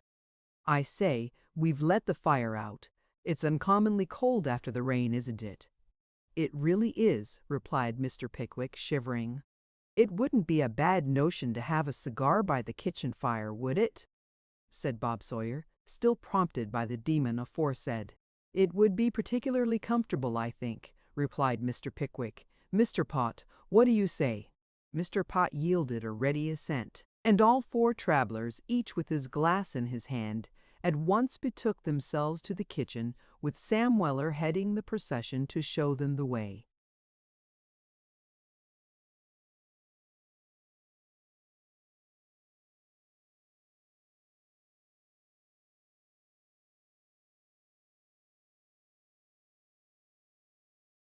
The stranger was still reading. He looked up and started. Mr. Pott started. "What's the matter?" whispered Mr. Pickwick. "That reptile," replied Pott. "What reptile?" said Mr. Pickwick, looking about him for fear he should tread on some overgrown black beetle or dropsical spider. "That reptile," whispered Pott, catching Mr. Pickwick by the arm and pointing towards the stranger. That reptile Slurk of the Independent. Perhaps we had better retire, whispered Mr. Pickwick. Never, sir, rejoined Pot. Pot valiant in a double sense. Never. With these words, Mr. Pot took up his position on an opposite settle, and selecting one from a little bundle of newspapers, began to read against his enemy. Mr. Pot, of course, read the Independent, and Mr. Slurk, of course, read the Gazette, and each gentleman audibly expressed his contempt at the other's compositions by bitter laughs and sarcastic sniffs, whence they proceeded to more open expressions of opinion, such as absurd, wretched, atrocity, humbug, knavery, dirt, filth, slime, ditch water, and other critical remarks of the like nature. Both Mr. Bob Sawyer and Mr. Ben Allen had beheld these symptoms of rivalry and hatred with the degree of delight which imparted great additional relish to the cigars at which they were puffing most vigorously. The moment they began to flag, the mischievous Mr. Bob Sawyer, addressing Slurk with great politeness, said, "Will you allow me to look at your paper, sir, when you have quite done with it?" "You will find very little to repay you for your trouble in this contemptible thing, sir," replied Slurk, bestowing a satanic frown on Pot. "You shall have this presently," said Pot, looking up pale with rage and quivering in his speech from the same cause. "Ha! ha! You will be amused with this fellow's audacity." Terrible emphasis was laid upon thing and fellow, and the faces of both editors began to glow with defiance.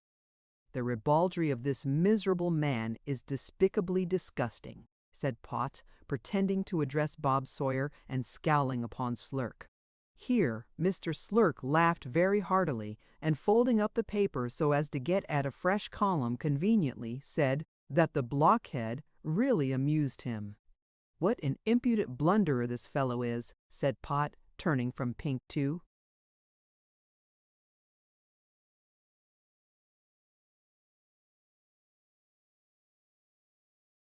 Crimson. "Did you ever read any of this man's foolery, sir?"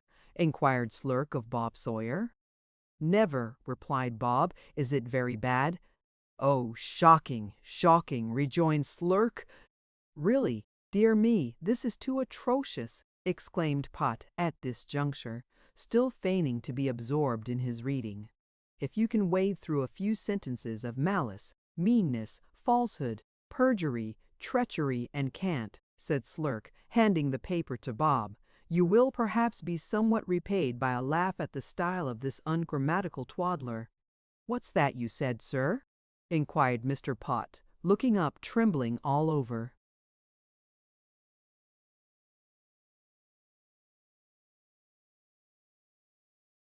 With passion. "What's that to you, sir?" replied Slurk. "Ungrammatical twaddler, was it, sir?" said Pot. "Yes, sir, it was," replied Slurk. "And blue boars, sir, if you like that better." "Ha! ha!"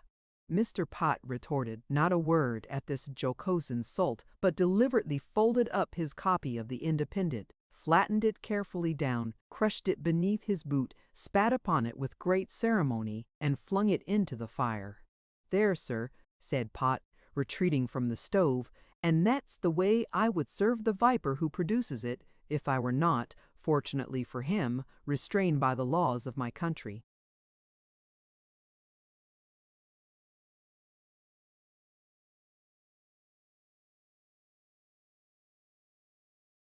"Serve him so, sir," cried Slurk, starting up. "Those laws shall never be appealed to by him, sir, in such a case."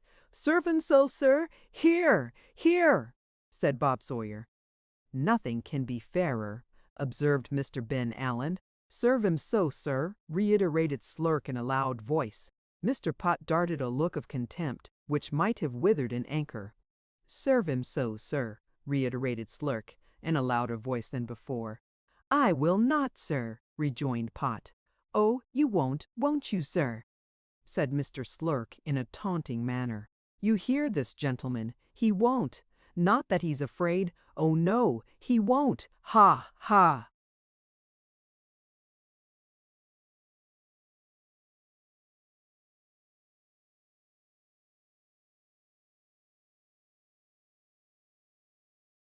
"I consider you, sir," said Mr. Pott, moved by this sarcasm, "I consider you a viper.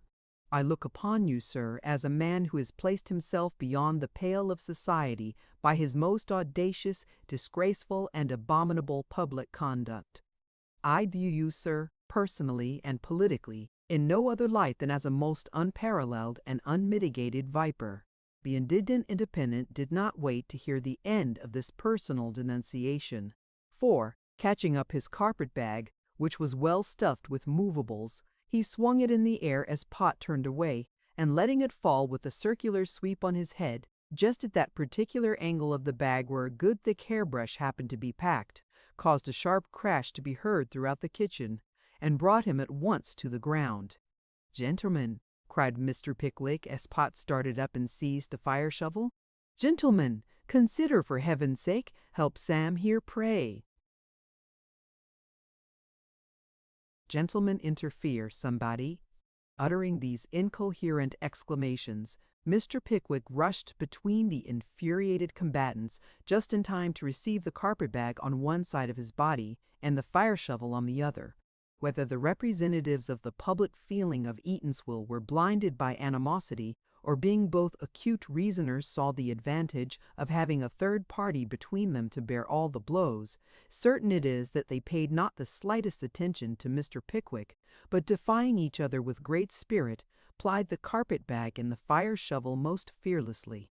Mr. Pickwick would unquestionably have suffered severely for his humane interference if Mr. Weller, attracted by his master's cries, had not rushed in at the moment and, snatching up a meal sack, effectually stopped the conflict by drawing it over the head and shoulders of the mighty Pott and clasping him tight round the shoulders of the mighty Pott and clasping him tight round the shoulders. "Take away that air-bag from the t'other madman," said Sam to Ben Allen and Bob Sawyer, who had done nothing but dodge round the group, each with a tortoise-shell lancet in his hand, ready to bleed the first man stunned. "Give it up, you wretched little creature, or I'll smother you in it." Awed by these threats, and quite out of breath, the Independent suffered himself to be disarmed, and Mr. Weller, removing the extinguisher from Pott, set him free with a caution. "You take yourselves off to bed quietly," said Sam, "or I'll put you both in it and let you fight it out vith the mouth tied, as I vould what doesn't sich if they played these games. And you have the goodness to come this here way, sir, if you please." Thus addressing his master, Sam took him by the arm and led him off, while the rival editors were severally removed to their beds by the landlord, under the inspection of Mr. Bob Sawyer and Mr. Benjamin Allen, breathing as they went. Away, many sanguinary threats and making vague appointments for mortal combat next day. When they came to think it over, however, it occurred to them that they could do it much better in print, so they recommenced deadly hostilities without delay, and all Eatanswill rung with their boldness on paper. They had taken themselves off in separate coaches, early next morning before the other travelers were stirring, and the weather having now cleared up, the chaste companions once more turned their faces to London.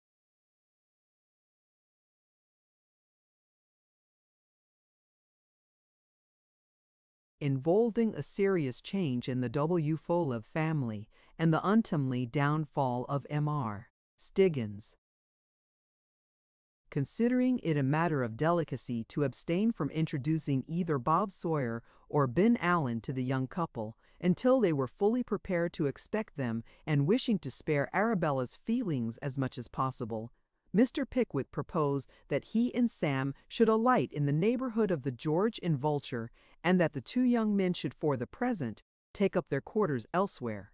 To this they very readily agreed, and the proposition was accordingly acted upon, Mr. Ben Allen and Mr. Bob Sawyer betaking themselves to a sequestered pot shop on the remotest confines of the borough, behind the bar door of which their names had in other days very often appeared at the head of long and complex calculations worked in white chalk. "Dear me, Mr. Weller," said the pretty housemaid, meeting Sam at the door. "Dear me, I vish it vos, my dear," replied Sam, dropping behind, to let his master get out of hearing. "What a sweet-looking creature you are, Mary."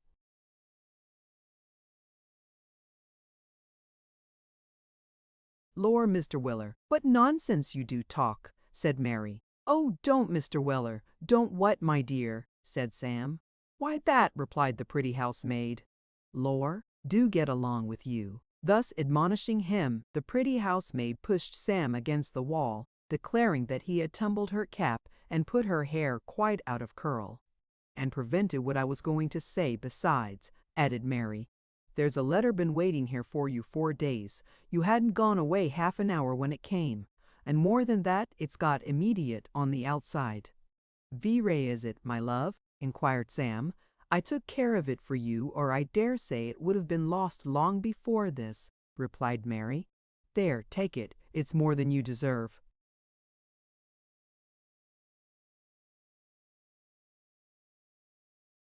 With these words, after many pretty little coquettish doubts and fears, and wishes that she might not have lost it, Mary produced the letter from behind the nicest little muslin tucker possible, and handed it to Sam, who thereupon kissed it with much gallantry and devotion. "My goodness me," said Mary, adjusting the tucker, and feigning unconsciousness, "you seem to have grown very fond of it all at once." To this Mr. Weller only replied by a wink, the intense meaning of which no description could convey the faintest idea of, and, sitting himself down beside Mary on a window seat, opened the letter and glanced at the contents. "Ho, whoa!" exclaimed Sam. "What's all this? Nothing the matter, I hope," said Mary, peeping over his shoulder. "Bless them eyes o' yourn," said Sam, looking up.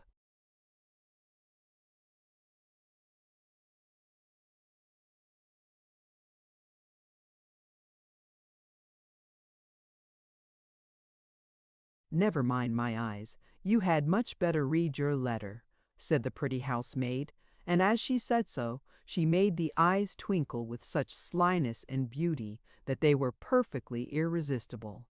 Sam refreshed himself with a kiss and read as follows: "Marcus Gran, by Dorkin Wednesday. My dear Samuel, I am wery sorry to have the pleasure of being a bear of ill news your mother-in-law court cold conskettins of imprudently settin' too long on the damp grass in the rain. A horn of a shepherd who warn't able to leave off till late at night owin' to his having vound hisself a vith brandy invader, and not being able to stop hisself till he got a little sober, which took a many hours to Duvart's bed, to vant his valbrand Bert had said verder the evil of shit that fimping how bloody disease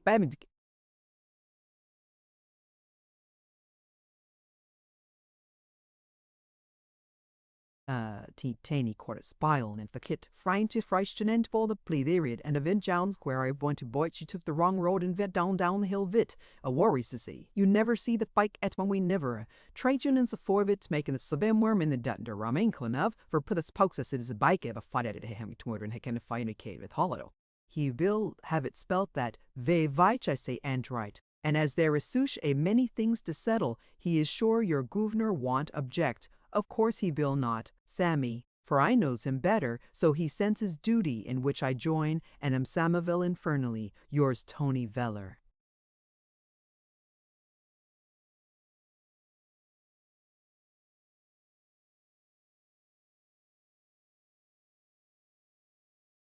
"What an incomprehensible letter," said Sam. "Who's to know what it means? With all this he ing and I-ing, it ain't my father's writin'. 'Cept as here's signator in print letters, that's his. Perhaps he got somebody to write it for him, and signed it himself afterwards," said the pretty housemaid. "Stop a minute," replied Sam, running over the letter again, and pausing here and there to reflect as he did so. "You've hit it. The gentleman as wrote it was a tellin' all about the misfortune in her proper vay, and then my father comes a looking over him and complicates the whole concern by putting his oar in. That's just the wary sort of thing he'd do. You're right, Mary, my dear." Having satisfied himself on this point, Sam read the letter all over once more, and, appearing to form a clear notion of its contents for the first time, ejaculated thoughtfully, as he folded it up,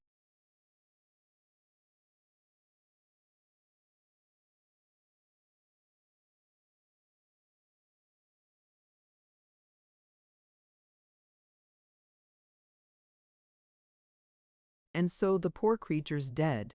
I'm sorry for it. She warn't a bad-disposed omen if them shepherds had let her alone. I'm wery sorry for it." Mr. Weller uttered these words in so serious a manner that the pretty housemaid cast down her eyes and looked very grave.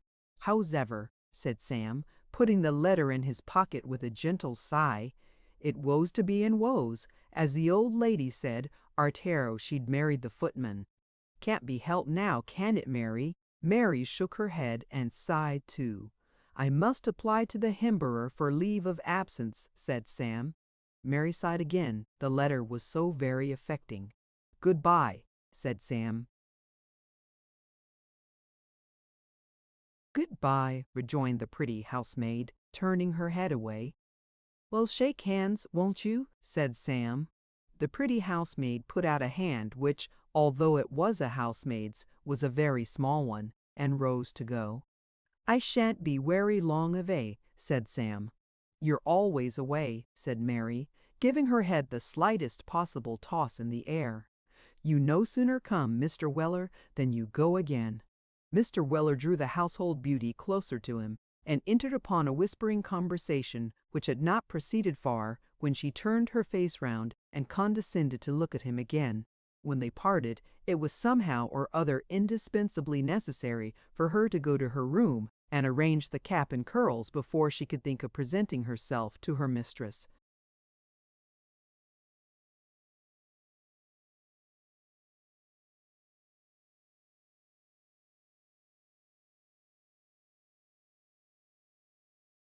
Which preparatory ceremony she went off to perform, bestowing many nods and smiles on Sam over the banisters as she tripped upstairs. "I shan't be away more than a day or two, sir, at the furthest," said Sam when he had communicated to Mr. Pickwick the intelligence of his father's loss. "As long as may be necessary, Sam," replied Mr. Pickwick. "You have my full permission to remain." Sam bowed. "You will tell your father, Sam, that if I can be of any assistance to him in his present situation, I shall be most willing and ready to lend him any aid in my power," said Mr. Pickwick. "Thank ye, sir," rejoined Sam. "I'll mention it, sir."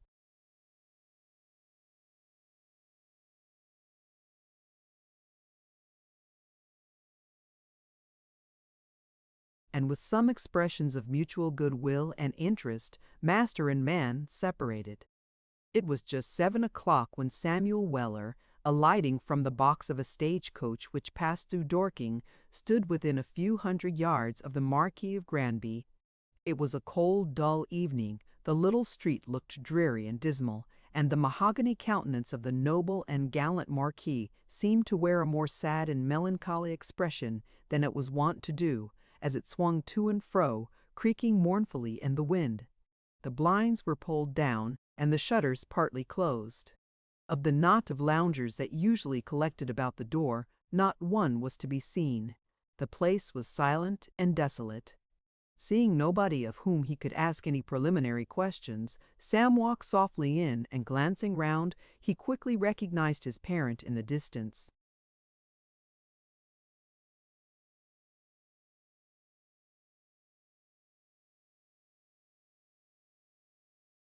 The widower was seated at a small round table in the little room behind the bar, smoking a pipe, with his eyes intently fixed upon the fire.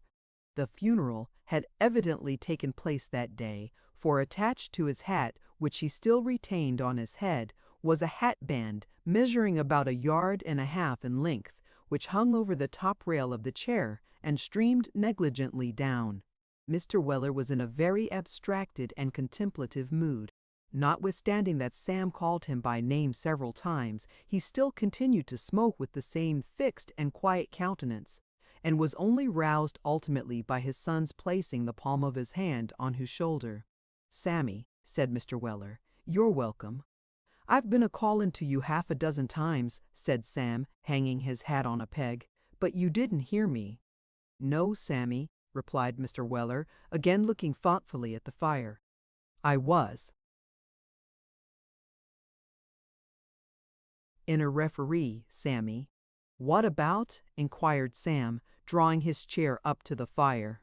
"In a referee, Sammy, replied the elder Mr. Weller, regarding her Samuel. Here Mr. Weller jerked his head in the direction of Dorking churchyard, in mute explanation that his words referred to the late Mrs. Weller. "I was a-thinking, Sammy," said Mr. Weller, eyeing his son with great earnestness over his pipe as if to assure him that however extraordinary and incredible the declaration might appear, it was nevertheless calmly and deliberately uttered. "I was a-thinking, Sammy, that upon the whole I was that very sorry she was gone." "Vell, and so you ought to be," replied Sam. Mr. Weller nodded his acquiescence in the sentiment and again fastening his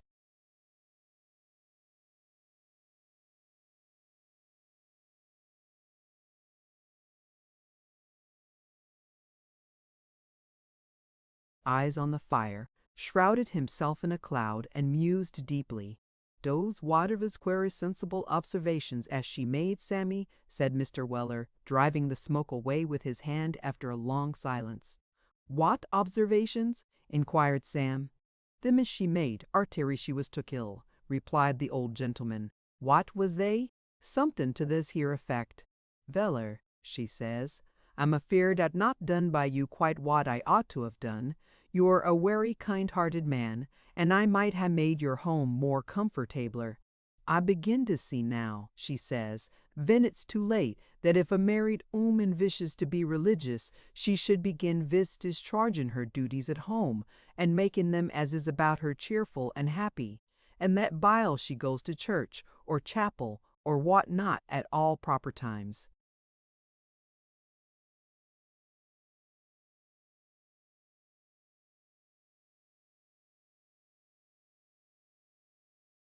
She should be very careful not to convert this sort of thing into excuse for idleness or self-indulgence. "I have done this," she says, "and I've vasted time and substance on them as has done it more than me. But I hope ven I'm gone, Veller, that you'll think on me as I was afore I knowed them people, and as I raly was afore I knowed them people, and as I raly was by nature." "Susan," says I was took up werry short by this Sammyvel, "I vont deny it, my boy Susan," I says, "you've been a werry good vife to me altogether, don't say nothing at all about it, keep a good heart, my dear, and you'll live to see me punch that Stiggins's head yet."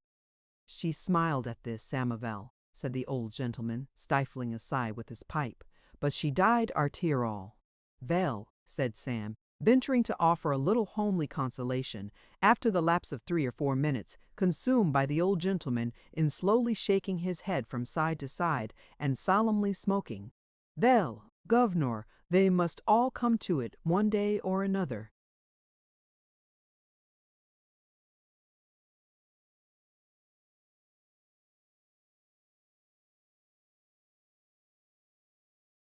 "So we must, Sammy," said Mr. Weller the elder. "There's a providence in it all," said Sam. "O' course there is," replied his father with a nod of grave approval. "What 'ud become of the undertakers, vid as sowed it, Sammy?" Lost in the immense field of conjecture opened by this reflection, the elder Mr. Weller laid his pipe on the table and stirred the fire with a meditative visage. While the old gentleman was thus engaged, a very buxom-looking cook, dressed in mourning, who had been bustling about in the bar, glided into the room, and bestowing many smirks of recognition upon Sam, silently stationed herself at the back of his father's chair, and announced her presence by a slight cough, the which, being disregarded, was followed by a louder one. "Hullo," said the elder Mr. Weller, dropping the poker as he looked round, and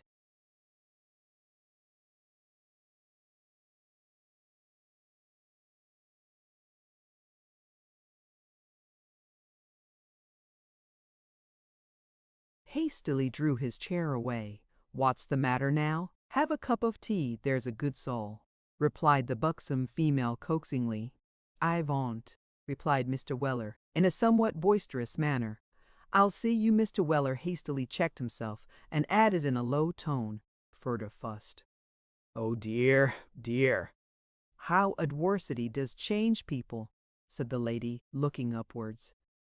"It's the only thing, 'twixt this and the doctor, as shall change my condition," muttered Mr. Weller. "I really never saw a man so cross," said the buxom female. Never mind. It's all for my own good. Vish is the reflection. Vith, the penitent schoolboy, comforted his feelings then. They flogged him, rejoined the old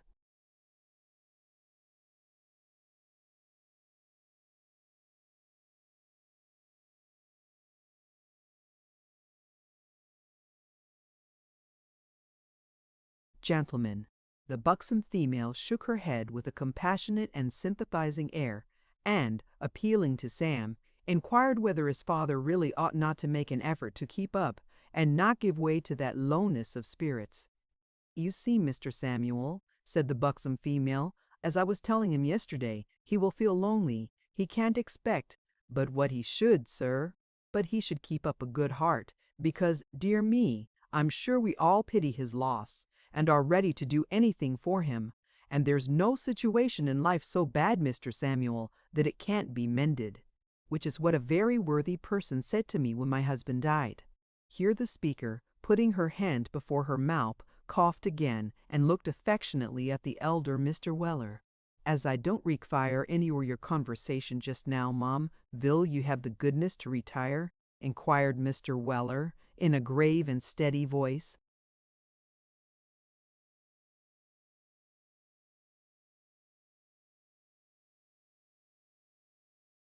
"Well, Mr. Weller," said the buxom female, "I'm sure I only spoke to you out of kindness."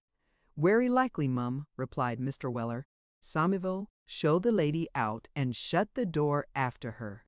This hint was not lost upon the buxom female, for she at once left the room and slammed the door behind her, upon which Mr. Weller, senior, falling back in his chair in a violent perspiration, said, "Sammy, if I was to stop here alone, vun week only vun week, my boy that Ermon 'ud marry me by force and violence afore it was over." "What? Is she so werry fond on you?" inquired Sam. "Fond," replied his father. "I can't keep her away from me. If I was locked up in a fireproof chest with a patent Brahmin, she'd find means to get at me, Sammy."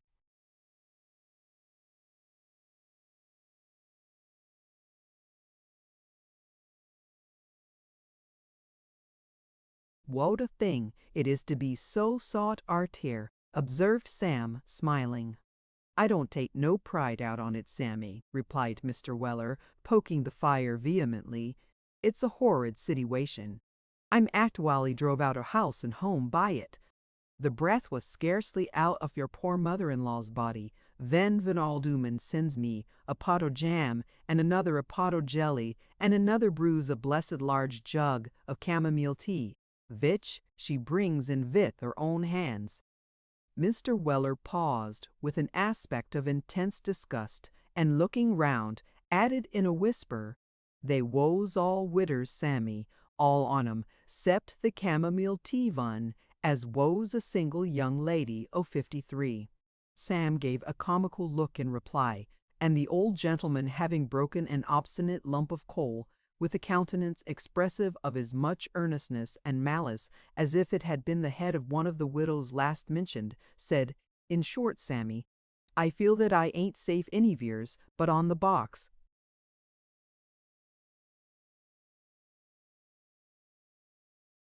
"How are you safer there than anyveres else?" interrupted Sam. "'Cause a coachman's a privileged individual," replied Mr. Weller, looking fixedly at his son.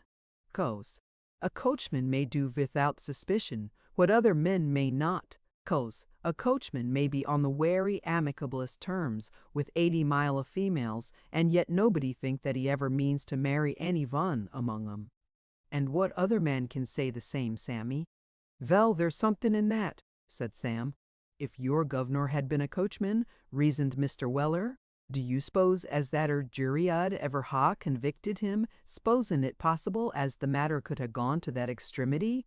They dustin' a done it." "Why not?" said Sam, rather disparagingly. "Why not?" rejoined Mr. Weller. "'Cause it 'ud ha gone agin their consciences? Eh?"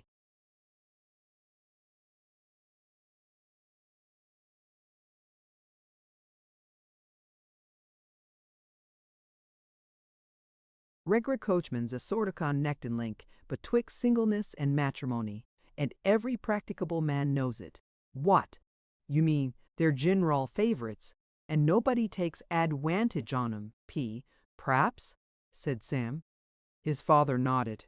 "How it ever come to that 'ere pass," resumed the parent, "Weller, I can't say.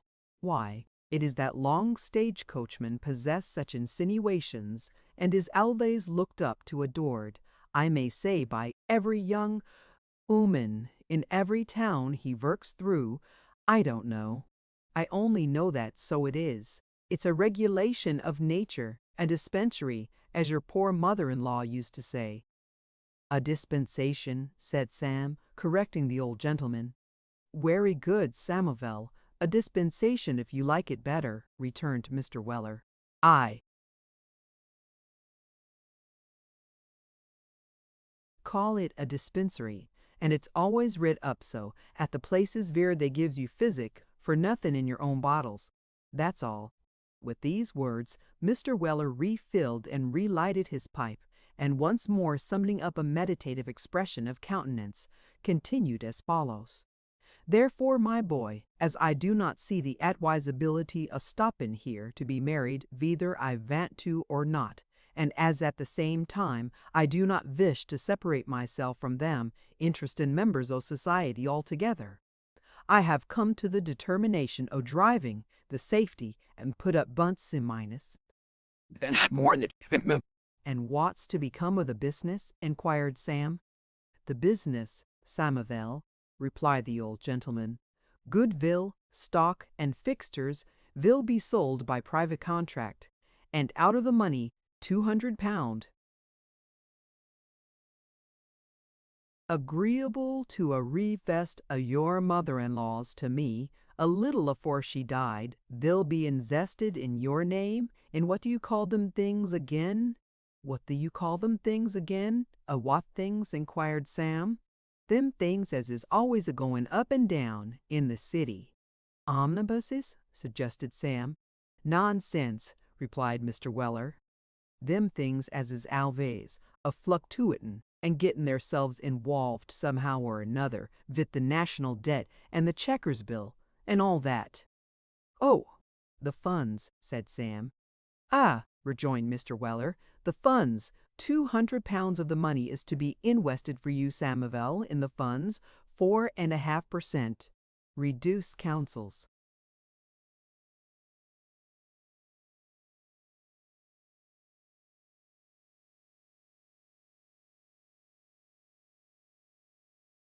"Sammy, werry kind of the old lady to finkle me," said Sam, "and I'm werry much obliged to her." "The rest will be inwested in my name," continued the elder Mr. Weller, "and when I'm took off the road, it'll come to you, so take care you don't spend it all at vunch, my boy, and mind that no widder gets a inklin' of your fortune, or you're done." Having delivered this warning, Mr. Weller resumed his pipe with a more serene countenance, the disclosure of these matters appearing to have eased his mind considerably. "Somebody's a tappin' at the door," said Sam. "Let 'em tap," replied his father with dignity. Sam acted upon the direction. There was another tap, and another, and then a long row of taps, upon which Sam inquired why the tapper was not admitted. "Hush!" whispered Mr. Weller, with apprehensive looks. "Don't take no notice on 'em, Sammy. It's vun of the widders, p'raps." No notice being taken of the taps, the unseen visitor, after a short lapse, ventured to open the door and peep in. It was no female head that was thrust in at the partially opened door, but the long black locks and red face of Mr. Stiggins. Mr. Weller's pipe fell from his hands. The reverend gentleman gradually opened the door by almost imperceptible degrees, until the aperture was just wide enough to admit of the passage of his lank body, when he glided into the room and closed it after him with great care and gentleness, turning towards Sam and raising his hands and eyes in token of the unspeakable sorrow with which he regarded the calamity that had befallen.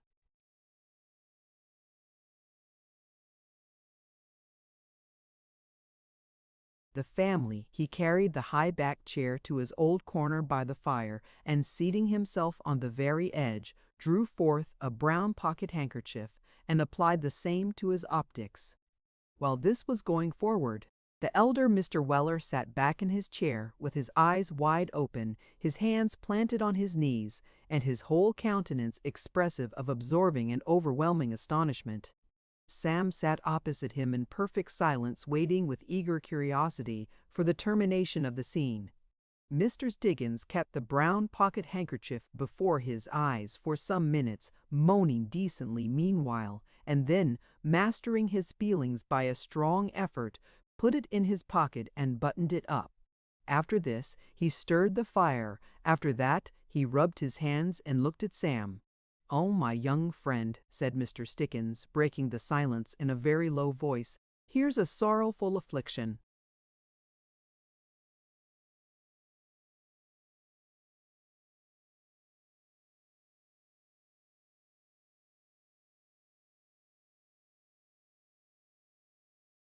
Sam nodded very slightly. "For the man of wrath, too," added Mr. Dickens. "It makes a vessel's heart bleed." Mr. Weller was overheard by his son to murmur something relative to making a vessel's nose bleed, but Mr. Dickens heard him not. "Do you know, young man," whispered Mr. Dickens, drawing his chair closer to Sam, "whether she has left Emmanuel anything?" "Who's he?" inquired Sam. "The chapel," replied Mr. Dickens. "Our chapel, our fold, Mr. Samuel. She hasn't left the fold nothin', nor the shepherd nothin', nor the animals nothin'," said Sam decisively. "Nor the dogs neither." Mr. Dickens looked slyly at Sam, glanced at the old gentleman who was sitting,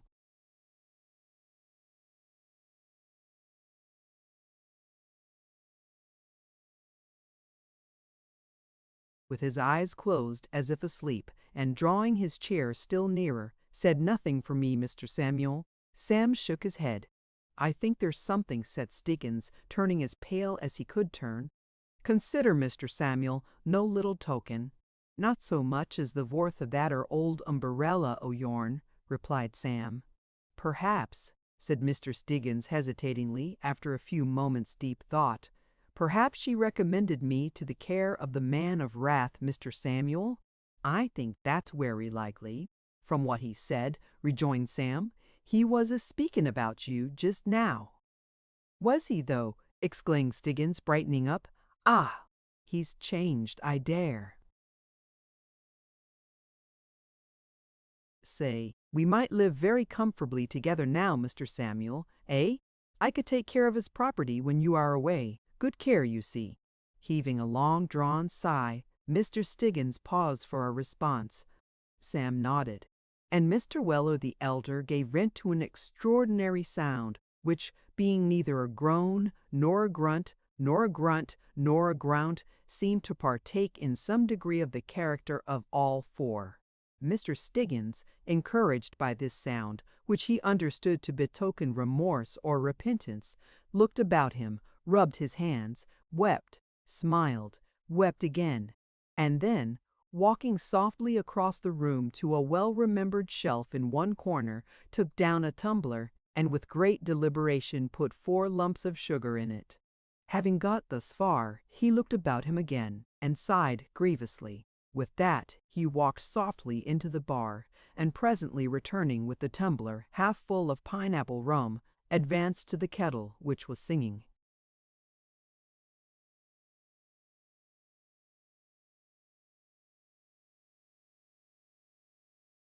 Gaily on the hob, mixed his grog, stirred it, sipped it, sat down, and taking a long and hearty pull at the rum and water, stopped for breath. The elder Mr. Weller, who still continued to make various strange and uncouth attempts to appear asleep, offered not a single word during these proceedings, but when Dickens stopped for breath, he darted upon him, and snatching the tumbler from his hand, threw the remainder of the rum and water in his face, and the glass itself into the grate. Then, seizing the reverend gentleman firmly by the collar, he suddenly fell to kicking him most furiously, accompanying every application of his top boot to Mr. Dickens's person with sundry violent and incoherent anathemas upon his limbs, eyes, and body. "Sammy," said Mr. Weller, "put my hat on tight for me." Sam dutifully adjusted the hat with the long hatband more firmly on his father's head, and the old gentleman, resuming his kicking with greater agility,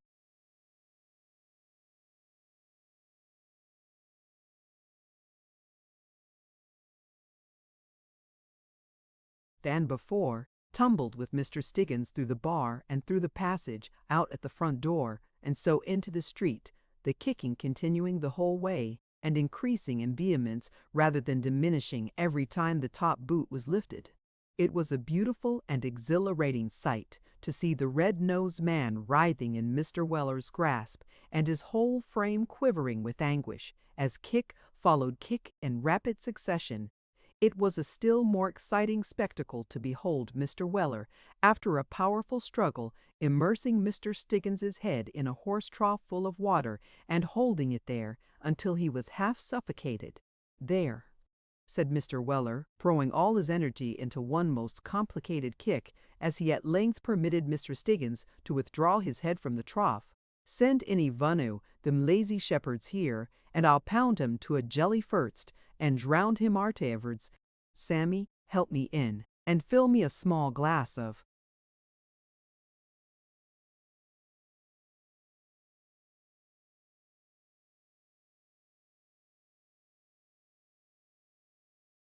brandy. I'm out of breath, my boy."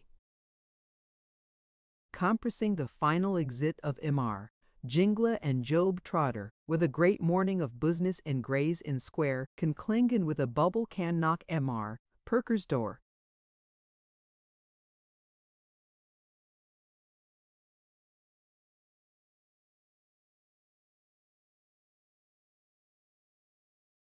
When Arabella, after some gentle preparation and many assurances that there was not the least occasion for being low-spirited, was at length made acquainted by Mr. Pickwick with the unsatisfactory result of his visit to Birmingham, she burst into tears, and sobbing aloud, lamented in moving terms that she should have been the unhappy cause of any estrangement between a father and his son. "My dear girl," said Mr. Pickwick kindly, "it is no fault of yours. It was impossible to foresee that the old gentleman would be so strongly prepossessed against his son's marriage, you know. I am sure," added Mr. Pickwick, glancing at her pretty face, "he can have very little idea of the pleasure he denies himself." "Oh, my dear Mr. Pickwick," said Arabella, "what shall we do if he continues to be angry with us?" "Why, wait patiently, my dear, until he thinks better of it," replied Mr. Pickwick cheerfully.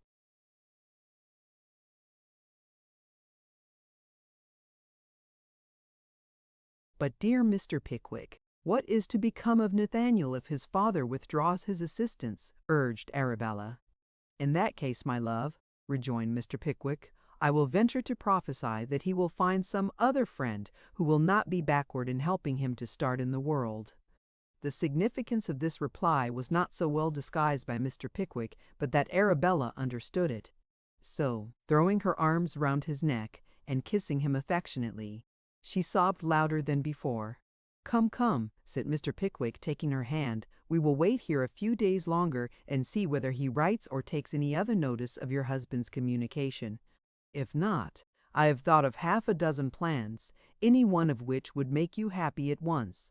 There, my dear, there." With these words, Mr. Pickwick gently pressed Arabella's hand, and bade her dry her eyes and not distress her husband.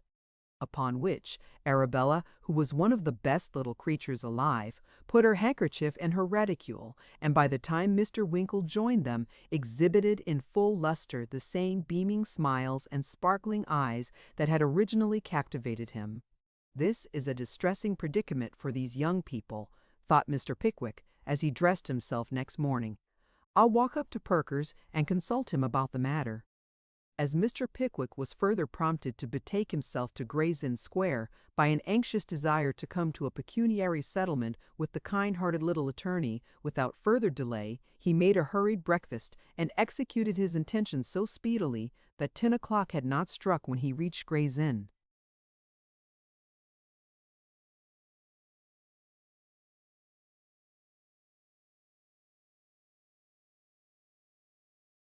It still wanted 10 minutes to the hour when he had ascended the staircase on which Perker's chambers were. The clerks had not arrived yet, and he beguiled the time by looking out of the staircase window. The healthy light of a fine October morning made even the dingy old houses brighten up a little, some of the dusty windows actually looking almost cheerful as the sun's rays gleamed upon them.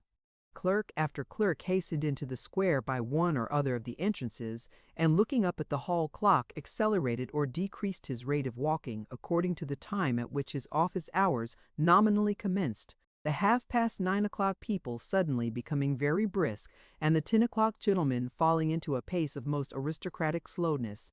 The clock struck 10, and clerks poured in faster than ever, each one in a greater perspiration than his predecessor. The noise of unlocking and opening doors echoed and re-echoed on every side. Heads appeared as if by magic in every window. The porters took up their stations for the day. The slipshod laundresses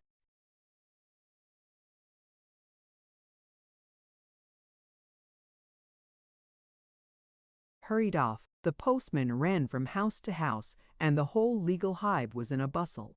"You're early, Mr. Pickwick," said a voice behind him. "Ah, Mr. Lawton," replied that gentleman, looking round and recognizing his old acquaintance. "Precious warm walking, isn't it?" said Lawton, drawing the Brahma key from his pocket with a small plug therein, "to keep the dust out." "You appear to feel it so," rejoined Mr. Pickwick, smiling at the clerk, who was literally red hot. "I've come along rather, I can tell you," replied Lawton. "It went the half hour as I came through the Polygon. I'm here before him, though, so I don't mind." Comforting himself with this reflection, Mr. Lawton extracted the plug from the door key. Having opened the door, replugged and repocketed his Brahma, and picked up the letters which the postman had dropped through the box, he ushered Mr. Pickwick into the office. Here, in the twinkling of an eye, he divested himself of his coat, put on a threadbare garment, which he took out of a desk, hung up his hat, pulled forth a few sheets of cartridge and blotting paper in alternate layers, and, sticking a pen behind his ear, rubbed his hands with an air of great satisfaction. "There, you see, Mr. Pickwick," he said, "now I'm complete. I've got my office coat on and my pad out, and let him come as soon as he likes. You haven't got a pinch of snuff about you, have you?" "No, I have not," replied Mr. Pickwick. "I'm sorry for it," said Lawton. "Never mind, I'll run out presently and get a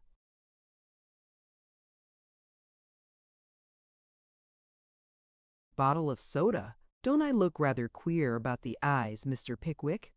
The individual appealed to surveyed Mr. Lawton's eyes from a distance, and expressed his opinion that no unusual queerness was perceptible in those features.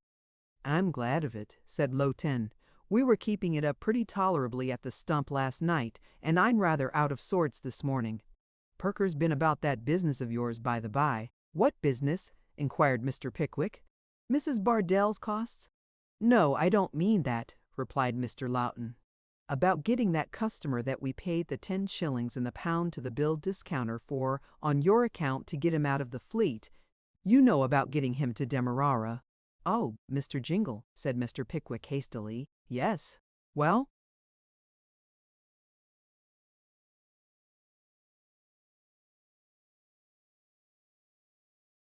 "Well, it's all arranged," said Lawton, mending his pen. "The agent at Liverpool said he had been obliged to you many times when you were in business, and he would be glad to take him on your recommendation." "That's well," said Mr. Pickwick. "I am delighted to hear it. But I say," resumed Lawton, scraping the back of the pen preparatory to making a fresh split, "what a soft chap that other is." "Which other?" "Why, that servant or friend or whatever he is. You know, Trotter." "Ah," said Mr. Pickwick with a smile, "I always thought him the reverse." "Well, and so did I, from what little I saw of him," replied Lawton. "It only shows how one may be deceived. What do you think of his going to Demerara too?" "What, and giving up what was offered him here?" exclaimed Mr. Pickwick. treating Perker's offer of 18 bob a week and a rise if he behaved himself like dirt, replied Low 10. He said he must go along with the other one, and so they persuaded Perker to write again, and they've got him something on the same estate. Not near so good, Perker says, as a convict would get in New South Wales if he appeared at his trial in a new suit of clothes. Foolish fellow, said Mr. Pickwick with glistening eyes. Foolish fellow. Oh, it's worse than foolish. It's downright sneaking, you know, replied Loughton, nibbing the pen with a contemptuous face. He says that he's the only friend he ever had, and he's attached to him, and all that. Friendship's a very good thing in its way. We are all very friendly and comfortable at the Stump, for instance, over our grog, where every man pays for himself. But damn hurting yourself for anybody else, you know. No man should have more than two.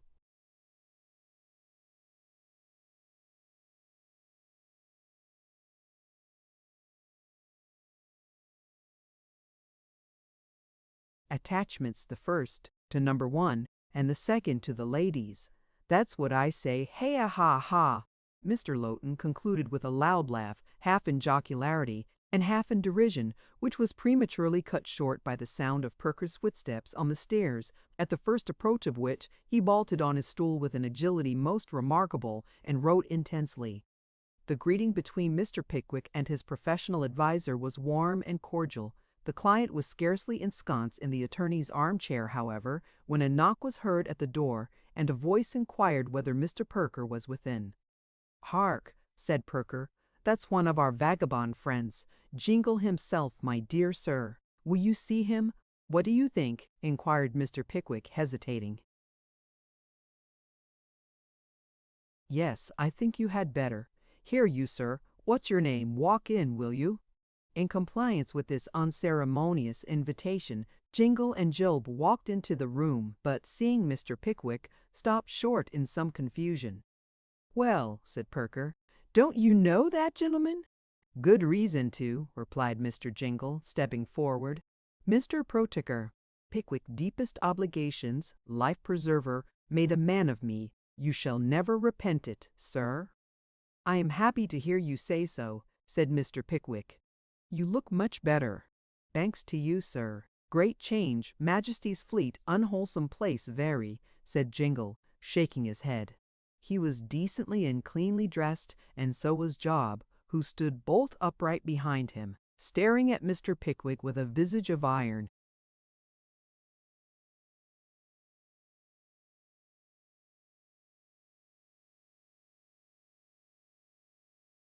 "When do they go to Liverpool?" inquired Mr. Pickwick, half aside to Perker.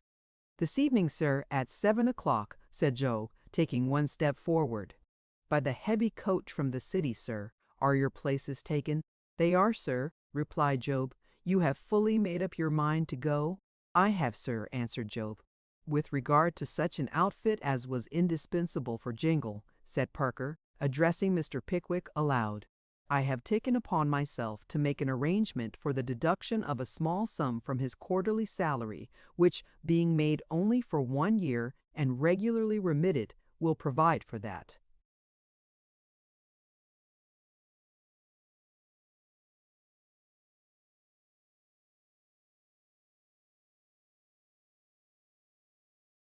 "Expense. I entirely disapprove of your doing anything for him, my dear sir, which is not dependent on his own exertions and good conduct."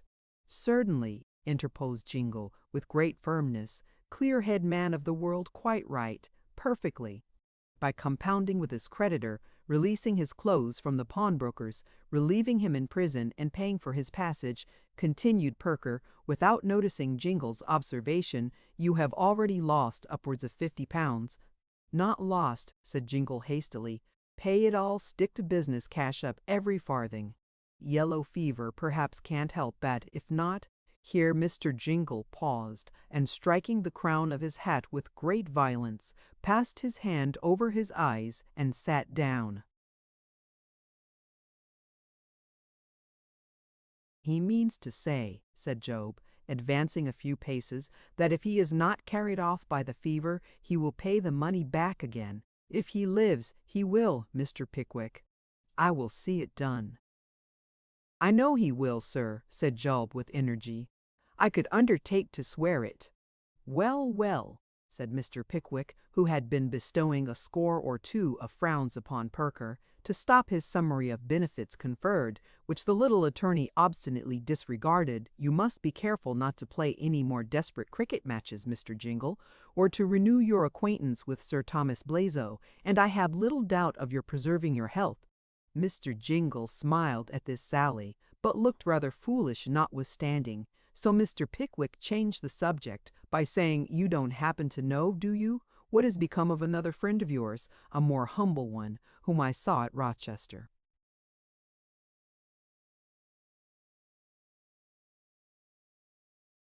"Dismal Jemmy?" inquired Jingle. "Yes." Jingle shook his head. "Clever rascal, queer fellow, hoaxing genius. Job's brother." "Job's brother!" exclaimed Mr. Pickwick. "Well, now I look at him closely, there is a likeness." "We were always considered like each other, sir," said Job, with a cunning look just lurking in the corners of his eyes. "Only I was really of a serious nature, and he never was. He emigrated to America, sir, in consequence of being too much sought after here to be comfortable, and has never been heard of since. That accounts for my not having received the page from the Romance of Real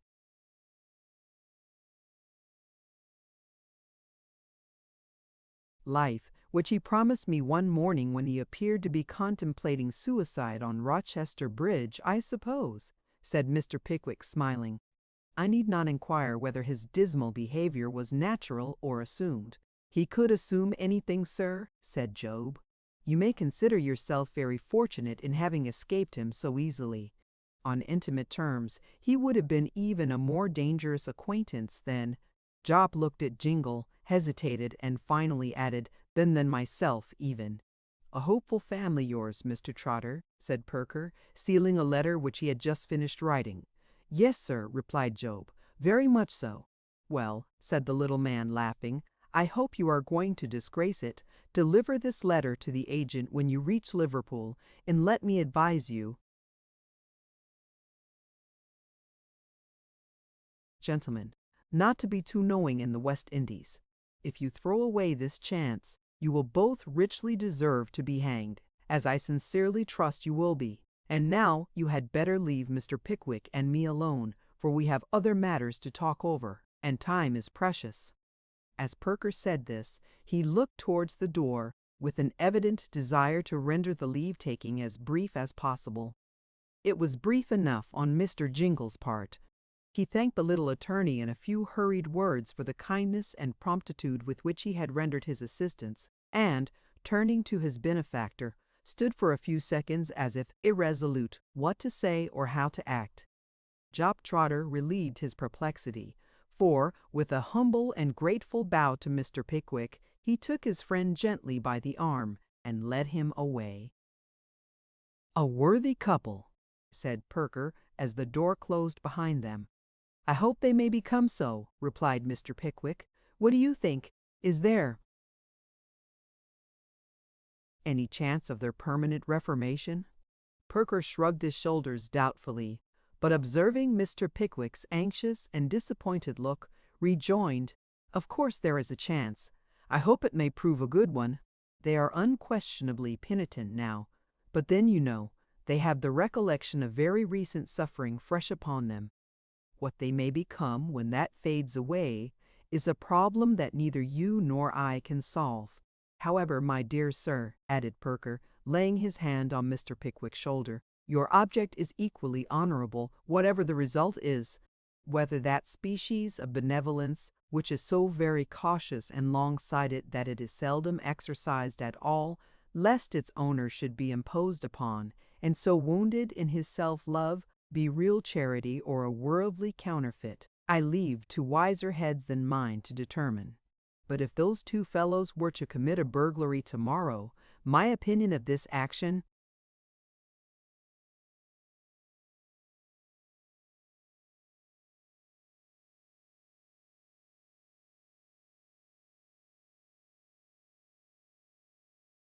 would be equally high."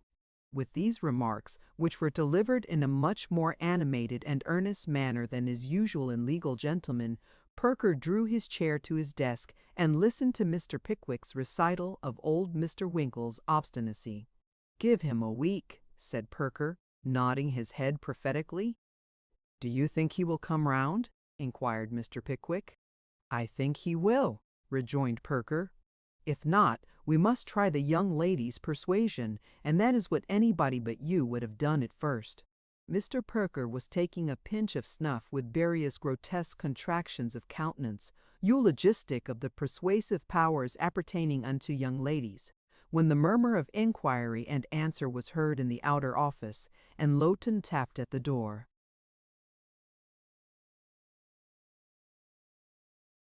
"Come in," cried the little man.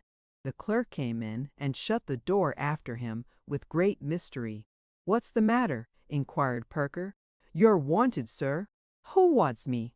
Lowton looked at Mr. Pickwick and coughed. "Who wants me? Can't you speak, Mr. Lowton?" "Why, sir," replied Lowton, "it's Dodson, and Fogg is with him, bless my life," said the little man, looking at his watch.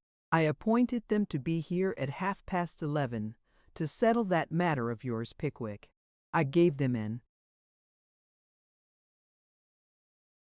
undertaking on which they sent down your discharge. It's very awkward, my dear sir. What will you do?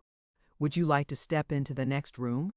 The next room being the identical room in which Messrs. Dodson and Fogg were, Mr. Pickwick replied that he would remain where he was, the more especially as Messrs.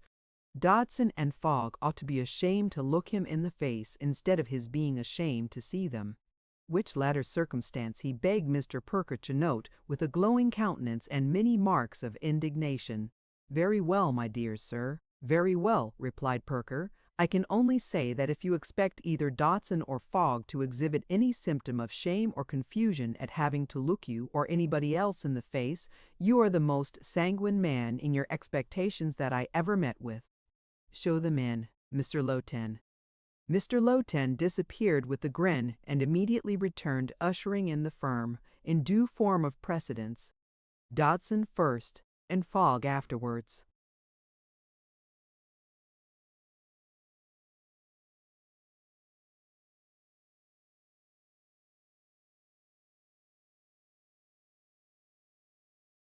"You have seen Mr. Pickwick, I believe?" said Perker to Dodson, inclining his pen in the direction where that gentleman was seated. "How do you do, Mr. Pickwick?" said Dodson in a loud voice. "Dear me," cried Fogg, "how do you do, Mr. Pickwick? I hope you are well, sir." "I thought I knew the face," said Fogg, drawing up a chair and looking round him with a smile.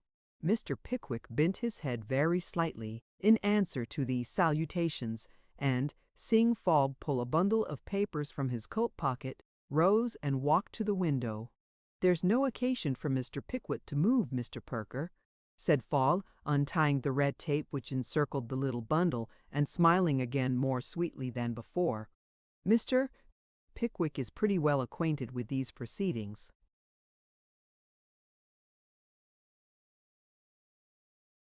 "There are no secrets between us, I think." He not many, I think," said Dodson. "Ha, ha, ha." Then both the partners laughed together pleasantly and cheerfully, as men who are going to receive money often do. "We shall make Mr. Pickwick pay for peeping," said Fogg with considerable native humor as he unfolded his papers. "The amount of the tax costs is 133.64, Mr. Perker." There was a great comparing of papers and turning over of leaves by Fogg and Perker after this statement of profit and loss. Meanwhile Dodson said in an affable manner to Mr. Pickwick, "I don't think you are looking quite so stout as when I had the pleasure of seeing you last, Mr. Pickwick."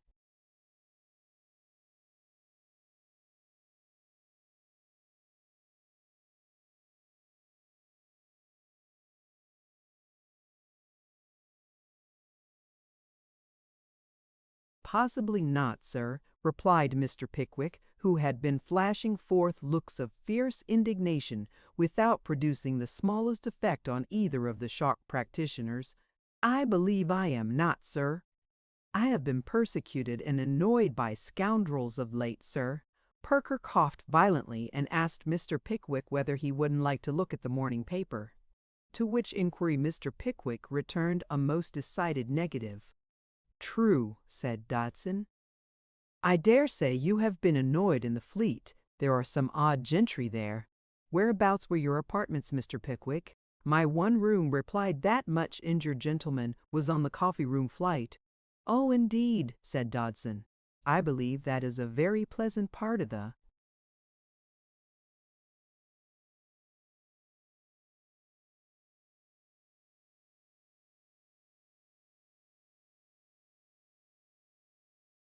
establishment." "Very," replied Mr. Pickwick dryly. There was a coolness about all this, which to a gentleman of an excitable temperament had under the circumstances rather an exasperating tendency. Mr. Dild in Slagitervion.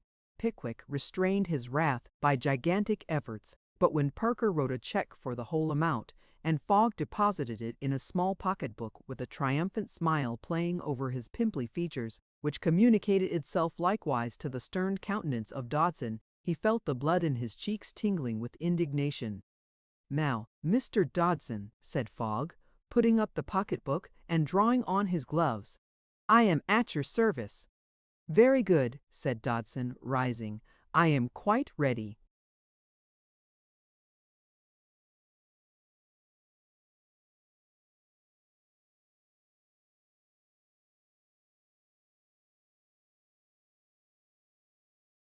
"I am very happy," said Fogg, softened by the check, "to have had the pleasure of making Mr. Pickwick's acquaintance. I hope you don't think quite so ill of us, Mr. Pickwick, as when we first had the pleasure of seeing you." "I hope not," said Dodson, with the high tone of calumniated virtue. "Mr. Pickwick now knows us better, I trust. Whatever your opinion of gentlemen of our profession may be, I beg to assure you, sir, that I bear no ill will or vindictive feeling towards you for the sentiments you thought proper to express in our office in Freeman's Court, Cornhill, on the occasion to which my partner has referred." "Oh, no, no, nor I," said Fogg, in a most forgiving manner. "Our conduct, sir," said Dodson, "will speak for itself and justify itself, I hope, upon every occasion. We have been in the profession some years, Mr. Pickwick, and have been honored with the confidence of many excellent clients. I wish—"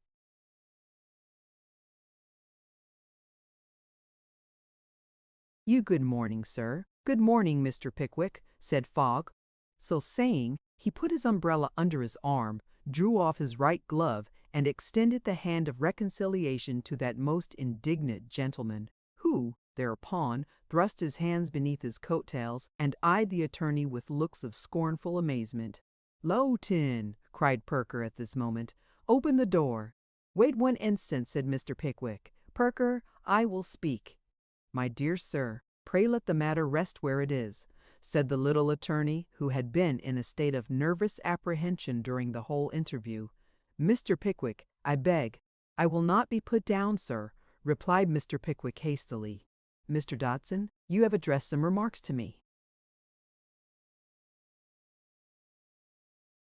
Dodson turned round, bent his head meekly, and smiled. "Some remarks to me," repeated Mr. Pickwick, almost breathless, "and your partner has tendered me his hand, and you have both assumed a tone of forgiveness and high-mindedness which is an extent of impudence that I was not prepared for even in you." "What, sir?" exclaimed Dodson.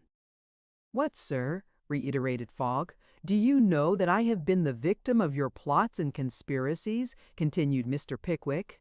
"Do you know that I am the man whom you have been imprisoning and robbing? Do you know that you were the attorneys for the plaintiff in Bardell and Pickwick?" "Yes, sir, we do know it," replied Dodson.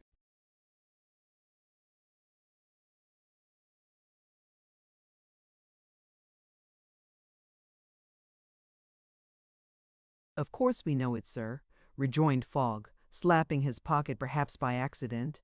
"I see that you recollected with satisfaction," said Mr. Pickwick, attempting to call up a sneer for the first time in his life, and failing most signally in so doing. "Although I have long been anxious to tell you, in plain terms, what my opinion of you is, I should have let even this opportunity pass, in deference to my friend Parker's wishes, but for the unwarrantable tone you have assumed, and your insolent familiarity."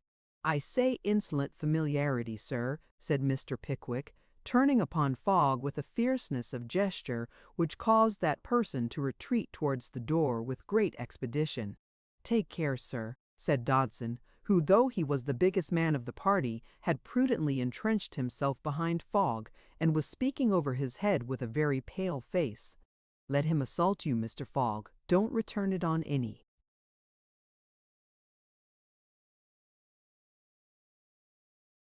Account.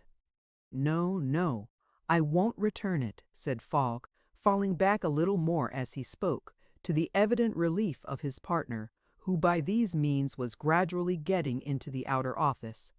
"You are," continued Mr. Pickwick, resuming the thread of his discourse, "you are a well-matched pair of mean, rascally, pettifogging robbers." "Well," interposed Perker, "is that all?" "It is all summed up in that," rejoined Mr. Pickwick. "They are mean, rascally, pettifogging robbers." "There!" said Perker, in a most conciliatory tone. "My dear sirs, he has said all he has to say. Now pray go. Lowten, is that door open?" Mr. Lowten, with a distant giggle, replied in the affirmative. "There, there, good morning. Good morning, now pray, my dear sirs, Mr. Lowten, the door," cried the little man, pushing Dodson and Fogg, nothing loath, out of the office. "This way, my dear sirs. Now pray don't prolong this. Dear me, Mr. Lowten, the door, sir, why don't you attend?" "If there's law in England, sir," said Dodson, looking towards Mr. Pickwick as he put on his hat, "you shall smart for this."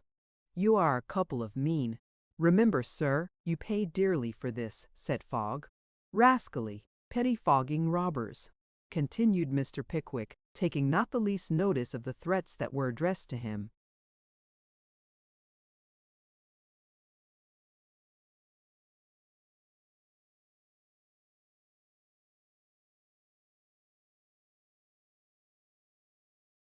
"Robbers!" cried Mr. Pickwick, running to the stair-head as the two attorneys descended. "Robbers!" shouted Mr. Pickwick, breaking from Lowten and Perker and thrusting his head out of the staircase window. When Mr. Pickwick drew in his head again, his countenance was smiling and placid, and, walking quietly back into the office, he declared that he had now removed a great weight from his mind, and that he felt perfectly comfortable and happy. Perker said nothing at all until he had emptied his snuff-box and sent Lowten out to fill it, when he was seized with a fit of laughing, which lasted 5 minutes, at the expiration of which time he said that he supposed he ought to be very angry, but he couldn't think of the business seriously yet. When he could, he would be.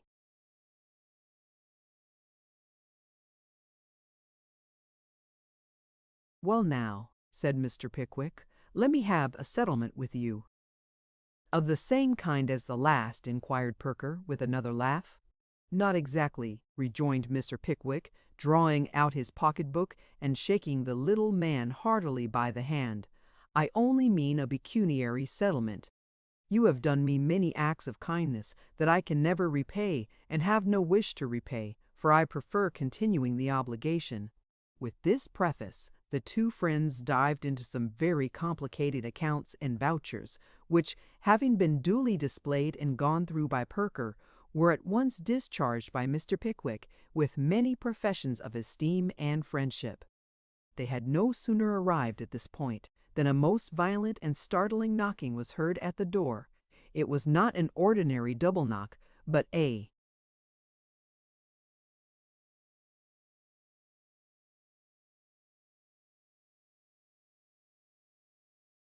constant and uninterrupted succession of the loudest single raps, as if the knocker were endowed with the perpetual motion, or the person outside had forgotten to leave off. "Dear me, what's that?" exclaimed Perker, starting. "I think it is a knock at the door," said Mr. Pickwick, as if there could be the smallest doubt of the fact. The knocker made a more energetic reply than words could have yielded, for it continued to hammer with surprising force and noise, without a moment's cessation. "Dear me," said Perker, ringing his bell, "we shall alarm the inn. Mr. Lowten, don't you hear a knock?" "I'll answer the door in 1 moment, sir," replied the clerk.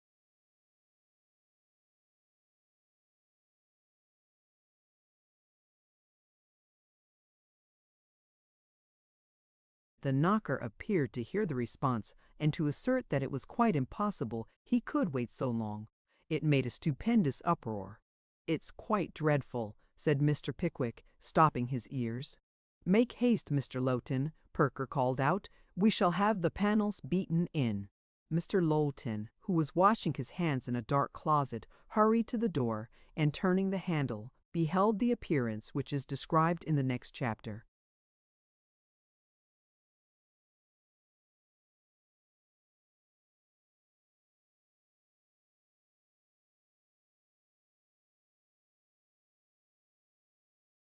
Containing some particulars relative to the double can-knock and other matters, amongst which courten interesting disclosures relative to mere map, as no dress and a ras and a bobby are by no means irrelevant to facts are relevant to this history.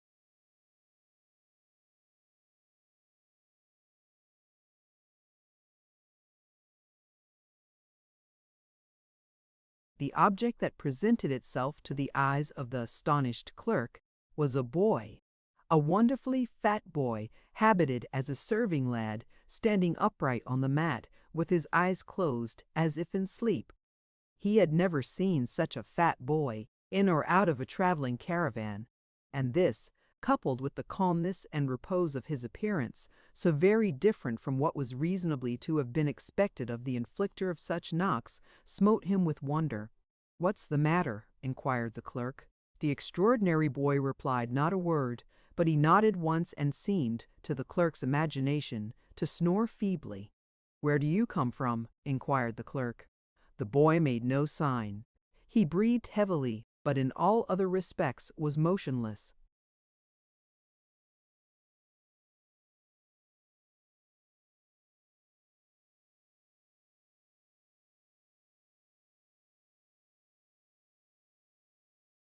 The clerk repeated the question thrice, and receiving no answer, prepared to shut the door, when the boy suddenly opened his eyes, winked several times, sneezed once, and raised his hand as if to repeat the knocking. Finding the door open, he stared about him with astonishment, and at length fixed his eyes on Mr. Lowton's face. "What the devil do you knock in that way for?" inquired the clerk angrily. "Which way?" said the boy in a slow and sleepy voice. "Why, like 40 hackney coachmen," replied the clerk. "Because master said I wasn't to leave off knocking till they opened the door, for fear I should go to sleep," said the boy. "Well," said the clerk, "what message have you brought?"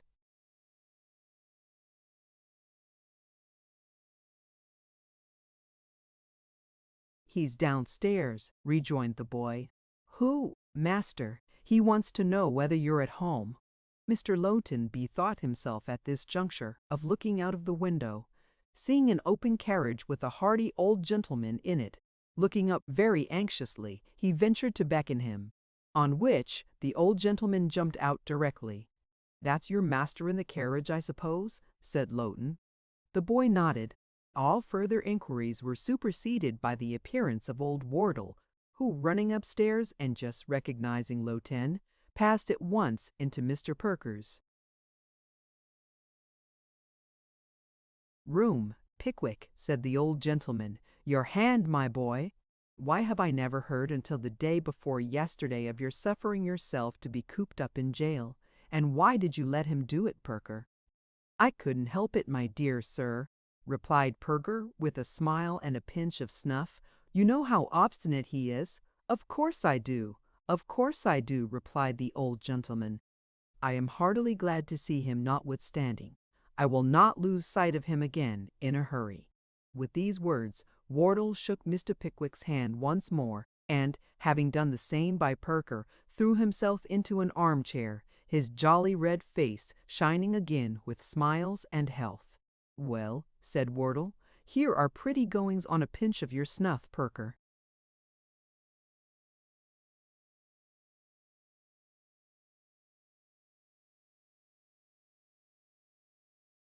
"My boy, never were such times, eh?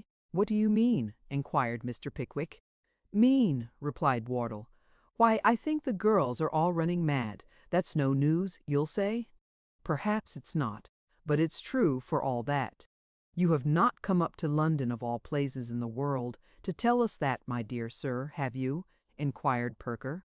"No, not altogether," replied Wardle, "though it was the main cause of my coming. How's Arabella?" "Very well," replied Mr. Pickwick, "and will be delighted to see you, I am sure." "Black-eyed little jilt," replied Wardle. "I had a great idea of marrying her myself, one of these odd days. But I am glad of it too, very glad." "How did the intelligence reach you?" asked Mr. Pickwick. "Oh, it came to my girls, of course," replied Wardle. "Arabella wrote, the day before yesterday, to say she had made a stolen match without her husband's father's consent, and so you had gone down to get it when his refusing it couldn't prevent the match, and all the rest of it. I thought it a very good time to say something serious to my girls, so I said what a dreadful thing it was that children should marry without their parents' consent, and so forth. But bless your hearts, I couldn't make the least impression upon them. They thought it such a much more dreadful thing that there should have been a wedding without bridesmaids that I might as well have preached to Joe himself." Here the old gentleman stopped to laugh, and having done so to his heart's content, presently resumed. "But this is not the best of it, it seems. This is only half the love-making and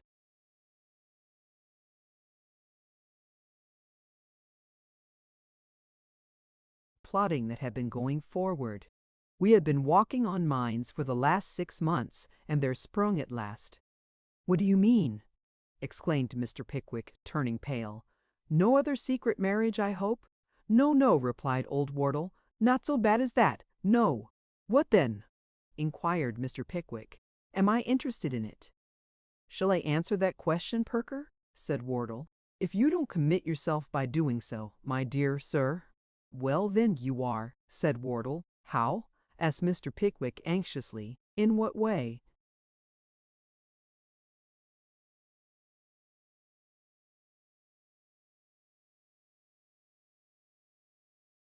"Really," replied Wardle, "you're such a fiery sort of a young fellow that I am almost afraid to tell you, but however, if Perker will sit between us to prevent mischief, I'll venture."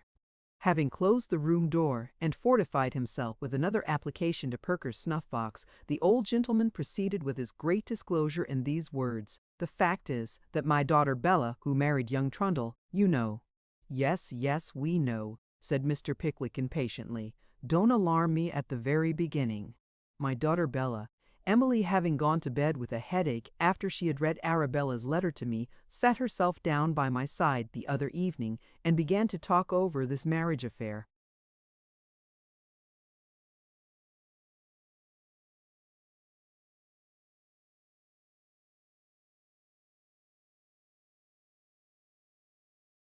"Well, Pa," she says, "what do you think of it?" "Why, my dear," I said, "I suppose it's all very well. I hope it's for the best."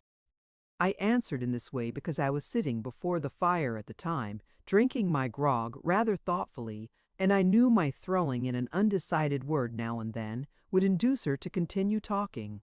Both my girls are pictures of their dear mother, and as I grow old, I like to sit with only them by me, for their voices and looks carry me back to the happiest period of my life, and make me, for the moment, as young as I used to be then, though not quite so light-hearted. "It's quite a marriage of affection, Pa," said Bella after a short silence. "Yes, my dear," said I, "but such marriages do not always turn out the happiest." "I question that, mind," interposed Mr. Pickwick warmly. "Very good," responded Wardle. "Question anything you like when it's your turn to speak, but don't interrupt me."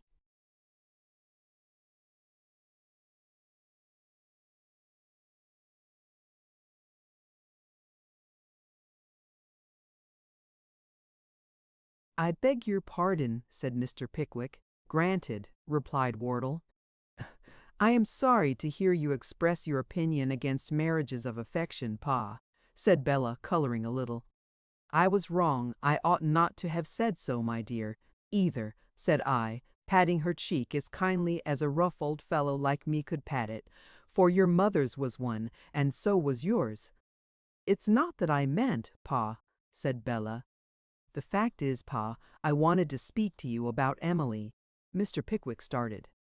"What's the matter now?" inquired Wardle, stopping in his narrative.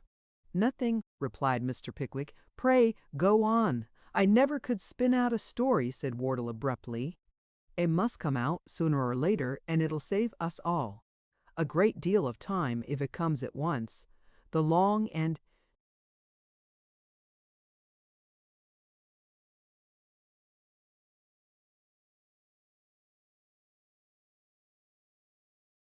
the short of it is, then, that Bella at last mustered up courage to tell me that Emily was very unhappy, that she and your young friend Snodgrass had been in constant correspondence and communication ever since last Christmas, that she had very dutifully made up her mind to run away with him, in laudable imitation of her old friend and schoolfellow, but that having some compunctions of conscience on the subject, inasmuch as I had always been rather kindly disposed to them, they thought it would be the fair of the bemirth that eeks. But this for him to kiss but right pat has it but to Catlan what we could if we could from it a bit this. There now, Mr. Pickwick, if you can make it convenient to reduce your eyes to their usual size again, and to let me hear what you think we ought to do, I shall feel rather obliged to you. The testy manner in which the hearty old gentleman uttered this last sentence was not wholly unwarranted, for Mr. Pickwick's face had settled down into an expression of blank amazement and perplexity quite curious to behold.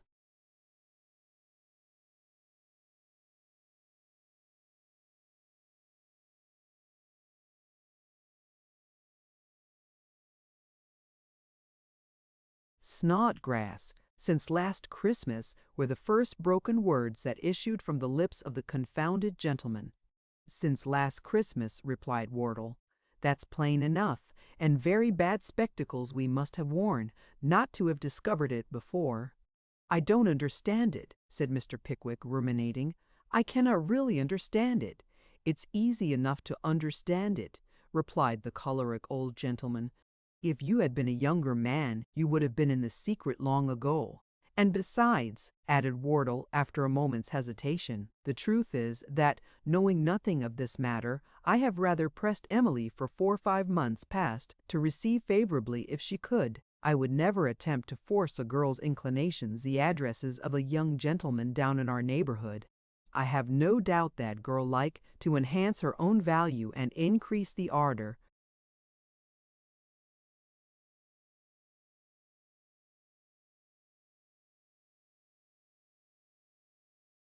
of Mr. Snodgrass, she has represented this matter in very glowing colors, and that they have both arrived at the conclusion that they are a terribly persecuted pair of unfortunates, and have no resource but clandestine matrimony or charcoal.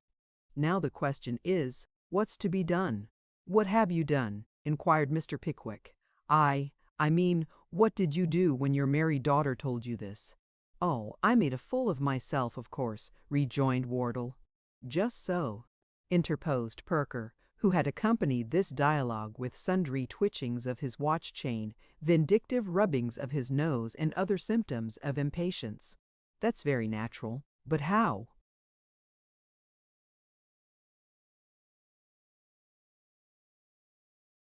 "I went into a great passion and frightened my mother into a fit," said Wardle.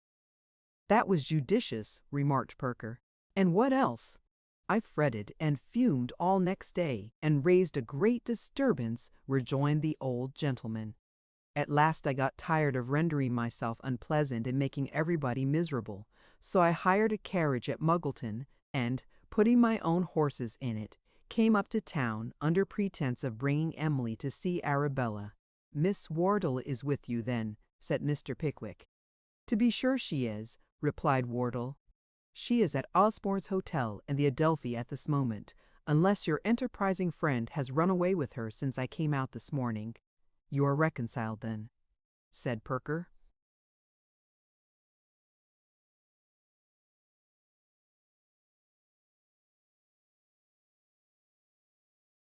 "Not a bit of it," answered Wardle. "She has been crying and moping ever since, except last night, between tea and supper, when she made a great parade of writing a letter that I pretended to take no notice of. You want my advice in this matter, I suppose?" said Perker, looking from the musing face of Mr. Pickwick to the eager countenance of Wardle, and taking several consecutive pinches of his favorite stimulant. "I suppose so," said Wardle, looking at Mr. Pickwick. "Certainly," replied that gentleman.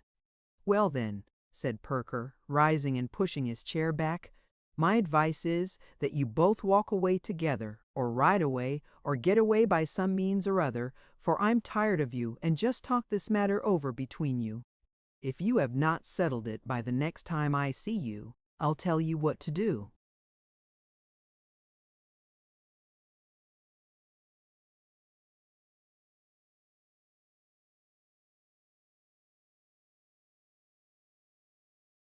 "This is satisfactory," said Wardle, hardly knowing whether to smile or be offended. "Pooh-pooh, my dear sir," returned Perker. "I know you both a great deal better than you know yourselves. You have settled it already, to all intents and purposes." Thus expressing himself, the little gentleman poked his snuff-box first into the chest of Mr. Pickwick, and then into the waistcoat of Mr. Wardle, upon which they all three laughed, especially the two last-named gentlemen, who at once shook hands again, without any obvious or particular reason. "You dine with me today," said Wardle to Perker as he showed them out. "Can't promise, my dear sir, can't promise," replied Perker. "I'll look in the evening at all events."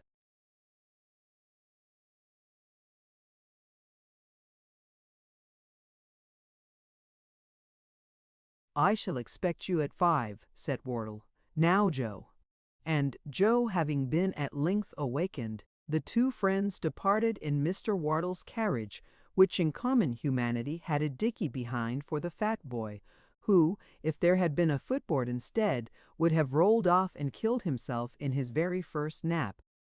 Driving to the George and Vulture, they found that Arabella and her maid had sent for a hackney coach immediately on the receipt of a short note from Emily announcing her arrival in town, and had proceeded straight to the Adelphi.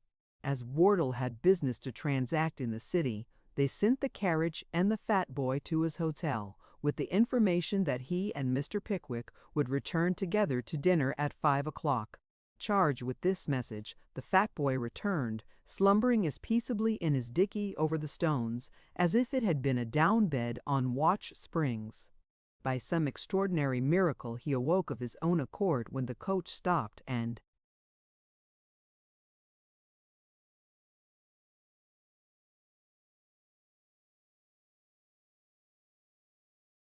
giving himself a good shake to stir up his faculties, went upstairs to execute his commission.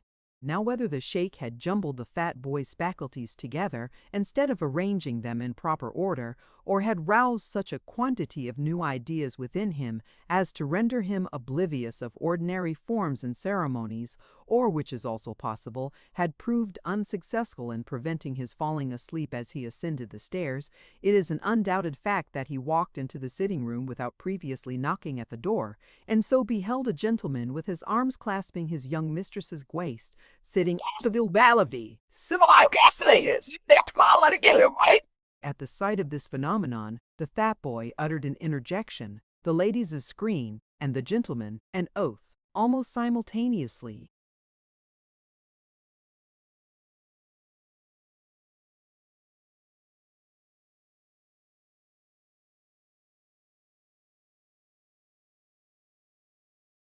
"Wretched creature, what do you want here?" said the gentleman, who, it is needless to say, was Mr. Snodgrass.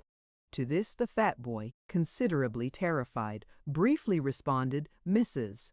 "What do you want me for?" inquired Emily, turning her head aside. "You stupid creature." "Master and Mr. Pickwick is a-going to dine here at 5, replied the fat boy. "Leave the room," said Mr. Snodgrass, glaring upon the bewildered youth. "No, no, no," added Emily hastily. "Bella, dear, advise me." Upon this, Emily and Mr. Snodgrass and Arabella and Mary crowded into a corner and conversed earnestly in whispers for some minutes, during which the fat boy dozed.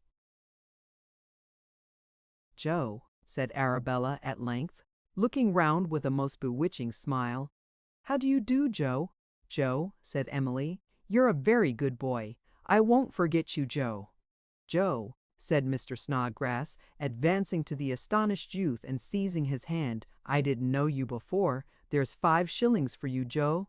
"I'll owe you 5, Joe," said Arabella, "for old acquaintance' sake, you know." And another most captivating smile was bestowed upon the corpulent intruder. The fat boy's perception being slow, he looked rather puzzled at first to account for this sudden prepossession in his favor, and stared about him in a very alarming manner.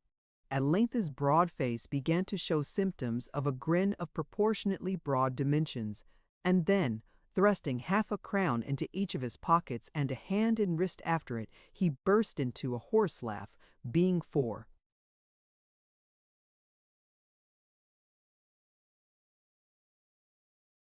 the first and only time in his existence. "He understands us, I see," said Arabella.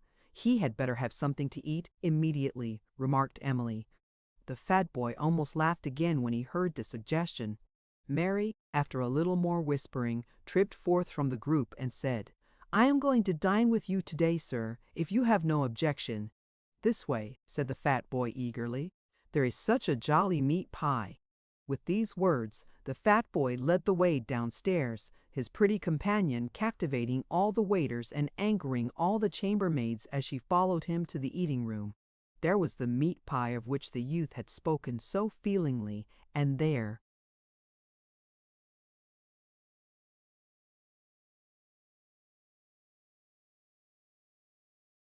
were, moreover, a steak, and a dish of potatoes, and a pot of porter. "Sit down," said the fat boy. "Oh, my eye, how prime! I am so hungry." Having apostrophized his eye in a species of rapture 5 or 6 times, the youth took the head of the little table, and Mary seated herself at the bottom. "Will you have some of this?" said the fat boy, plunging into the pie up to the very ferrules of the knife and fork. "A little, if you please," replied Mary.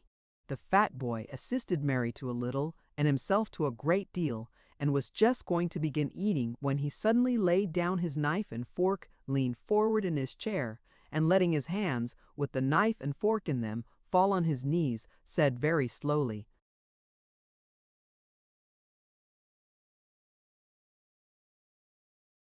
"I say, how nice you look." This was said in an admiring manner, and was, so far, gratifying, but still there was enough of the cannibal in the young gentleman's eyes to render the compliment a double one. "Dear me, Joseph," said Mary, affecting to blush, "what do you mean?" The fat boy, gradually recovering his former position, replied with a heavy sigh and, remaining thoughtful for a few moments, drank a long draught of the porter. Having achieved this feat, he sighed again and applied himself assiduously to the pie.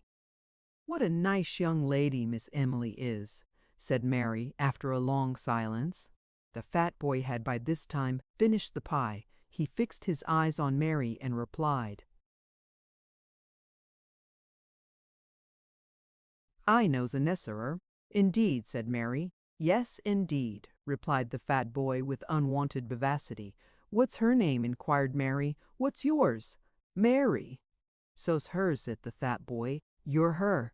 The boy grinned to add point to the compliment, and put his eyes into something between a squint and a cast, which there is reason to believe he intended for an ogle. "You mustn't talk to me in that way," said Mary. "You don't mean it."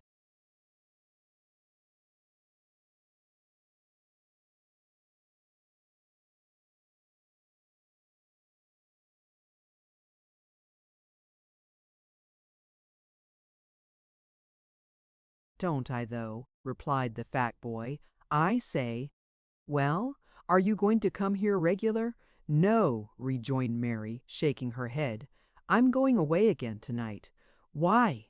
"Oh," said the fat boy in a tone of strong feeling, "how we should have enjoyed ourselves at meals if you had been."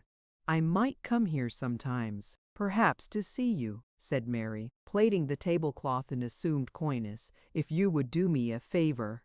The fat boy looked from the pie dish to the steak as if he thought a favor must be in a manner connected with something to eat, and then took out one of the half-crowns and glanced at it nervously.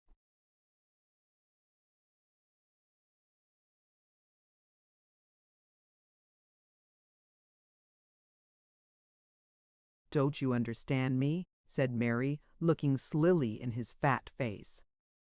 Again he looked at the half-crown and said faintly, "No. The ladies want you not to say anything to the old gentleman about the young gentleman having been upstairs, and I want you to. Is that all?" said the fat boy, evidently very much relieved, as he pocketed the half-crown again. "Of course I ain't a-going to." "You see," said Mary, "Mr. Snodgrass is very fond of Miss Emily, and Miss Emily's very fond of him. And if you were to tell about it, the old gentleman would carry you all away miles into the country, where you'd see nobody." "No, no, I won't tell," said the fat boy stoutly. "That's a dear," said Mary. "Now it's time I went upstairs and got my lady ready."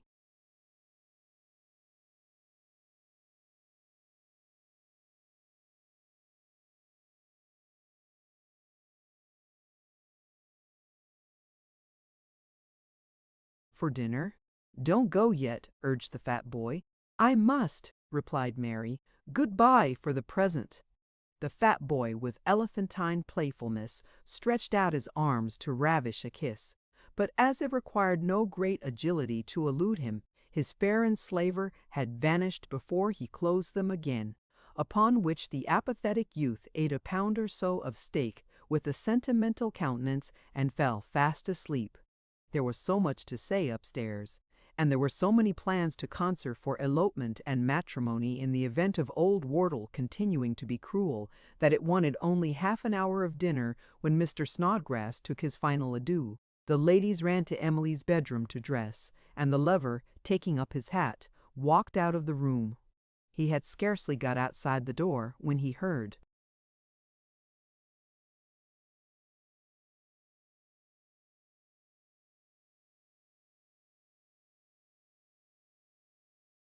Wardle's voice talking loudly and looking over the banisters beheld him, followed by some other gentlemen, coming straight upstairs. Knowing nothing of the house, Mr. Snodgrass in his confusion stepped hastily back into the room he had just quitted, and passing thence into an inner apartment, Mr. Wardle's bedchamber, closed the door softly, just as the persons he had caught a glimpse of entered the sitting-room. These were Mr. Wardle, Mr. Pickwick, Mr. Nathaniel Winkle, and Mr. Benjamin Allen, whom he had no difficulty in recognizing by their voices. "Very lucky I had the presence of mind to avoid them," thought Mr. Snodgrass with a smile, and walking on tiptoe to another door near the bedside. "This opens into the same passage, and I can walk quietly and comfortably away." There was only one obstacle to his walking quietly and comfortably away, which was that the door was locked and the key gone.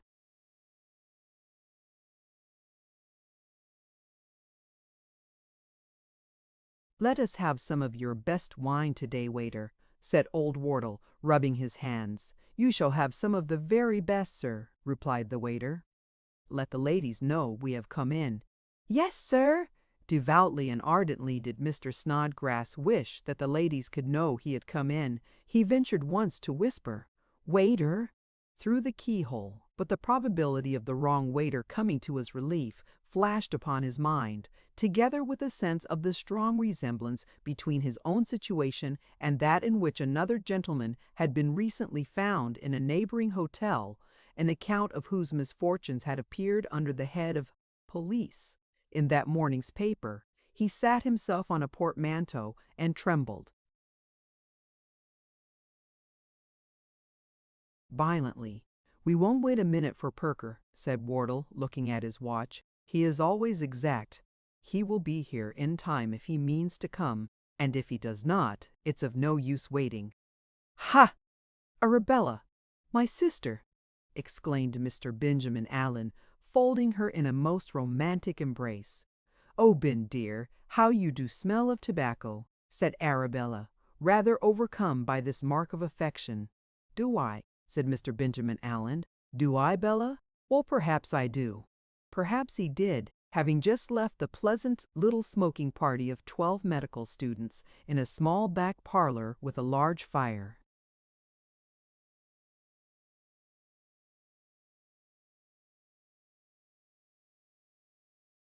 "But I am delighted to see you," said Mr. Ben Allen. "Bless you, Bella." "There," said Arabella, bending forward to kiss her brother. "Don't take hold of me again, Ben, dear, because you tumble me so." At this point of the reconciliation, Mr. Ben Allen allowed his feelings and the cigar's importer to overcome him, and looked round upon the beholders with damp spectacles. "Is nothing to be said to me?" cried Wardle, with open arms. "A great deal," whispered Arabella, as she received the old gentleman's hearty caress and congratulation. "You are a hard-hearted, unfeeling, cruel monster. You are a little rebel," replied Wardle in the same tone, "and I am afraid I shall be obliged to forbid you the house. People like you, who get married in spite of everybody, ought not to be let loose on society. But come," added the old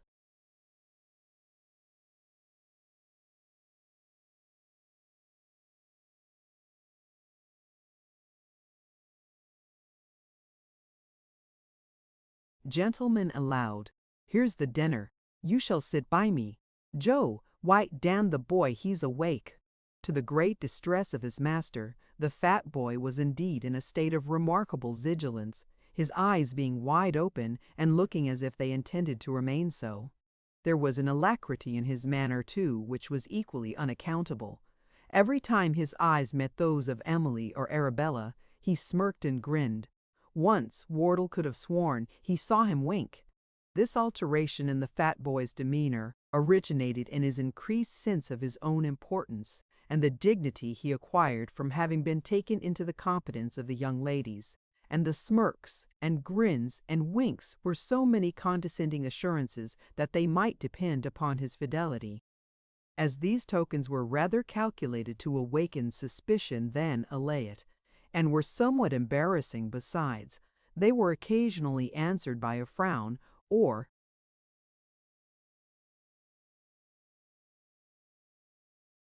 shake of the head from Arabella, which the fat boy, considering as hints to be on his guard, expressed his perfect understanding of, by smirking, grinning, and winking with redoubled assiduity.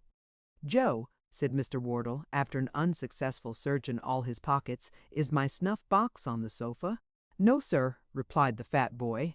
"Oh, I recollect. I left it on my dressing-table this morning," said Wardle. "Run into the next room and fetch it."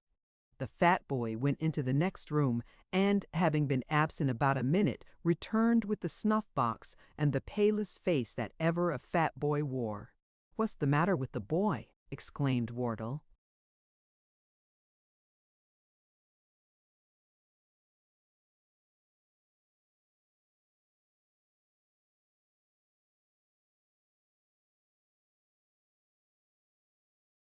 "Nothing's the matter with me," replied Joe nervously. "Have you been seeing any spirits?" inquired the old gentleman. "Or taking any?" added Ben Allen. "I think you're right," whispered Wardle across the table. "He is intoxicated, I'm sure." Ben Allen replied that he thought he was, and, as that gentleman had seen a vast deal of the disease in question, Wardle was confirmed in an impression which had been hovering about his mind for half an hour, and at once arrived at the conclusion that the fat boy was drunk. "Just keep your eye upon him for a few minutes," murmured Wardle. "We shall soon find out whether he is or not."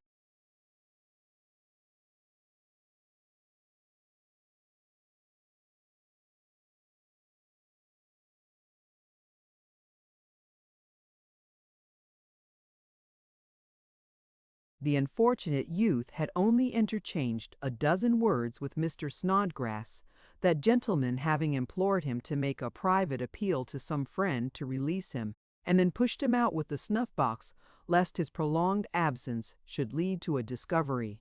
He ruminated a little with a most disturbed expression of face, and left the room in search of Mary.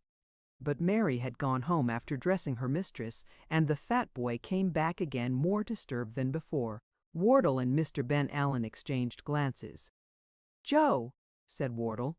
"Yes, sir. What did you go away for?" The fat boy looked hopelessly in the face of everybody at table, and stammered out that he didn't know. "Oh," said Wardle, "you don't know, eh? Take this cheese to Mr. Pickwick." Now, Mr. Pickwick, being in the very best health and spirits, had been making himself perfectly delightful all dinner time, and was at this moment engaged in an energetic conversation with Emily and Mr. Winkle, bowing his head courteously in the emphasis of his discourse, gently waving his left hand to lend force to his observations, and all glowing with placid smiles. He took a piece of cheese from the plate, and was on the point of turning round to renew the conversation, when the fat boy, stooping so as to bring his head on a level with that of Mr. Pickwick, pointed with his thumb over his shoulder, and made the most horrible and hideous face that was ever seen out of a Christmas pantomime. "Dear me," said Mr. Pickwick, starting, "what a very a—" He stopped, for the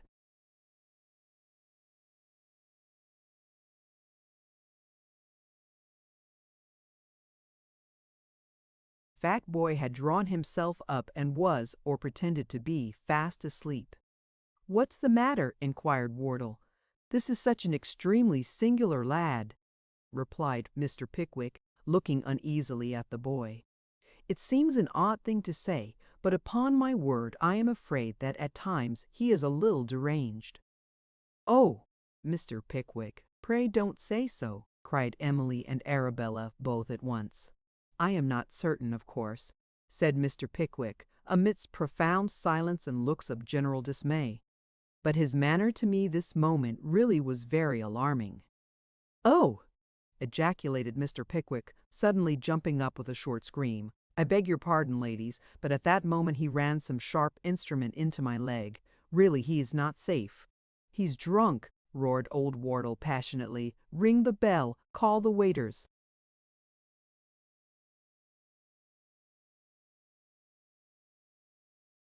"He's drunk. I ain't," said the fat boy, falling on his knees as his master seized him by the collar.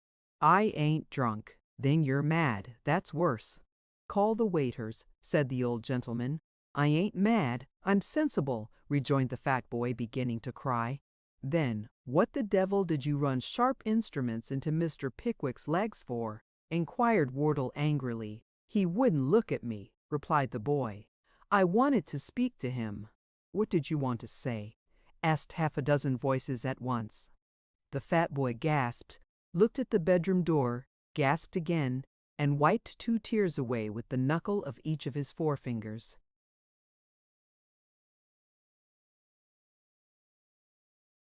"What did you want to say?" demanded Wardle, shaking him. "Stop," said Mr. Pickwick. "Allow me. What did you wish to communicate to me, my poor boy?"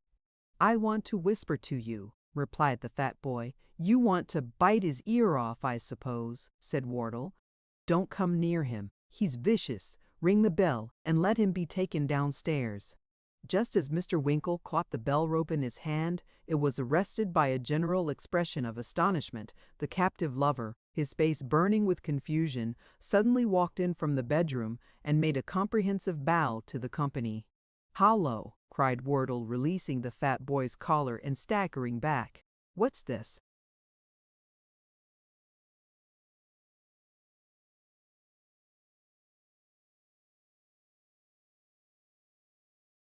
"I have been concealed in the next room, sir, since you returned," explained Mr. Snodgrass. "Emily, my girl," said Wardle reproachfully, "I detest meanness and deceit. This is unjustifiable and indelicate in the highest degree. I don't deserve this at your hands, Emily, indeed." "Dear papa," said Emily, "Arabella knows, everybody here knows, Joe knows, that I was no party to this concealment." "Augustus, for heaven's sake, explain it." Mr. Snodgrass, who had only waited for a hearing, at once recounted how he had been placed in his then distressing predicament, how the fear of giving rise to domestic dissensions had alone prompted him to avoid Mr. Wardle on his entrance, how he merely meant to depart by another door, but finding it locked, had been compelled to stay against his will. It was a painful situation to be placed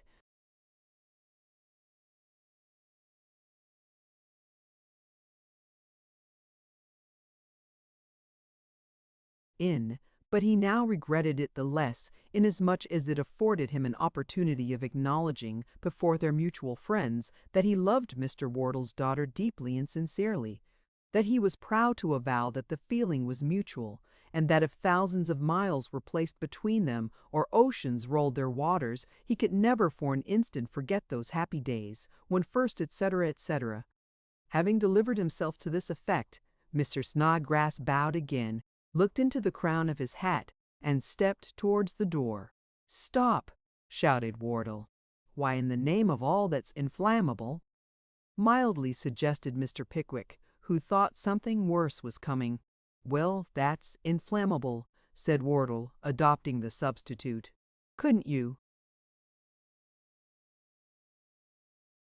say all this to me in the first instance, or confide in me?" added Mr. Pickwick. "Dear, dear," said Arabella, taking up the defense, "what is the use of asking all that now, especially when you know you had set your covetous old heart on a richer son-in-law, and are so wild and fierce besides, that everybody is afraid of you, except me? Shake hands with him, and order him some dinner, for goodness gracious sake, for he looks half-starved, and pray have your wine up at once, for you'll not be tolerable until you have taken 2 bottles at least." The worthy old gentleman pulled Arabella's ear, kissed her without the smallest scruple, kissed his daughter also with great affection, and shook Mr. Snodgrass warmly by the hand. "She is right on one point at all events," said the old gentleman cheerfully. "Ring."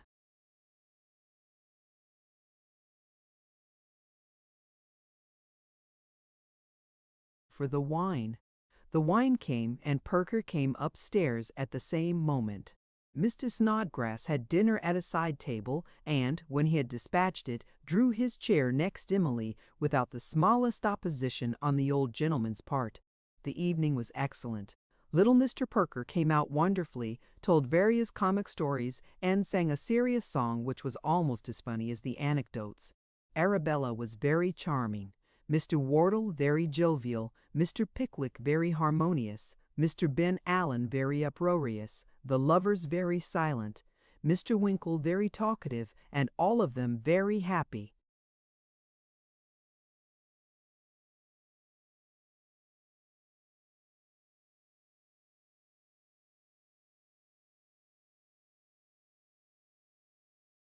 M.R. Solomon Pell, assisted by a select committees of soakment, arranges the affairs of the elder Pow, nor wanches the affairs of the elder M.R.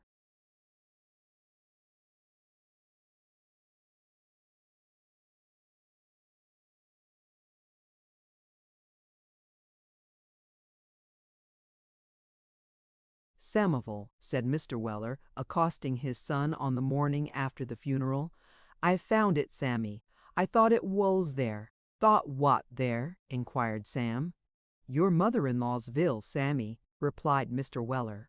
"In virtue of which, them arrangements is to be made as I told you on last night, respectin' the funds." "What, didn't she tell you where it was?" inquired Sam. "Not a bit on it, Sammy," replied Mr. Weller.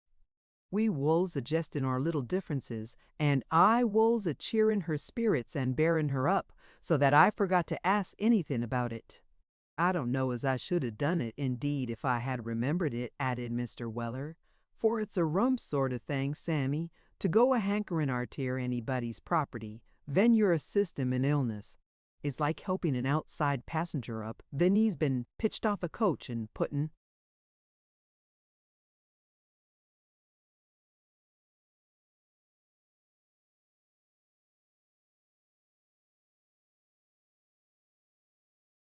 "Your hand in his pocket while you ask him, with the sigh, how he finds hisself, Sammy."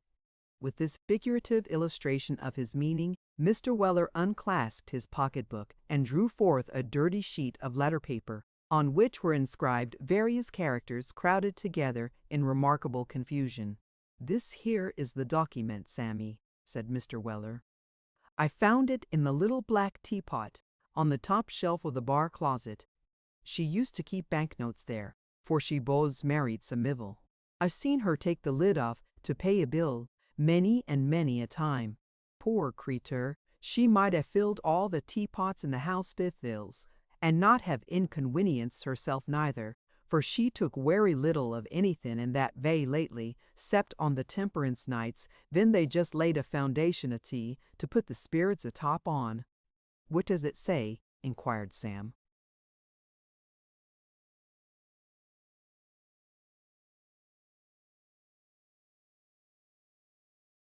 "Just volt, I told you, my boy," rejoined his parent. £200 worth or reduced counsels to my son-in-law Samuel, and all the rest of my property, of every kind and description whatsoever, to my husband, Mr. Tony Veller, who I append as my sole executor." "That's all, is it?" said Sam. "That's all," replied Mr. Weller. "And I suppose as it's all right and satisfactory to you and me, as is the only parties interested, we may as bell put this bit o' paper into the fire." "What are you a-doing on, you lunatic?" said Sam, snatching the paper away as his parent, in all innocence, stirred the fire preparatory to suiting the action to the word. "You're a nice executor, you are." "Vy not?" inquired Mr. Weller, looking sternly round with the poker in his.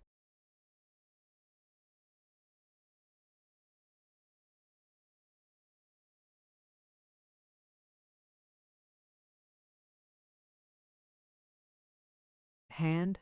By not?" exclaimed Sam. "'Cause it must be proved and probated and swore to, and all manner of formalities." "You don't mean that," said Mr. Weller, laying down the poker. Sam buttoned the will carefully in a side pocket, intimating by a look meanwhile that he did mean it, and very seriously too. "Then I'll tell you what it is," said Mr. Weller after a short meditation. "This is a case for that confidential pal o' the Chancellorship's. Pell must look into this, Sammy. He's the man for a difficult question at law. Ve'll have this here brought afore the solvent court, directly, Samuel." "I never did see such a addle-headed old creatur'," exclaimed Sam irritably. "Old Baileys and solvent courts, and alibis, and every species o' gammon alveza."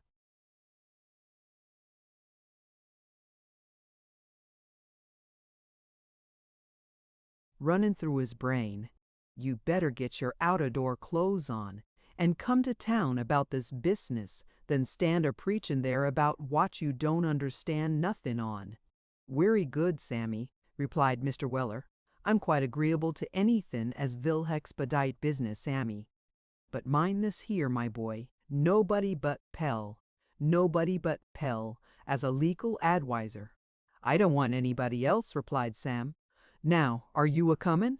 "Vait a minute, Sammy," replied Mr. Weller, who, having tied his shawl with the aid of a small glass that hung in the window, was now, by dint of the most wonderful exertions, struggling into his upper garments.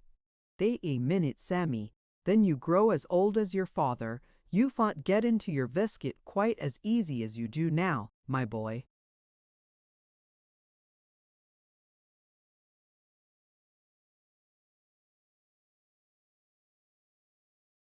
"If I couldn't get into it easier than that, I'm blessed if I'd veervoon at all," rejoined his son. "You think so now," said Mr. Weller, with the gravity of age. "But you'll find that as you get vider, you'll get viser. Vit than visdom, Sammy. Always grows together." As Mr. Weller delivered this infallible maxim, the result of many years' personal experience and observation, he contrived, by a dexterous twist of his body, to get the bottom button of his coat to perform its office. Having paused a few seconds to recover breath, he brushed his hat with his elbow, and declared himself ready. "As 4 heads is better than 2, Sammy," said Mr. Weller, as they drove along the London road in the chaise cart, "and as all this here property is a wery great temptation to a legal gen'l'm, ve'll take a couple of friends o' mine vith us, as'll be wery soon down upon him if he comes anythin' irreg'lar. 2 of them as saw."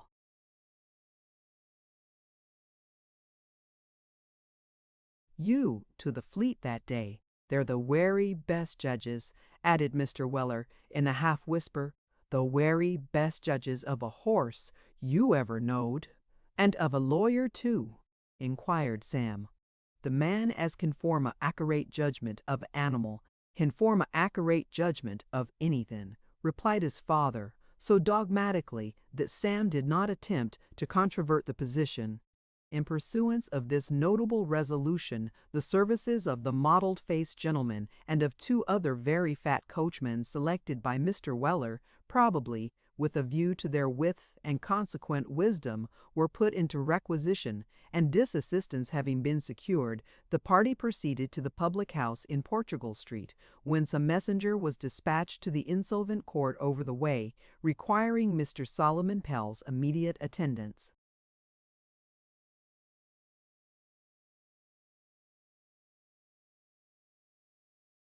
The messenger fortunately found Mr. Solomon Pell in court, regaling himself, business being rather slack, with a cold collation of an Abernethy biscuit and a saveloy. The message was no sooner whispered in his ear than he thrust them in his pocket among various professional documents, and hurried over the way with such alacrity that he reached the parlor before the messenger had even emancipated himself from the court. "Gentlemen," said Mr. Pell, touching his hat, "my service to you all.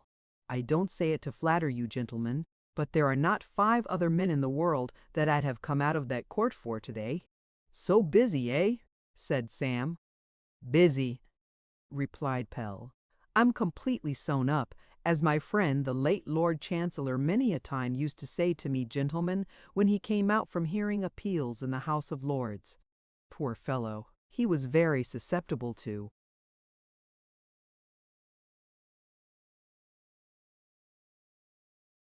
fatigue. He used to feel those appeals uncommonly. I actually thought more than once that he'd have sunk under 'em. I did indeed." Here Mr. Pell shook his head and paused, on which the elder Mr. Weller, nudging his neighbor as begging him to mark the attorney's high connections, asked whether the duties in question produced any permanent ill effects on the constitution of his noble friend. "I don't think he ever quite recovered them," replied Pell. "In fact, I'm sure he never did. Pell, he used to say to me many a time, how the blazes you can stand the head work you do is a mystery to me. Well, I used to answer, I hardly know how I do it, upon my life. Pell," he'd add, sighing and looking at me with a little friendly envy. "You know, gentlemen, mere friendly envy. I never minded it, Pell, you're a wonder, a wonder. Ah! You'd have liked him very much if you had known him, gentlemen. Bring me 3 penn'orth of rum."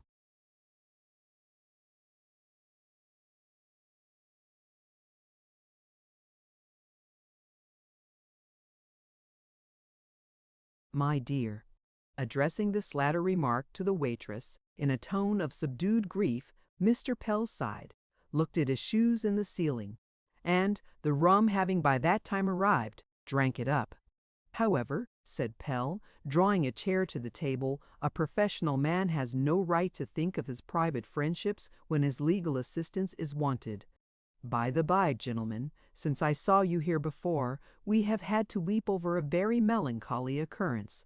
Mr. Pell drew out a pocket handkerchief when he came to the word "weep," but he made no further use of it than to wipe away a slight tinge of rum which hung upon his upper lip. "I saw it in the Edidsmaker, Mr. Weller," continued Pell. "Bless my soul, not more than 52. Dear me, only think." These indications of a musing spirit were addressed to the mottled-faced man, whose eyes Mr. Pell had accidentally caught, on which the mottled-faced man, whose apprehension of matters in general was of a foggy nature, moved uneasily in his seat, and opined that, indeed, so far as that went, there was no saying how things was brought about, which observation, involving one of those subtle propositions which it is difficult to encounter in argument, was controverted by nobody. "I have heard it remarked that she was a very fine woman, Mr. Weller," said Pell in a sympathizing manner. "Yes, sir, she was," replied the elder Mr. Weller, not much relishing this mode of discussing the subject, and yet thinking that the attorney, from his long intimacy with the late Lord Chancellor, must know best on all matters of polite breeding.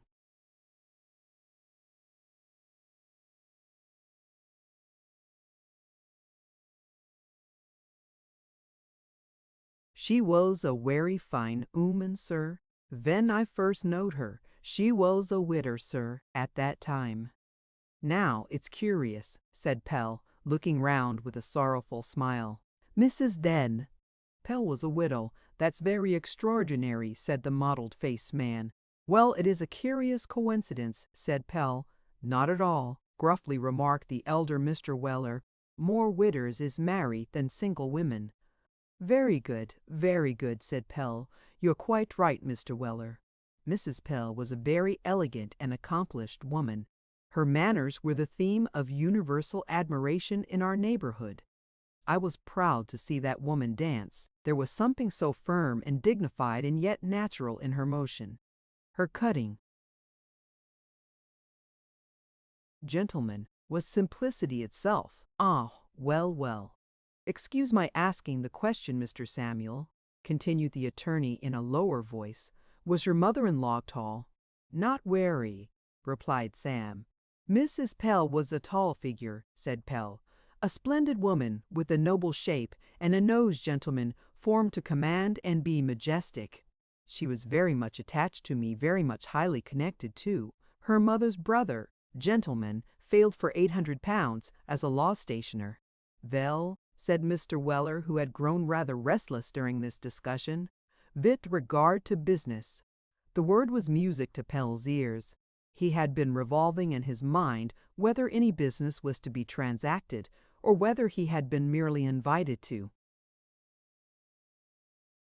partake of a glass of brandy and water, or a bowl of punch, or any similar professional compliment, and now the doubt was set at rest without his appearing at all eager for its solution. His eyes glistened as he laid his hat on the table, and said, What is the business upon which, either of these gentlemen wish to go through the court? We require an arrest. A friendly arrest will do, you know. We are all friends here, I suppose. Give me the document, Sammy, said Mr. Weller, taking the will from his son, who appeared to enjoy the interview amazingly. What we require, sir, is a probotees here. Probate, my dear sir. Probate, said Pell. Well, sir, replied Mr. Weller sharply, probe and probate is very much the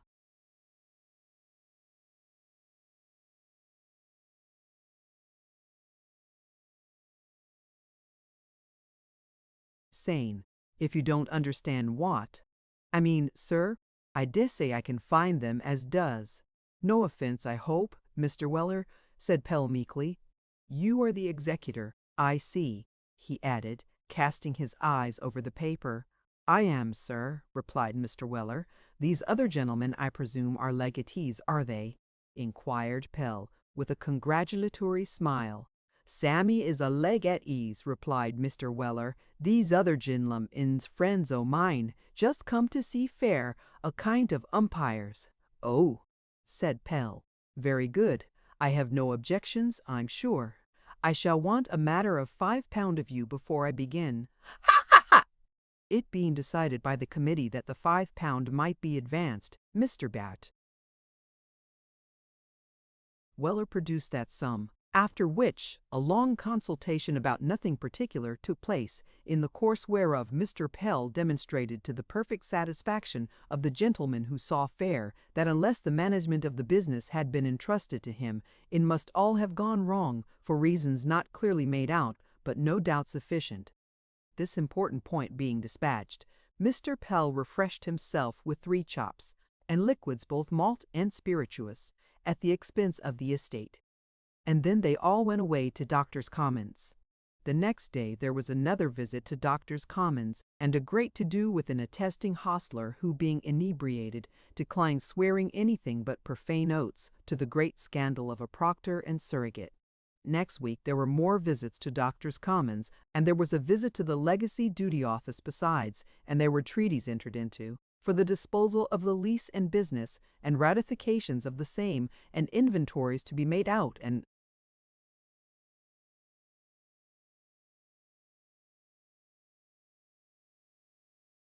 lunches to be taken, and dinners to be eaten, and so many profitable things to be done, and such a mass of papers accumulated that Mr. Solomon Pell, and the boy, and the blue bag to boot, all got so stout that scarcely anybody would have known them for the same man, boy, and bag that had loitered about Portugal Street a few days before. At length, all these weighty matters being arranged, a day was fixed for selling out and transferring the stock, and of waiting with that view upon Wilkins Flasher, Esquire, stockbroker, of somewhere near the bank, who had been recommended by Mr. Solomon Pell for the purpose. It was a kind of festive occasion, and the parties were attired accordingly. Mr. Weller's tops were newly cleaned, and his dress was arranged with peculiar care. The mottled-faced gentleman wore at his buttonhole a full-sized dahlia with several leaves, and the coats of his two friends were adorned with nosegays of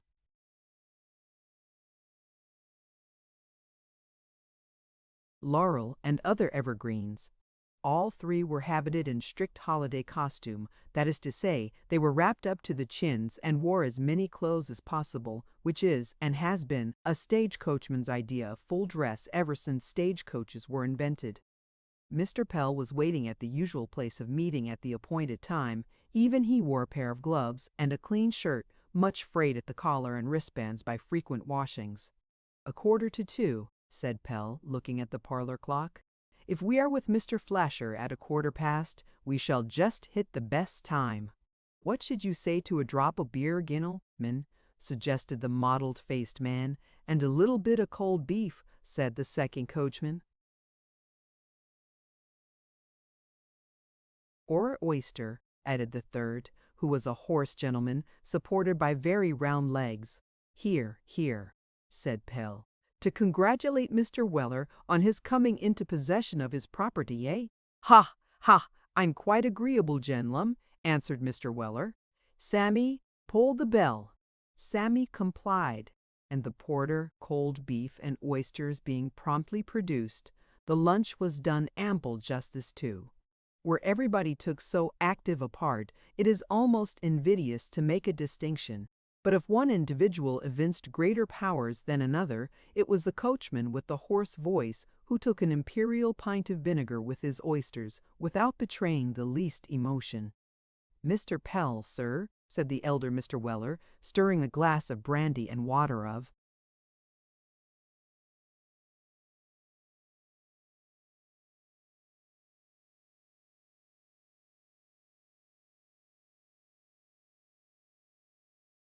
which one was placed before every gentleman when the oyster shells were removed. Mr. Pell, sir, it was my intention to have proposed the funds on this occasion, but Samuel has whispered to me.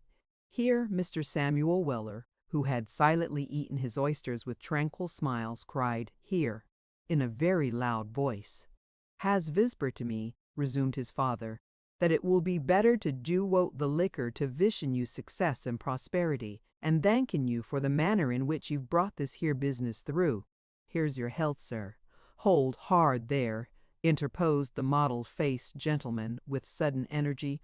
Your eyes on me, Jen Rhyme.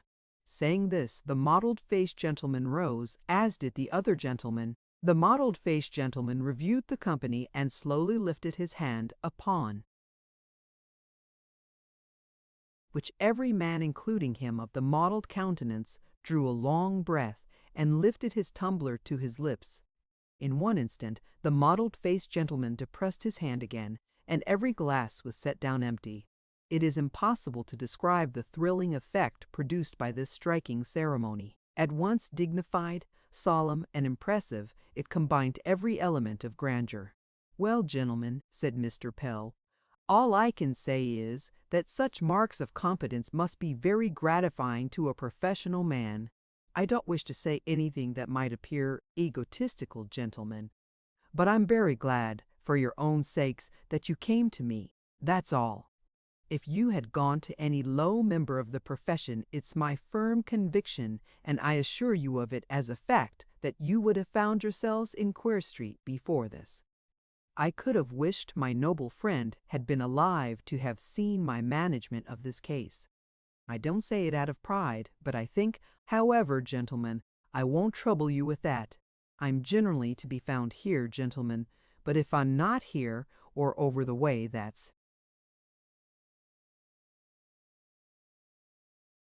my address. You'll find my terms very cheap and reasonable, and no man attends more to his clients than I do, and I hope I know a little of my profession besides. If you have any opportunity of recommending me to any of your friends, gentlemen, I shall be very much obliged to you, and so will they too, when they come to know me. Your healths, gentlemen." With this expression of his feelings, Mr. Solomon Pell laid 3 small written cards before Mr. Weller's friends, and, looking at the clock again, feared it was time to be walking. Upon this hint, Mr. Weller settled the bill, and, issuing forth, the executor, legatee, attorney, and umpires directed their steps towards the city. The office of Wilkins Flasher, Esquire, of the Stock Exchange, was in a first-floor upper court behind the Bank of England. The house of Wilkins Flasher, Esquire, was at Brixton, Surrey. The horse and stanhope of Wilkins Flasher, Esquire, were at an adjacent livery stable. The groom of Wilkins Flasher, Esquire,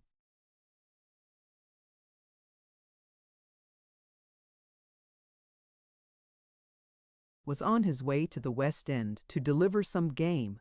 The clerk of Wilkins Flasher, Esquire, had gone to his dinner, and so Wilkins Flasher, Esquire, himself, cried, "Come in," when Mr. Pell and his companions knocked at the counting-house door. "Good morning, sir," said Pell, bowing obsequiously. "We want to make a little transfer, if you please." "Oh, just come in, will you?" said Mr. Flasher.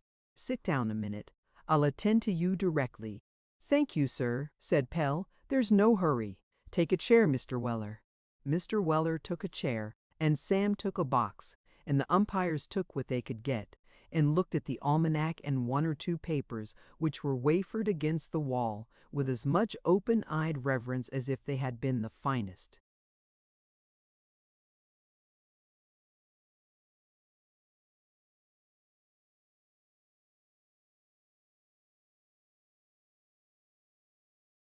Efforts of the old masters. "Well, I'll bet you half a dozen of claret on it. Come," said Wilkins Flasher, Esquire, resuming the conversation to which Mr. Pell's entrance had caused a momentary interruption.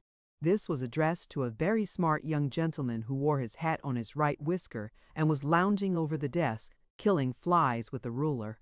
Wilkins Flasher, Esquire, was balancing himself on 2 legs of an office stool, spearing a wafer box with a penknife, which he dropped every now and then with great dexterity into the very center of a small red wafer that was stuck outside. Both gentlemen had very open waistcoats and very rolling collars and very small boots and very big rings and very little watches and very little watches and very large guard chains and symmetrical inexpressibles and scented pocket handkerchiefs. "I never bet half a dozen," said the other gentleman. "I'll take a dozen."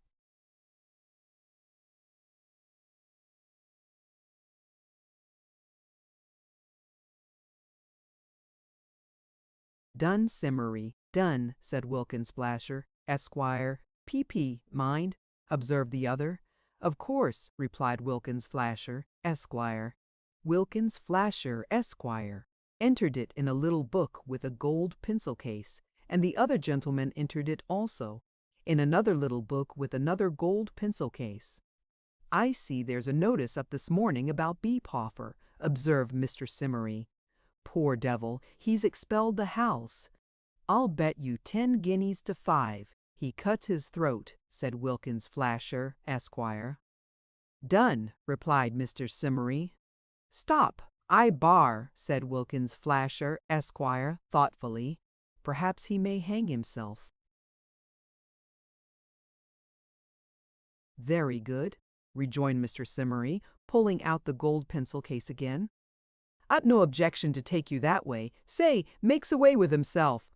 "Kills himself, in fact," said Wilkins Flasher, Esquire. "Just so," replied Mr. Simmery, putting it down. "Flasher 10 guineas to 5, Boffer kills himself." "Within what time shall we say?" "A fortnight," suggested Wilkins Flasher, Esquire. "Confound it, no," rejoined Mr. Simmery, stopping for an instant to smash a fly with the ruler. "Say a week. Split the difference," said Wilkins Flasher, Esquire. "Make it 10 days. Well, 10 days, well nice mean of them, Mr. Simmery." so it was entered down on the little books that B. Poffer was to kill himself within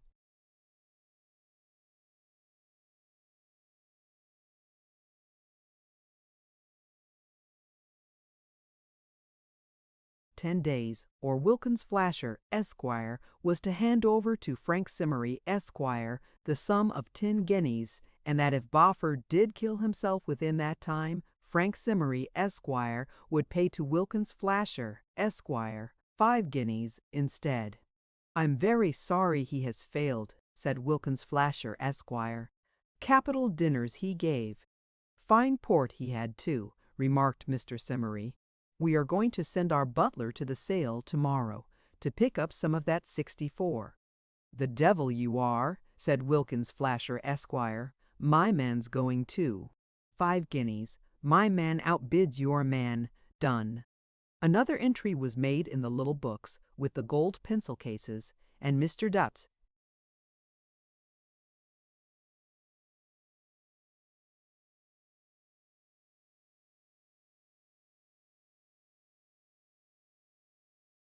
Simmery, having by this time killed all the flies and taken all the bets, strolled away to the Stock Exchange to see what was going forward.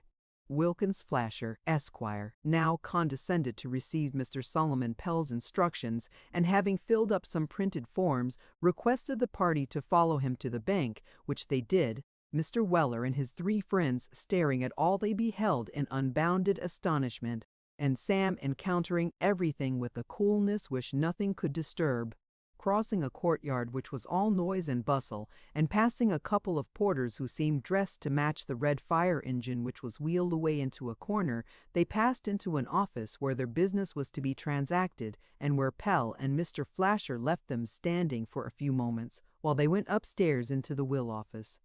"Wood Place, is this here?" whispered the mottled-faced gentleman to the elder Mr.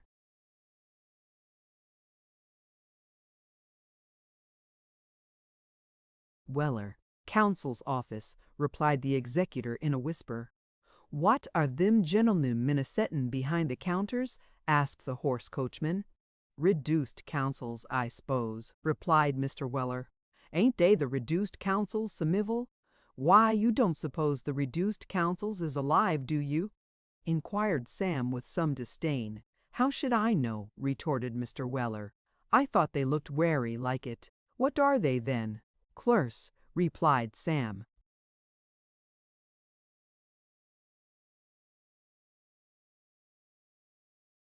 "What are they all eatin' ham sangwidges for?" inquired his father.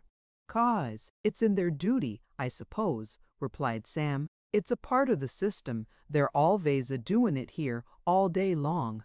Mr. Weller and his friends had scarcely had a moment to reflect upon this singular regulation as connected with the monetary system of the country, when they were rejoined by Pell and Wilkins Flasher, Esquire, who led them to a part of the counter above which was a round blackboard with a large W on it. "What's that for, sir?" inquired Mr. Weller, directing Pell's attention to the target in question. "The first letter of the name of the deceased," replied Pell. "I say," said Mr. Weller, turning round to the umpires, "there's something wrong here. We's our letter this won't do."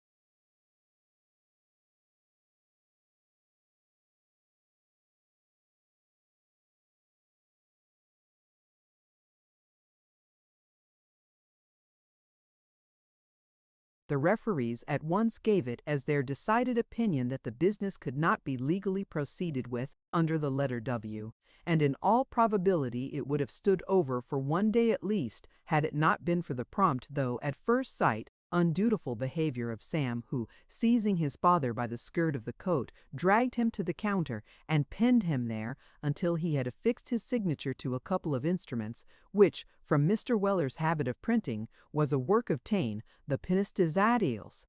As the elder Mr. Weller insisted on selling out his portion forthwith, they proceeded from the bank to the gate of the Stock Exchange, to which Wilkins Flasher, Esquire, after a short absence, returned with a check on Smith, Payne and Smith for £530, that being the money to which Mr. Weller, at the market price of the day, was entitled, in consideration of the balance of the second Mrs. Weller's funded savings. Sam's £200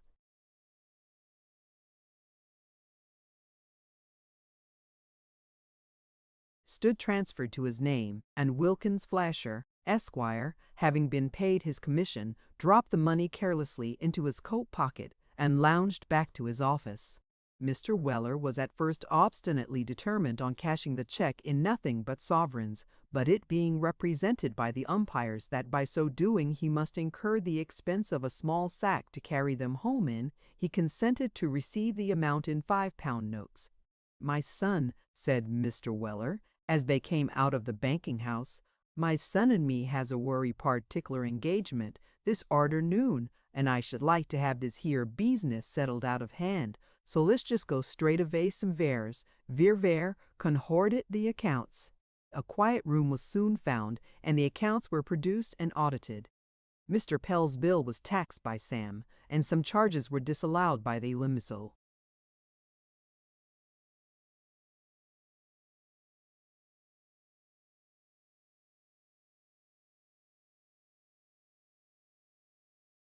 Umpires. But notwithstanding Mr. Pell's declaration, accompanied with many solemn asseverations that they were really too hard upon him, it was by very many degrees the best professional job he had ever had, and one on which he boarded, lodged, and washed for 6 months afterwards. The umpires, having partaken of a dram, shook hands and departed. As they had to drive out of town that night, Mr. Solomon Pell, finding that nothing more was going forward either in the eating or drinking way, took a friendly leave, and Sam and his father were left alone.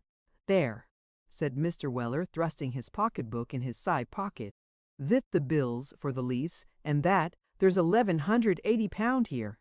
Now, Somerville, my boy, turn the horses' heads to the George and Wolter."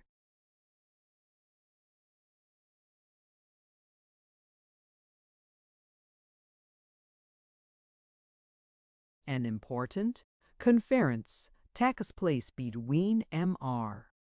Pickwick and Samuel Berwick and Samuel W. Ear, at which his parent assesses and all the gentlemen in a snuff colorud sweet arrives unexpectedly.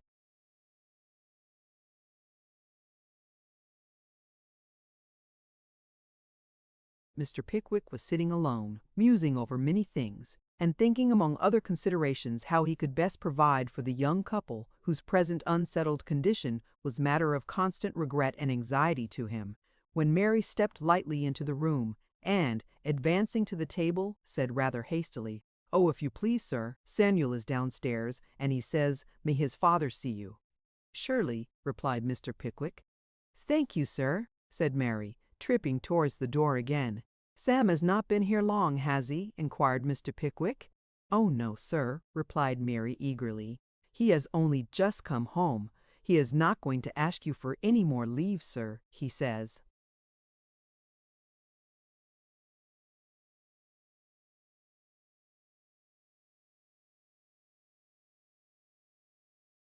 Mary might have been conscious that she had communicated this last intelligence with more warmth than seemed actually necessary, or she might have observed the good-humored smile with which Mr. Pickwick regarded her when she had finished speaking. She certainly held down her head and examined the corner of a very smart little apron with more closeness than there appeared any absolute occasion for. "Tell them they can come up at once, by all means," said Mr. Pickwick. Mary, apparently much relieved, hurried away with her message. Mr. Pickwick took 2 or 3 turns up and down the room, and rubbing his chin with his left hand as he did so, appeared lost in thought. "Well, well," said Mr. Pickwick at length in a kind but somewhat melancholy tone, "it is the best way in which I could reward him for his attachment and fidelity. Let it be so, in heaven's name. It is the fate of a lonely old man that those about him should form new and different attachments and leave him. I have no right to expect that it should be otherwise with me. No, no," added Mr. Pickwick more cheerfully, "it would be selfish and ungrateful. I ought to be happy to have an opportunity of providing for him so well. I am, Of course I am. Mr. Pickwick had been so absorbed in these reflections that a knock at the door was 3 or 4 times repeated before he heard it. Hastily seating himself and calling up his accustomed pleasant looks, he gave the required permission, and Sam Weller entered, followed by his father. "Glad to see you back again, Sam," said Mr. Pickwick. "How do you do, Mr. Weller?" "Wery hearty, thank ye, sir," replied the widower. "Hope I see you well, sir."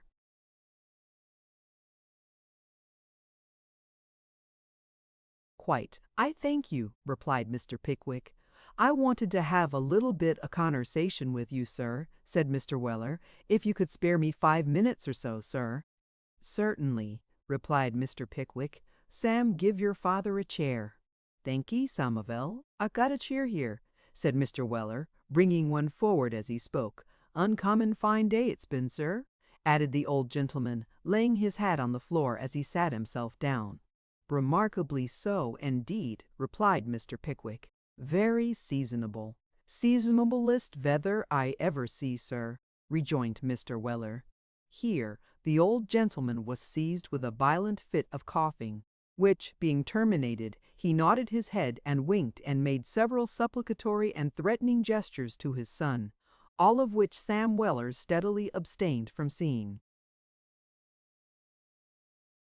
Mr. Pickwick, perceiving that there was some embarrassment on the old gentleman's part, affected to be engaged in cutting the leaves of a book that lay beside him, and waited patiently until Mr. Weller should arrive at the object of his visit.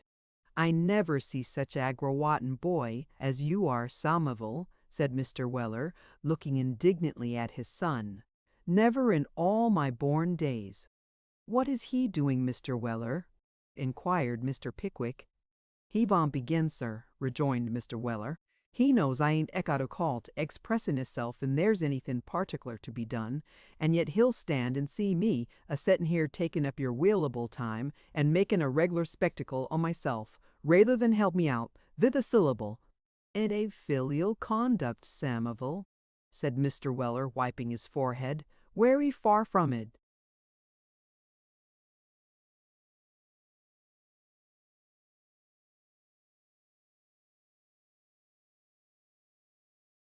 "You said you'd speak," replied Sam. "How should I know you was done up at the wery beginnin'?" "You might ha' seen I warn't able to start," rejoined his father. "I'm on the wrong side of the road, and backin' into the palin's and all manner of unpleasantness, and yet you want to wot out a hand to help me. I'm ashamed on you, Samivel." "The fact is, sir," said Sam with a slight bow, "the guv'nor's been a-drawin' his money." "Wery good, Samivel, wery good," said Mr. Weller, nodding his head with a satisfied air. "I didn't mean to speak harsh to you, Sammy. Wery good, that's the vay to begin. Come to the pint at once. Wery good indeed, Samivel." Mr. Weller nodded his head an extraordinary number of times, in the excess of his gratification, and waited in a listening attitude for Sam to resume his.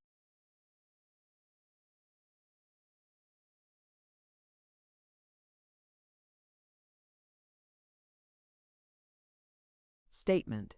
"You may sit down, Sam," said Mr. Pickwick, apprehending that the interview was likely to prove rather longer than he had expected. Sam bowed again and sat down. His father looking round, he continued, "De guv'nor, sir, has drawn out £530. Reduced counsels," interposed Mr. Weller senior in an undertone. "It don't much matter vether it's reduced counsels or what not," said Sam. £530 is the sum, ain't it?" "All right, Samivel," replied Mr. Weller. "To which sum he has added for the house and business."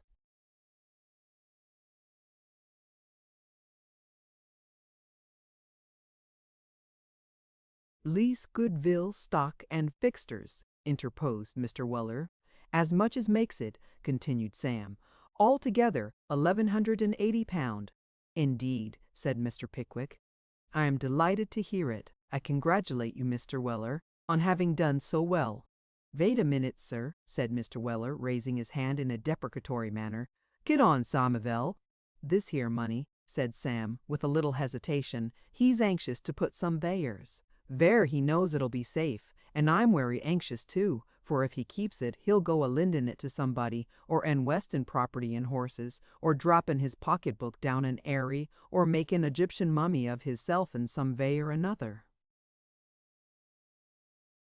"Wery good, Samuel," observed Mr. Weller, in as complacent a manner as if Sam had been passing the highest eulogiums on his prudence and foresight. "Wery good.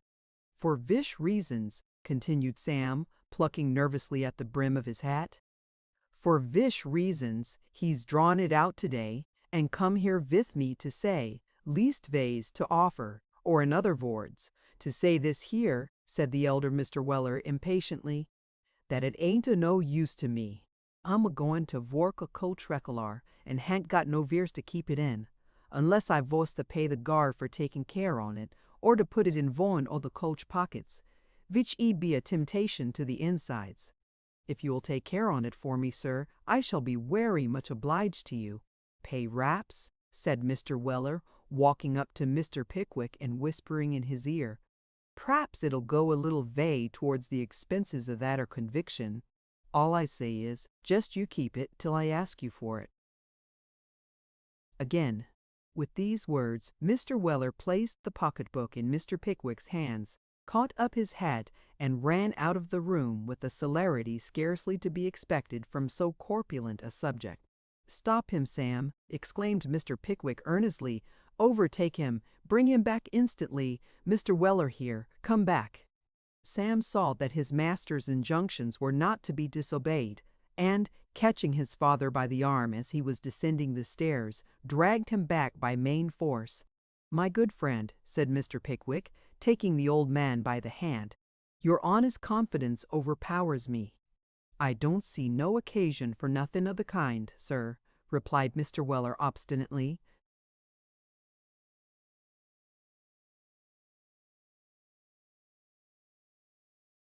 "I assure you, my good friend, I have more money than I can ever need, far more than a man at my age can ever live to spend," said Mr. Pickwick.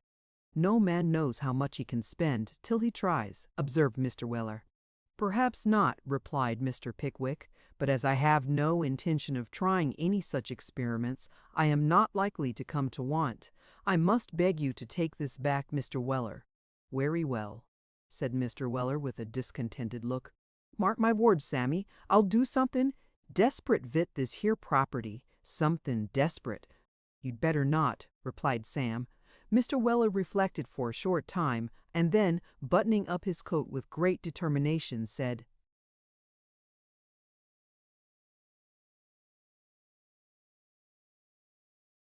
"I'll keep a pike." "What?" exclaimed Sam.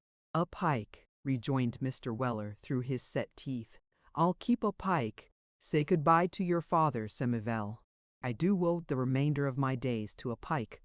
This threat was such an awful one, and Mr. Weller, besides appearing fully resolved to carry it into execution, seemed so deeply mortified by Mr. Pickwick's refusal, that gentleman, after a short reflection, said, "Well, well, Mr. Weller, I will keep your money. I can do more good with it, perhaps, than you can." "Just the wery thing, to be sure," said Mr. Weller, brightening up. "O' course you can, sir."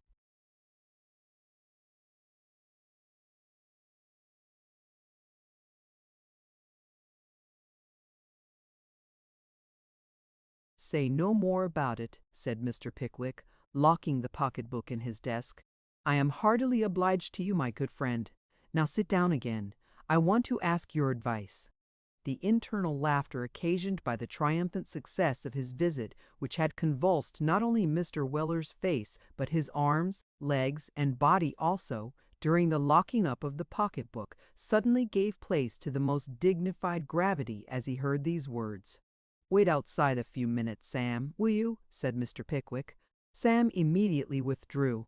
Mr. Weller looked uncommonly wise and very much amazed when Mr. Pickwick opened the discourse by saying, "You are not an advocate for matrimony, I think, Mr. Weller?" Mr. Weller shook his head. He was wholly unable to speak. Vague thoughts of some wicked widow having been successful in her designs on Mr. Pickwick choked his utterance. "Did you happen to see a young girl downstairs when you came in just now with your son?" inquired Mr. Pickwick. "Yes, I see a young gal," replied Mr. Weller shortly. "What did you think of her now? Candidly, Mr. Weller, what did you think of her?" "I thought she was werry plump and vell made," said Mr. Weller with a critical air. "So she is," said Mr. Pickwick. "So she is. What did you think of her manners, from what you saw of her?"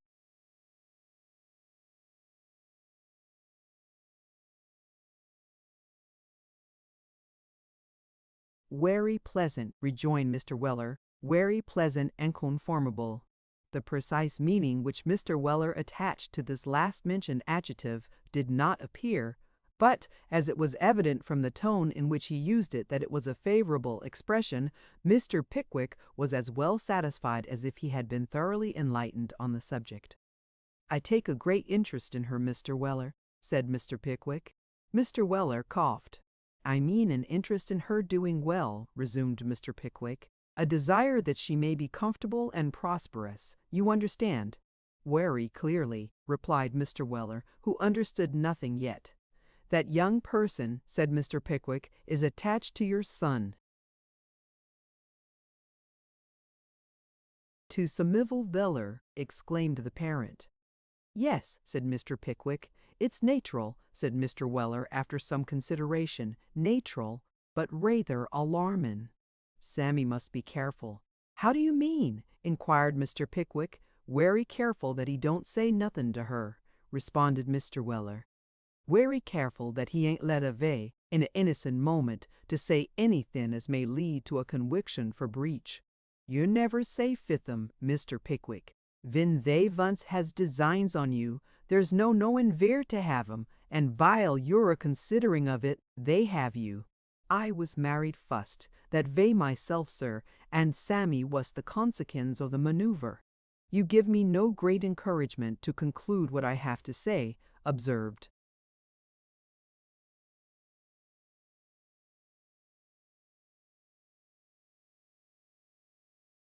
Mr. Pickwick, "but I had better do so at once. This young person is not only attached to your son, Mr. Weller, but your son is attached to her." "Vell," said Mr. Weller, "this here's a pretty sort of thing to come to a father's ears, this is." "I have observed them on several occasions," said Mr. Pickwick, making no comment on Mr. Weller's last remark, "and entertain no doubt at all about it. Supposing I were desirous of establishing them comfortably as man and wife in some little business or situation where they might hope to obtain a decent living, what should you think of it, Mr. Weller?" At first, Mr. Weller received with wry faces a proposition involving the marriage of anybody in whom he took an interest. But as Mr. Pickwick argued the point with him, and laid great stress on the fact that Mary was not a widow, he gradually became more tractable. Mr. Pickwick had great influence over him.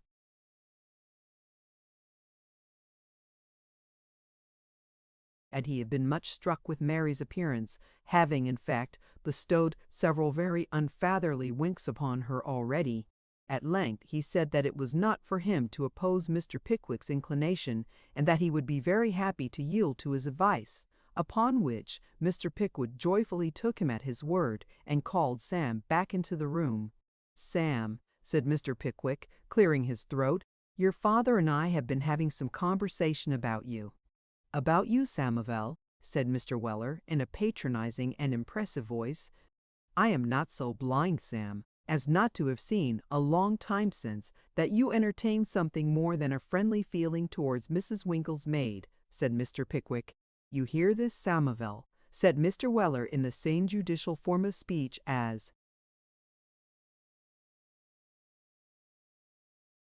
before. "I hope, sir," said Sam, addressing his master, "I hope there's no harm in a young man taking notice of a young 'ooman as is undeniably good-looking and well-conducted."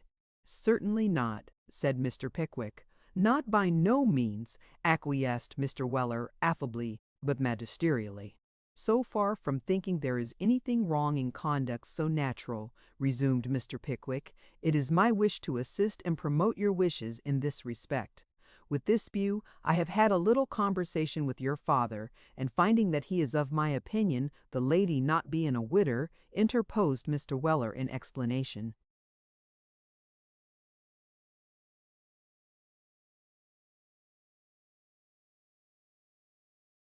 The lady not being a widow, said Mr. Pickwick, smiling.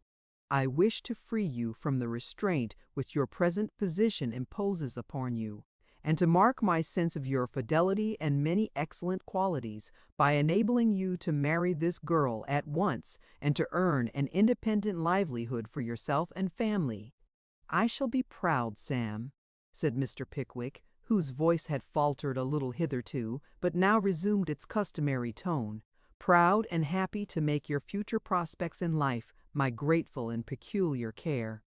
There was a profound silence for a short time, and then Sam said, in a low, husky sort of voice, but firmly withal, I'm very much obliged to you for your goodness, sir, as is only like yourself, but it can't be done.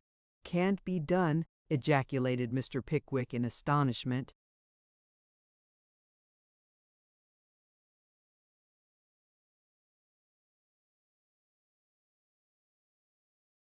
Samophil, said Mr. Weller with dignity.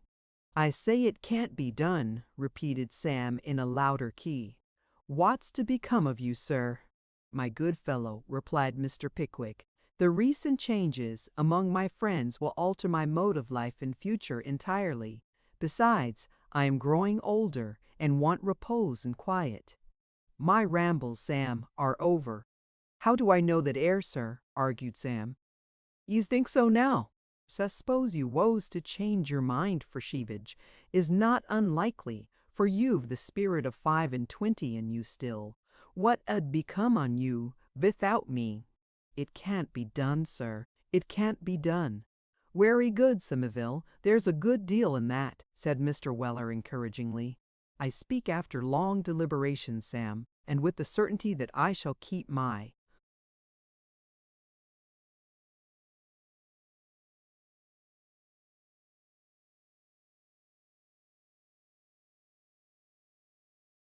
word, said Mr. Pickwick, shaking his head. New scenes have closed upon me. My rambles are at an end. Wery good, rejoined Sam. Then that's the wery best reason why you should always have somebody by you as understands you to keep you up and make you comfortable.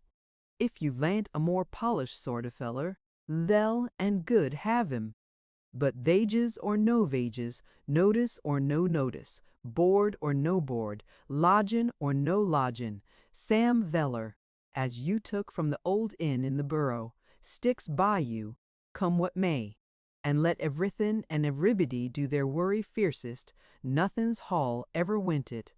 At the close of this declaration, which Sam made with great emotion, the elder Mr. Weller rose from his chair, and forgetting all considerations of time, place, or propriety, waved his hat above his head, and gave 3 vehement cheers.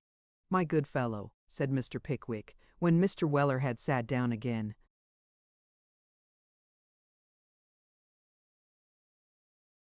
rather abashed at his own enthusiasm, you are bound to consider the young woman also. I do consider the young 'ooman, sir, said Sam. I have considered the young 'ooman. I've spoke to her. I've told her how I'm sitivated. She's ready to vait till I'm ready, and I believe she will. If she don't, she's not the young 'ooman I take her for, and I give her up with readiness. You've knowed me afore, sir. My mind's made up, and nothing can ever alter it. Who could combat this resolution? Not Mr. Pickwick. He derived at that moment more pride and luxury of feeling from the disinterested attachment of his humble friends than 10,000 protestations from the greatest men living could have awakened in his heart. While this conversation was passing in Mr. Pickwick's room, a little old gentleman in a suit of snuff-colored clothes, followed by a porter carrying a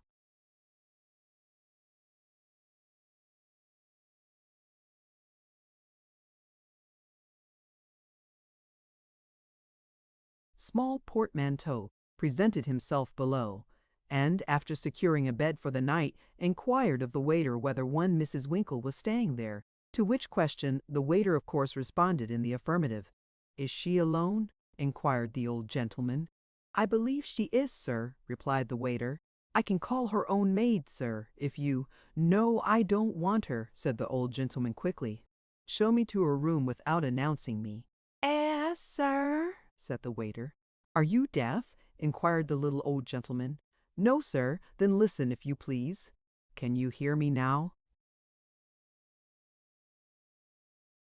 "Yes, sir. That's well. Show me to Mrs. Winkle's room without announcing me." As the little old gentleman uttered this command, he slipped 5 shillings into the waiter's hand and looked steadily at him. "Really, sir?" said the waiter. "I don't know, sir, whether you'll do it, I see," said the little old gentleman. "You had better do it at once. It will save time." There was something so very cool and collected in the gentleman's manner that the waiter put the 5 shillings in his pocket and led him upstairs without another word. "This is the room, is it?" said the gentleman. "You may go."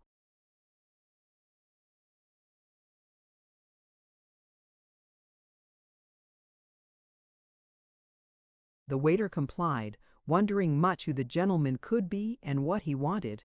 The little old gentleman, waiting till he was out of sight, tapped at the door. "Come in," said Arabella. A pretty voice at any rate," murmured the little old gentleman. "But that's nothing." As he said this, he opened the door and walked in. Arabella, who was sitting at work, rose on beholding a stranger, a little confused, but by no means ungracefully so. "Pray, don't rise, ma'am," said the unknown, walking in and closing the door after him. "Mrs. Winkle, I believe?" Arabella inclined her head. "Mrs. Nathaniel Winkle, who married the son of the old man at Birmingham."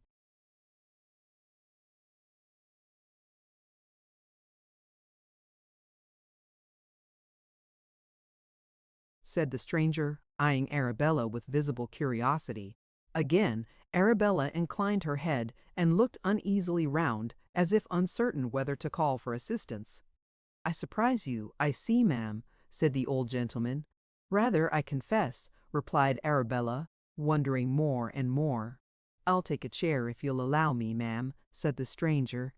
He took one, and drawing a spectacle case from his pocket, leisurely pulled out a pair of spectacles, which he adjusted on his nose. "You don't know me, ma'am?"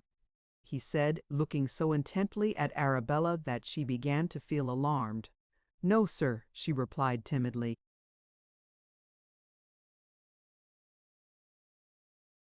"No," said the gentleman, nursing his left leg.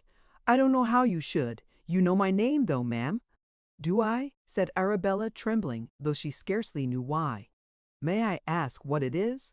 "Presently, ma'am, presently," said the stranger, not having yet removed his eyes from her countenance.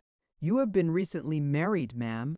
"I have," replied Arabella in a scarcely audible tone, laying aside her work, and becoming greatly agitated as a thought that had occurred to her before struck more forcibly upon her mind. "Without having represented to your husband the propriety of first consulting his father, on whom he is dependent, I think," said the stranger. Arabella applied her handkerchief to her eyes.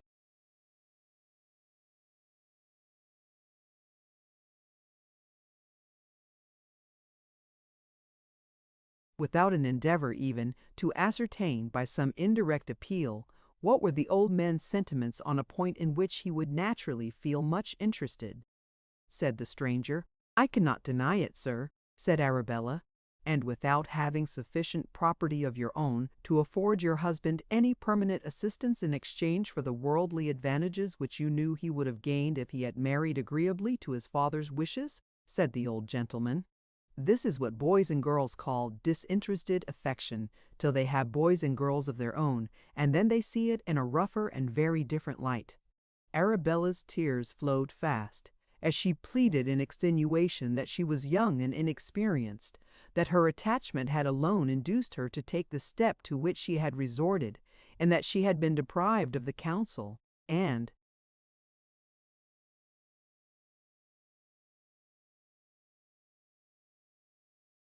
guidance of her parents almost from infancy. "It was wrong," said the old gentleman in a milder tone, "very wrong. It was romantic, unbusinesslike, foolish." "It was my fault, all my fault, sir," replied poor Arabella, weeping. "Nonsense," said the old gentleman. "It was not your fault that he fell in love with you, I suppose?" "Yes, it was, though," said the old gentleman, looking rather slily at Arabella. "It was your fault.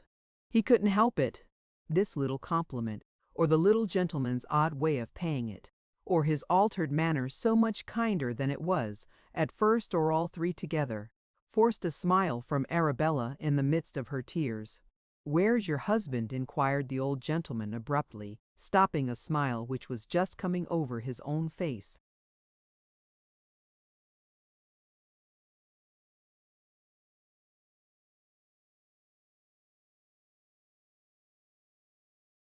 "I expect him every instant, sir," said Arabella.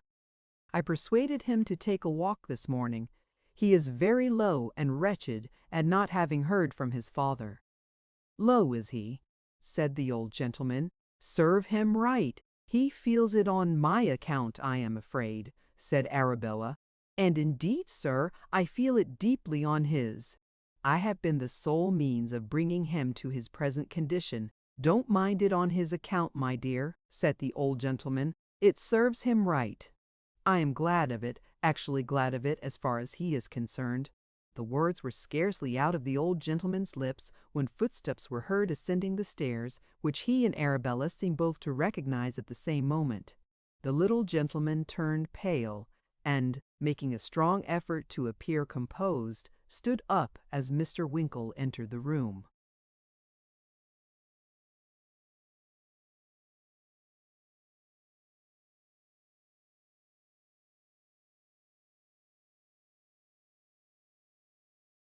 "Father!" cried Mr. Winkle, recoiling in amazement. "Yes, sir," replied the little old gentleman. "Well, sir, what have you got to say to me?" Mr. Winkle remained silent. "You are ashamed of yourself, I hope, sir?" said the old gentleman. Still Mr. Winkle said nothing. "Are you ashamed of yourself, sir, or are you not?" inquired the old gentleman. "No, sir," replied Mr. Winkle, drawing Arabella's arm through his. "I am not ashamed of myself, or of my wife either.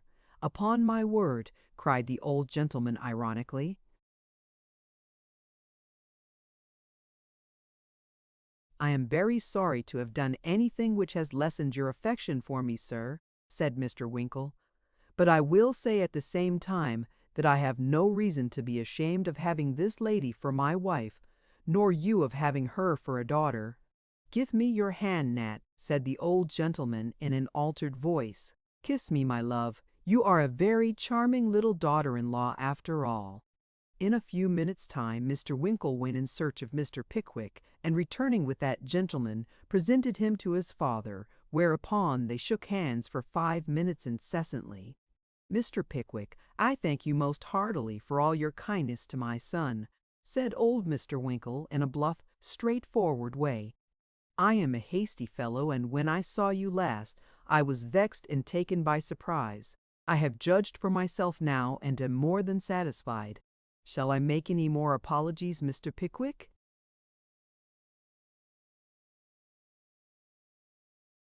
"Not one," replied that gentleman. "You have done the only thing wanting to complete my happiness." Hereupon there was another shaking of hands for 5 minutes longer, accompanied by a great number of complimentary speeches, which, besides being complimentary, had the additional and very novel recommendation of being sincere. Sam had dutifully seen his father to the Belle Sauvage, when, on returning, he encountered the fat boy in the court, who had been charged with the delivery of a note from Emily Wardle. "I say," said Joe, who was unusually loquacious, "what a pretty girl Mary is, isn't she? I am so fond of her, I am." Mr. Weller made no verbal remark in reply, but eyeing the fat boy for a moment, quite transfixed at his presumption, led him by the collar to the corner and dismissed him with a harmless but ceremonious kick, after which he walked home whistling. In which The Pickwick Club is finally dissolved, and everything conclines to dissatisfaction of everybody. For a whole week after the happy arrival of Mr. Winkle from Birmingham, Mr. Pickwick and Sam Weller were from home all day long, only returning just in time for dinner, and then wearing an air of mystery and importance quite foreign to their natures. It was evident that very grave and eventful proceedings were on foot, but various surmises were afloat respecting their precise character. Some among whom was Mr. Tupman were disposed to think that Mr. Pickwick contemplated a matrimonial alliance, but this idea the ladies most strenuously repudiated. Others rather inclined to the belief that he had projected some distant tour and was at present occupied in effecting the preliminary arrangements. But this again was stoutly denied by Sam himself, who had unequivocally stated, when cross-examined by Mary, that no new journeys were to be undertaken.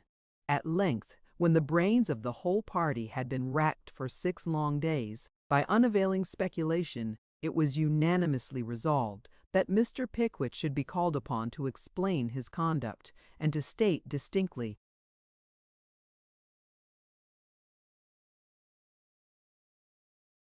why he had thus absented himself from the society of his admiring friends. With this view, Mr. Wardle invited the full circle to dinner at the Adelphi, and the decanters having been thrice sent round, opened the business. "We are all anxious to know," said the old gentleman, "what we have done to offend you and to induce you to desert us and devote yourself to these solitary walks." "Are you?" said Mr. Pickwick. "It is singular enough that I had intended to volunteer a full explanation this very day, so, if you will give me another glass of wine, I will satisfy your curiosity." The decanters passed from hand to hand with unwonted briskness, and Mr. Pickwick, looking round on the faces of his friends with a cheerful smile, proceeded.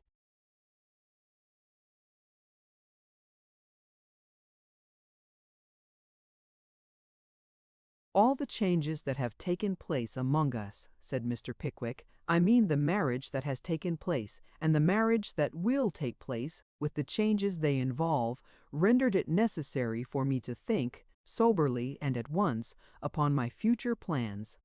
I determined on retiring to some quiet, pretty neighborhood in the vicinity of London. I saw a house which exactly suited my fancy. I have taken it and furnished it. It is fully prepared for my reception, and I intend entering upon it at once, trusting that I may yet live to spend many quiet years in peaceful retirement, cheered through life by the society of my friends, and followed in death by their affectionate remembrance." Here Mr. Pickwick paused, and a low murmur ran round the table. "The house I have taken," said Mr. Pickwick, "is at Dulwich. It has a large garden, and is situated in one of the most pleasant spots near London. It has been fitted up with every attention to substantial comfort, perhaps to a little elegance.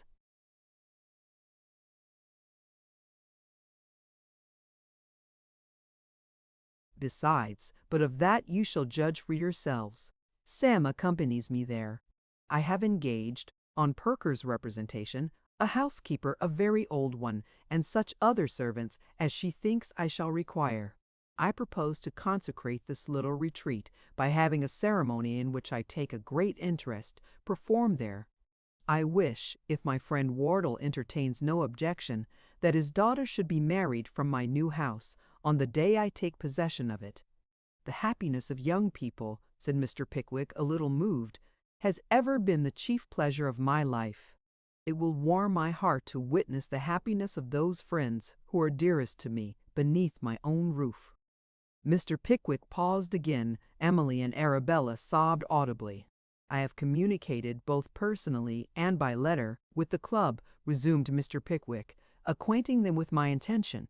During our long absence, it has suffered much from internal dissensions, and the withdrawal of my name,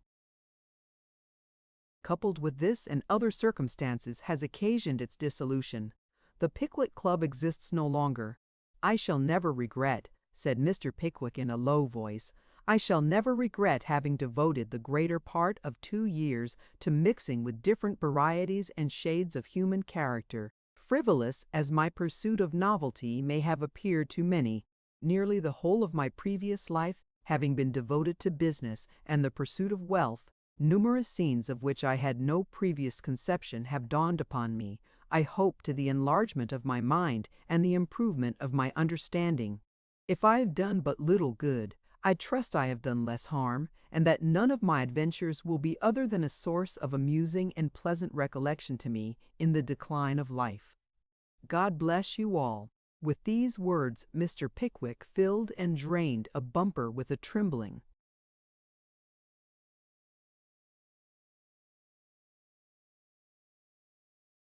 hand, and his eyes moistened as his friends rose with one accord and pledged him from their hearts. There were few preparatory arrangements to be made for the marriage of Mr. Snodgrass, as he had neither father nor mother, and had been in his minority a ward of Mr. Pickwick's. That gentleman was perfectly well acquainted with his possessions and prospects. His account of both was quite satisfactory to Wardle, as almost any other account would have been, for the good old gentleman was overflowing with hilarity and kindness, and a handsome portion having been bestowed upon Emily, the marriage was fixed to take place on the 4th day from that time, the suddenness of which preparations reduced 3 dressmakers and a tailor to the extreme verge of insanity. Getting post horses to the carriage, old Wardle started off next day to bring his mother back to town, communicating his intelligence to the old lady with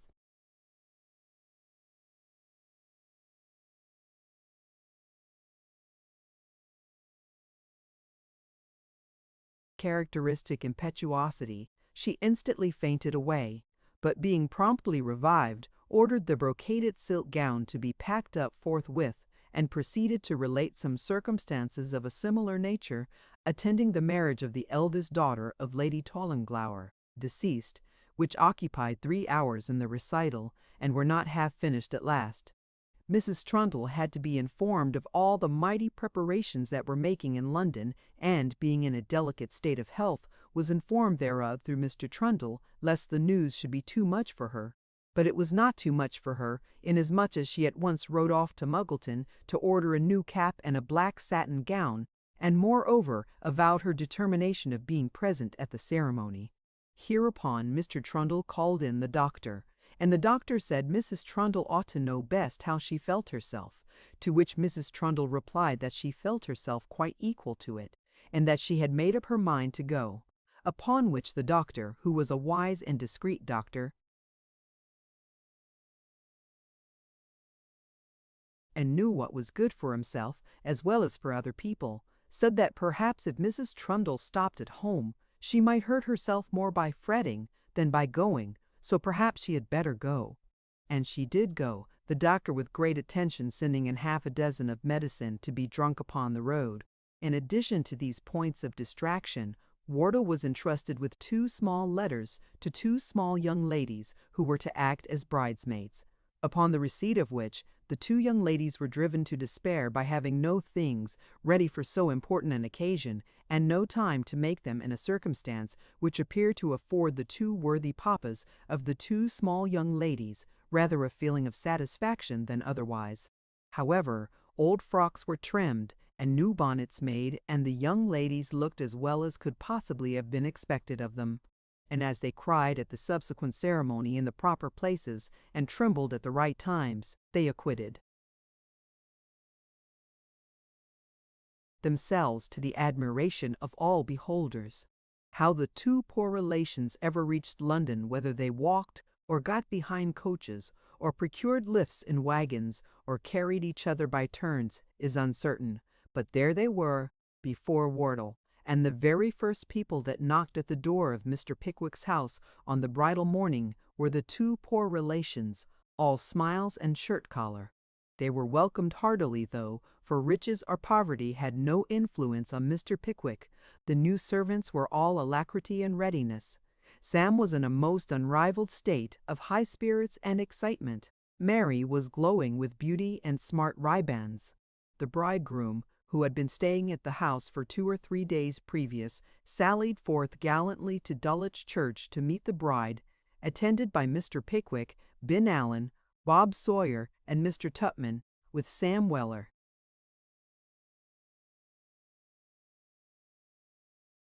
Outside, having at his buttonhole a white favor, the gift of his lady love, and clad in a new and gorgeous suit of livery invented for the occasion, they were met by the Wardles, and the Winkles, and the bride and bridesmaids, and the Trundles, and the ceremony having been performed, the coaches rattled back to Mr. Pickwick's to breakfast, where little Mr. Perker already awaited them. Here all the light clouds of the more solemn part of the proceedings passed away. Every face shone forth joyously, and nothing was to be heard but congratulations and commendations. Everything was so beautiful. The lawn in front, the garden behind, the miniature conservatory, the dining room, the drawing room, the bedrooms, the smoking room, and, above all, the study, with its pictures and easy chairs and odd cabinets and queer tables and books out of number, with a large cheerful window opening upon a pleasant lawn and commanding a pretty landscape, dotted here and there with little houses almost hidden by the trees, and then the curtains and the carpets and the chairs and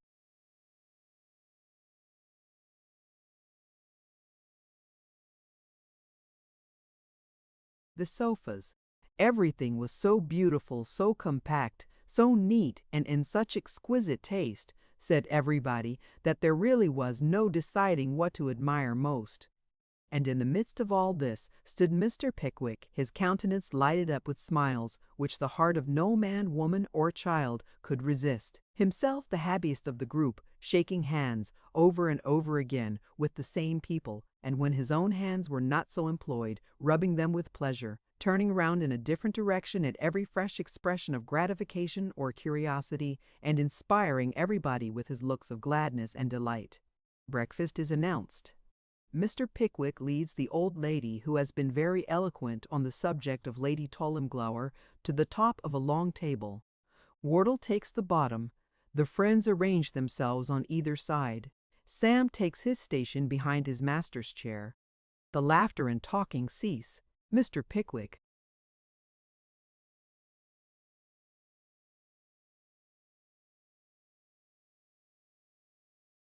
having said grace, pauses for an instant and looks round him. As he does so, the tears roll down his cheeks in the fullness of his joy. Let us leave our old friend in one of those moments of unmixed happiness, of which, if we seek them, there are ever some to cheer our transitory existence here. There are dark shadows on the earth, but its lights are stronger in the contrast. Some men, like bats or owls, have better eyes for the darkness than for the light. We, who have no such optical powers, are better pleased to take our last parting look at the visionary companions of many solitary hours, when the brief sunshine of the world is blazing full upon them. It is the fate of most men who mingle with the world, and attain even the prime of life, to make many real friends, and lose them in the course of nature. It is the fate of all authors or chroniclers to create imaginary friends and lose them in the course of art. Nor is this the full extent of their misfortunes, for they are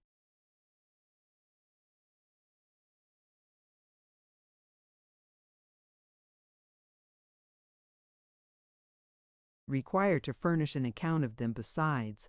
In compliance with this custom, unquestionably a bad one, we subjoin a few biographical words in relation to the party at Mr. Pickwick's assembled. Mr. and Mrs. Winkle, being fully received into favor by the old gentleman, were shortly afterwards installed in a newly built house not half a mile from Mr. Pickwick's. Mr. Winkle, being engaged in the city as agent or town correspondent of his father, exchanged his old costume for the ordinary dress of Englishmen, and presented all the external appearance of a civilized Christian ever afterwards. Mr. and Mrs. Snodgrass settled at Dingley Dell, where they purchased and cultivated a small farm more for occupation than profit. Mr. Snodgrass, being occasionally abstracted and melancholy, is to this day reputed a great poet among his friends and acquaintance, although we do not find that he has ever written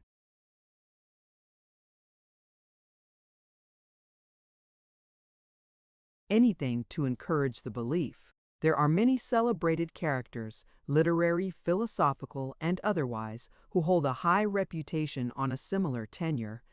Mr. Tupman, when his friends married and Mr. Pickwick settled, took lodgings at Richmond, where he has ever since resided.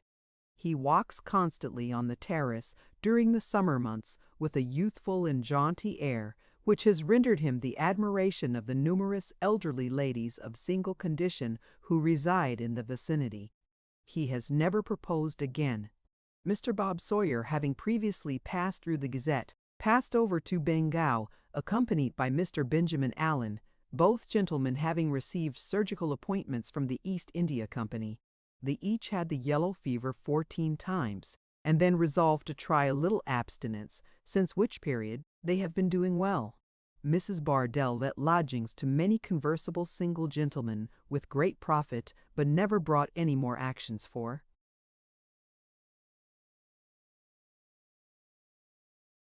Breach of promise of marriage. Her attorneys, Messrs. Dodson and Fogg, continue in business, from which they realize a large income and in which they are universally considered among the sharpest of the sharp. Sam Weller kept his word and remained unmarried for 2 years. The old housekeeper dying at the end of that time, Mr. Pickwick promoted Mary to the situation, on condition of her marrying Mr. Weller at once, which he did without a murmur. From the circumstance of 2 sturdy little boys having been repeatedly seen at the gate of the back garden, there is reason to suppose that Sam has some family. The elder Mr. Weller drove a coach for 12 months, but being afflicted with the gout, was compelled to retire. The contents of the pocketbook had been so well invested for him, however, by Mr. Pickwick, that he had a handsome independence to retire on, upon which he still lives at an excellent public house.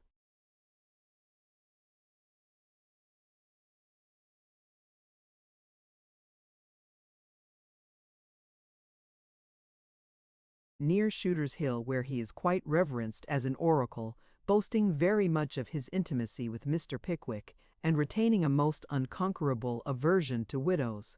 Mr. Pickwick himself continued to reside in his new house, employing his leisure hours in arranging the memoranda which he afterwards presented to the secretary of the once famous club, or in hearing Sam Weller read aloud, with such remarks as suggested themselves to his mind, which never failed to afford Mr. Pickwick great amusement. He was much troubled at first by the numerous applications made to him by Mr. Snodgrass, Mr. Winkle, and Mr. Trundle to act as godfather to their offspring, but he has become used to it now, and officiates as a matter of course. He never had occasion to regret his bounty to Mr. Jingle, for both that person and Job Trotter became, in time, worthy members of society, although they have always steadily objected to return to the scenes of their old haunts and temptations. Mr. Pickwick is somewhat infirm now, but he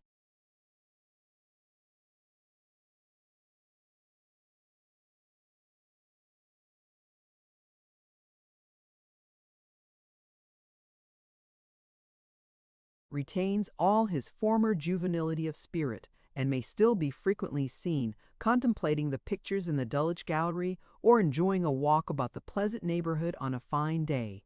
He is known by all the poor people about, who never fail to take their hats off as he passes with great respect. The children idolize him, and so indeed does the whole neighborhood. Every year he repairs to a large family merrymaking at Mr. Wardle's. On this, as on all other occasions, he is invariably attended by the faithful Sam, between whom and his master there exists a steady and reciprocal attachment which nothing but death will terminate.